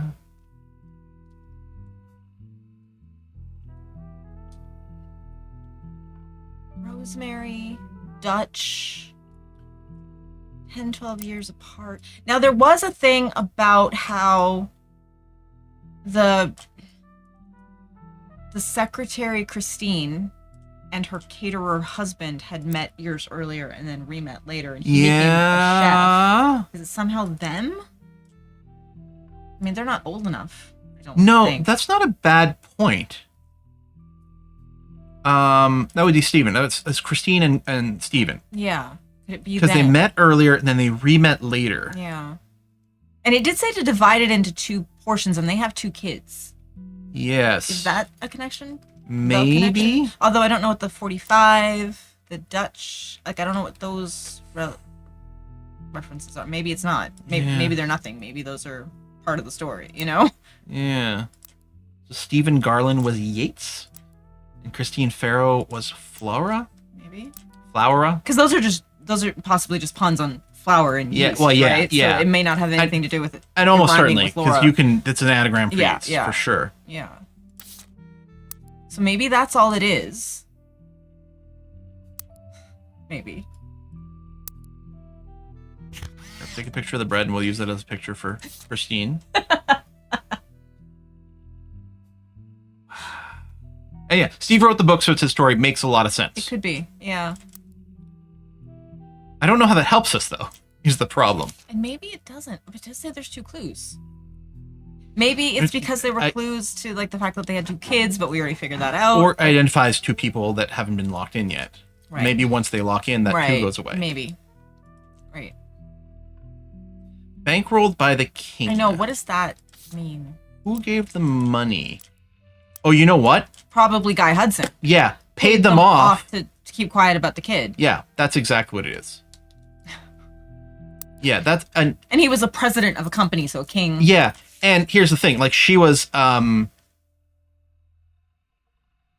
yeah, she already prepared buns for the oven. She was Had already pregnant. Prepared buns. Oh my god, Yeah. I didn't even catch that part. Yeah. Yeah. And I mean, bun in the oven is classic. And people said it, and you're like, yes, we saw it. Yeah, but I think, no. so this is that story. And I'm assuming the intuition is just that it's hinting at these 2 people, That which might we be all it is. kind of already have. Yeah, yeah. Yeah. That's funny. That is interesting. I think that's funny. Okay. Okay, I want to do one more quick one before we end. And so I think I'm going to rubber duck. It's so late. I didn't realize. I get so into this game. I just want to keep playing. Found a lot of important information last investigation. Now some time has passed. Worth looking to some of it again. What? Which parts? Like the Like all of it? last, like the first game? Yeah. Is that what it means? Reminders in your evidence goes over the most important people from the last one. From the last investigation. Okay, Yes, and there that are is- 6 notes in here. That is true. Yeah. So like maybe do another look at everyone in here again. Right. Okay. Now there was a reissue. Oh no, we already got updated information from her reissued diaries. It's Yeah. Not that. Do we need to look more into November Root Tree? Is that why? Oh, well, that was fast. You want me to read again? You need a Yeah, actually, go for this. Chris Rafferty's Prodigy site seemed to have been discovered by the masses. Gone are the art pictures of his cousins. Instead, it's a list of questions that people kept emailing him. The most relevant ones are the following. Are you the son of Clark Rafferty? Yes, but I didn't grow up with him. I remember him from when I was a little kid, but I moved away with my mom when I was very young. We left Pennsylvania and moved back home to Virginia. We lived there with Pete, my stepdad. My dad and I spoke a few times when I found his phone number on a check he sent us in the mail when I was 15. He was happy to hear from me, and now he calls me once a month and came to visit me at college. He tells me about things I don't remember and people like Guy Hudson and Ernie Madsen. My dad and I get along, but obviously, typo, we aren't very close. Did we know that he was... I can't keep track of everything. So Chris Rafferty, Clark Rafferty's Did we son. know? We might have already known that, but I don't remember. Clark. Oh yeah, Chris. we figured that out. Yeah. Yeah. Okay. Oops. Next question. Did you ever meet the ROOTTREES? I used to know the ROOTTREES, but never the sisters. Oh, right, the famous sisters. Right. I was in the office sometimes when I was a kid, and I definitely met Guy Hudson before he died, but I don't remember. My memory is weird. It's hard to know what I actually remember and what I only think I do because I have pictures. I have been there. For example, I have a photo from when I was 5 and in the office with my dad, and Guy was there. I made myself sick by eating chocolate, and some woman who I don't know cleaned my face. I don't know if my memories of that come from the picture or not. The photo has been added to your evidence. Good. How did you have proof of Ernie Madsen's heart condition? I knew Ernie had a heart problem because my dad told me on one of our phone calls. I asked him about the poison because I saw it on the Root Tree Curse website, and he emailed some old stuff, including the proof, but even with the proof, the website didn't take it down. Right, there was some weird... There's a few different people that died, and it was like, did they die from this or did they die from this? I forgot about that. You spelled fiance wrong. I'm not good at spelling, yes, as evidenced by... or writing. I'm good at painting and other art. I'm going to school to learn how to edit movies. I want to make cartoons someday. Lulu is much better at spelling. Do we know? I think we know Lulu, right? That's his... Oh, he calls his wife Lulu. Okay. Okay, so if we have this, so that's him when he was young. Right, so there's people in this. And... I think it said that it was Guy and... His father and Guy had said. So Clark and Guy are in that photo. Yeah, where's Guy? Well, I guess that's also Guy. So Guy's a redhead. So that's Guy there. That's Guy. Which means that this one... It must be, yeah. Clark. That looks right. Yeah, that does look right. And then some woman... Could be dressed as a secretary or like a cleaning staff lady. Hard to say. We don't know Who that woman is. when this was. Well, When- okay. Did it say approximately how old he was? Remember him from when I was very young. When I was 5. When I was 5. Okay, so we can see from when he was born. Do we know when he's born? 75, I guess? Well, I thought we had an idea at least, but yeah, maybe. So this is an 80. Ish. So Okay. who do we think Guy might have been having an affair with in 80? I think that might be Susan. Maybe. Possibly. It's hard to say, but possibly. There was something else that we read that I wanted to look up, and now I can't think what it was.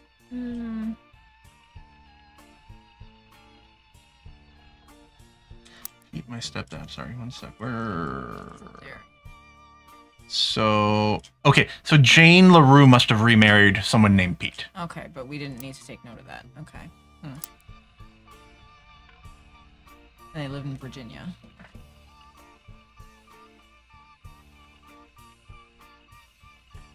Bringing up Ernie's heart condition and versus the poison again, so that might be relevant on some level, but I don't know.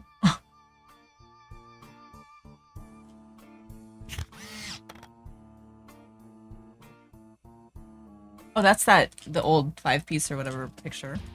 Oh, yeah. Some sort of flower or band-aids in a particular... Like, I'm not sure exactly what that is, but that might be helpful. Huh. Yeah. I mean, that's an identifier. Yeah. We might need to look more into Susan Ford. Yeah. I don't know if we did I it. think we tried.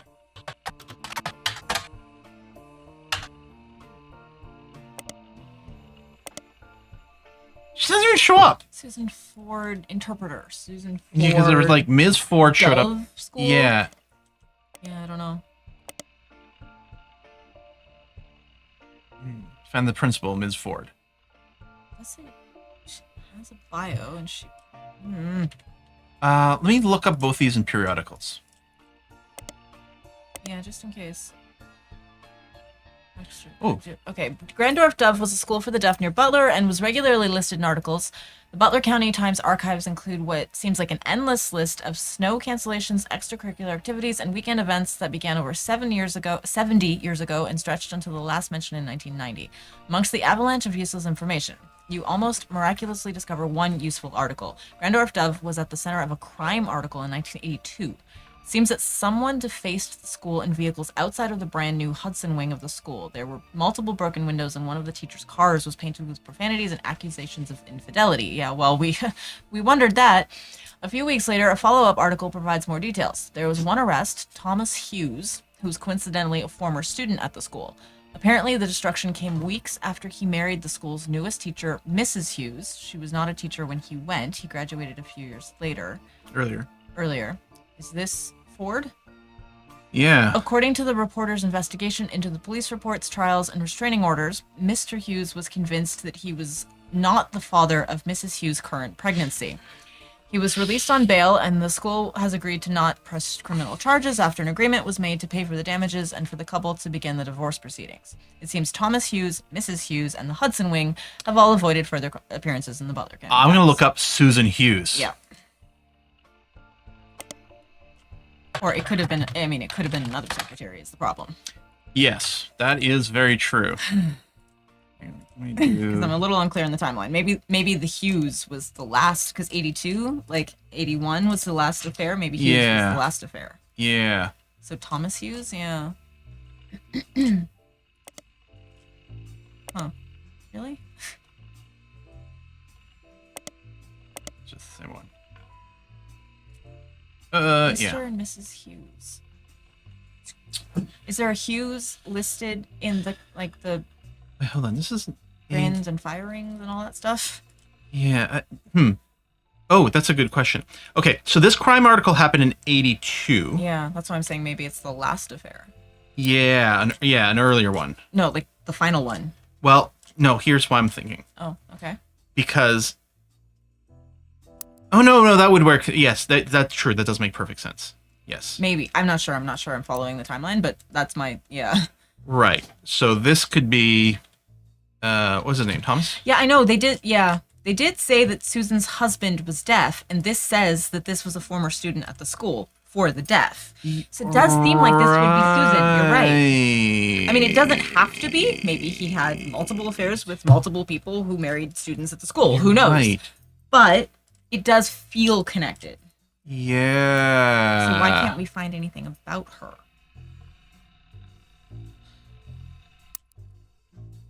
Well, because lawyers have buried it, is why. But Yeah. yeah. Can we go back to the like hirings and firings? Oh, what? But okay, so if this affair was in 82, that would be actually up here. Yeah, I don't know. Well, the affair wasn't in 82. The issue at the school was in 82, or the article was in 82. Yeah, that's what I was a little confused about. But yeah, Vince not the father of current pregnancy. So the affair, if this was in 82, the current pregnancy, the Right. affair would have been in Yes. 82, Right. which pushes her yeah, it does seem like back that up one. here. If it's 4, or it's randomly another one associated with that's the the school thing. for the deaf. He seemed to stick in certain circles that he liked, right? Whoa, we did something. I don't know what you moved, but we did something, right? I locked in Susan Ford. Aha. Okay. Okay, so those were right. We just had to get their Professional jobs. thing. Yeah. Okay. Oh, Progress. Woohoo. hello, Clark. Sam reached out to me finally. I think I have you to thank for that. Yeah, we're awesome. My family's in a bit of a rough patch. Even though the candy is selling better than ever, everyone is fighting over the trust. The majority of us want to dissolve it. On paper, it seems like the right decision. The arguments about what to do next are endless and heated. More than a few root trees are worried about losing their wealth. I don't think we deserve it more than anyone else. Money is the root tree of all evil. Root tree. I love my family, my wife, my daughters, even my son, who I hardly ever get to see. Rafferty there. Right. Chris. I want to keep them safe and secure, but I didn't do anything to deserve this fortune. Hell, I probably deserve it less than most. It took me way too long to get my life together. Okay, enough about me. Here's the deal. I can't stop the majority from voting one way or another. If you keep passing along potential root trees, I'll keep adding them to the list. On the other hand, there's been some leaps forward in genetics. Yeah. It may sound like science fiction, but we can actually determine who's in the family just by testing their DNA. Yeah. I mean, that was becoming more of a thing in the 90s, so yeah. Just keep filling out the tree and we'll prepare for the tests. Okay. Well, one thing's for sure. Yeah, we can clear Yeah, out the yeah. Susans here. Okay, so we do know that Susan was the last affair. Yeah. What's unclear is exactly how long it was going on. Yeah. So we don't know where these fall in the timeline exactly. Yeah. But, okay. And then they have a couple of kids, which we don't know about yet. Okay. Woo! But this does seem like a good place to stop. Progress was made. Yeah. We'll have to figure out how and when we're continuing this, because you know Yeah. we got to finish this. I So would again, like to. it might be another stream. It might be something we record just offline. Yeah. We'll play it by ear. Great place to end the stream. Don't you dare. It is, though. Oh, there's still so much left to do. There's a lot still to figure out for sure. Wow. This game is so good. God damn it. Yeah, he's interesting. Yeah. He's a work, that man. Interestingly enough, Joanna Robertson didn't lock in. Yeah, so maybe we're wrong somehow about something. Where was this picture from? That was the Root Tree family picnic. Right. So I'm just assuming she's not a secretary anymore. Maybe that's the problem. Maybe I should have switched her to housewife, because we don't have anything else yet. Yeah, we don't know. We don't know anything about Yeah. a future career. Yeah. We do know she left the company. Yeah. That's all. Yeah. Could be anything. Yep. And then we don't have the picture for Christine yet. We hadn't, because we didn't look him up and find out more about his mother through him. That's why. We Yeah, don't know. maybe that's part. Yeah. 'Cause he wrote about That his song. mother, I think. So we need to like look more into him and what he wrote about his mom. She worked Yeah. as a cashier in a shop, did she? I think there was something about that. Yes. Okay. Like briefly in something we were reading about him. Oh, right. Because when she died, when he was 16, Yeah. she was a cashier in a shop when she Yeah, died. so that's probably what Yep, it was. that is absolutely 100%. That probably would have locked in by now Maybe. Yeah. then. Okay. I forgot about that entirely. Yeah. Okay. Although I'm happy that we got the lock in on Susan, because that was like really confirmed something huge here. And we couldn't find any more information about her, so if we were wrong, it was going to be a little tricky to figure out, is the problem. What is this? Someone recently. Yeah. Where's this family tree update 98? Oh, no, you know what it is? It's not an affair. I'm betting this is some couple that we already know about just had another kid. That's what the update is. Well, yeah. Maybe. Or That might be, there was that politician couple that were pregnant. yeah, you're right. Maybe they had their baby and maybe that's all it is. Although, no, that doesn't really track though, because doesn't this one have a baby already? The update? Yeah, there's a kid. They have an up. This is the update now. Yeah, I don't know. But oh yeah, where's the politician couple? Go over her. Right. Yeah, I'm wondering if it's these two just had a kid. Okay, maybe. I kind of like that vibe Because it felt because she was pregnant during her campaign. like whatever we were reading felt recent. Yeah. Like literally when we were playing this at the time. So when we were playing this before, it was somewhere in 98, late Yeah, 98. Something like that, yeah. Well, Stephanie was pregnant. Yeah. And now we're in mid 99. She probably gave birth. Right, yeah. So Stephanie Landon I mean, could be something else entirely, but and Brian something? Brian Jones would have had. I wonder if there's a hyphenated. Oh. There isn't. So I'm going to assume Jones Okay. is going to be the move over here. Probably. And I wonder if she won her election. Yeah, I want to Google her right now. I kind of do too. Um, And maybe we'll get the birth announcement too in the baby's name, right? she might be going by Jones. I can't recall. I think she I might. can't remember. Oh, yeah. Oh, Busy baby photo. updating. Babies! New daughter named after her grandmother. Which one?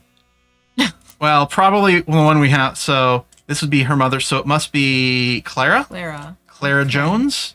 Unless it's Brian's mother, but I guess we don't have that information. Okay, that's a good point. But Oh, there's no Clara. So maybe it is Brian's mother or grandmother. Yeah, I want to get the picture. A little Santa hat. I guess she was born around Christmas, probably. And then nah. And then nah. Nah. Yeah. Okay. No. Named after her grandmother. She was born. It's Considering very she fitting. was born the night before Christmas. So her name might be Eve. Oh. Or not. Occupation baby, yeah. Noelle? Yeah. Yeah, so it's not Clara. Is it a great grandmother? I can't She's remember like who's her grandmother. I know, but oh, wait. I'm getting confused. I'm looking for Stephanie's. It's Caroline is the baby's grandmother. Oh, so her a name bit- her name might be Carol? Or Yes. Yeah. Okay. So I was doing an incorrect generation something? because Yeah, I missed it too. So Carol or Caroline would both be very fitting. Well, there's a Carol. There's a Carol. Yeah. Occupation, I'm going to go with baby. Baby. Yeah. Useless. She is busy being barely human. A waste of What resources. was the rest of that article though? There we go. Yeah. Small accomplishments. Recent rise in popularity in family. Extension. Announcements. So it doesn't say. Did you get elected? Or not? Yeah, it's just her campaign website. So we still don't know. Small report detailing election. So this was results. before. So she had one when we played previously. Oh, okay. Yeah, apparently won her election. Okay. I missed So that. Okay. I guess her probably she's a politician. Right. Okay. Kind of expected a lock-in. Hopefully we didn't do that wrong, but yeah. because 1, 2, 3. So I think we need one more, and that'll lock in all of these. Okay. All right. Gonna stop here. Oh, it's a good game. Root Tree's so good. I took so many notes. And there's this there's such a whole mess. branch we don't know about yet, and it's going to be a big deal. I stopped taking notes because I got so wrapped up in just trying to follow everything. Yeah. To go and purge a few things from the notes that we did look at. Yeah. But yeah. Oh, man. Wild. Well, yeah, I can't wait for the next stream either. Yeah, I don't know. So who knows? It could be a stream, which means we could do this on Monday or Wednesday or next Saturday. Yeah. These are all possibilities. Yeah. Or we'll figure it out because we've got to finish it. I live here, so you know. We got a fucking K-pop demon hunter over here. Yeah, I know, right? All right. Is a Kiss for Luck streaming? I assume so, but I have to admit I was so wrapped up in this I wasn't looking. She's doing something with eggs. Oh, Golf with Friends is being played. Right. Okay. Yeah, they do the double feature on So Saturdays. we'll give them a raid, give them some love, and we'll see you on Monday in some fashion. Capacity, yeah. We'll figure it out on the fly. And happy Valentine's Day, everybody. Yeah! Get yourself some chocolate. I'm going to have another one. Yeah. Thank you again for the chocolate. You're welcome. So nice. Before you leave, do Jerry sign. No. What? So I think someone said put it in as a joke or something, or look it up. Oh. Maybe Google it. Okay, as long as it's not a spoiler and it's just a funny little Easter egg. Right. Okay. Yeah. Because it's 1999 and Seinfeld would have been a thing, so sure, why not?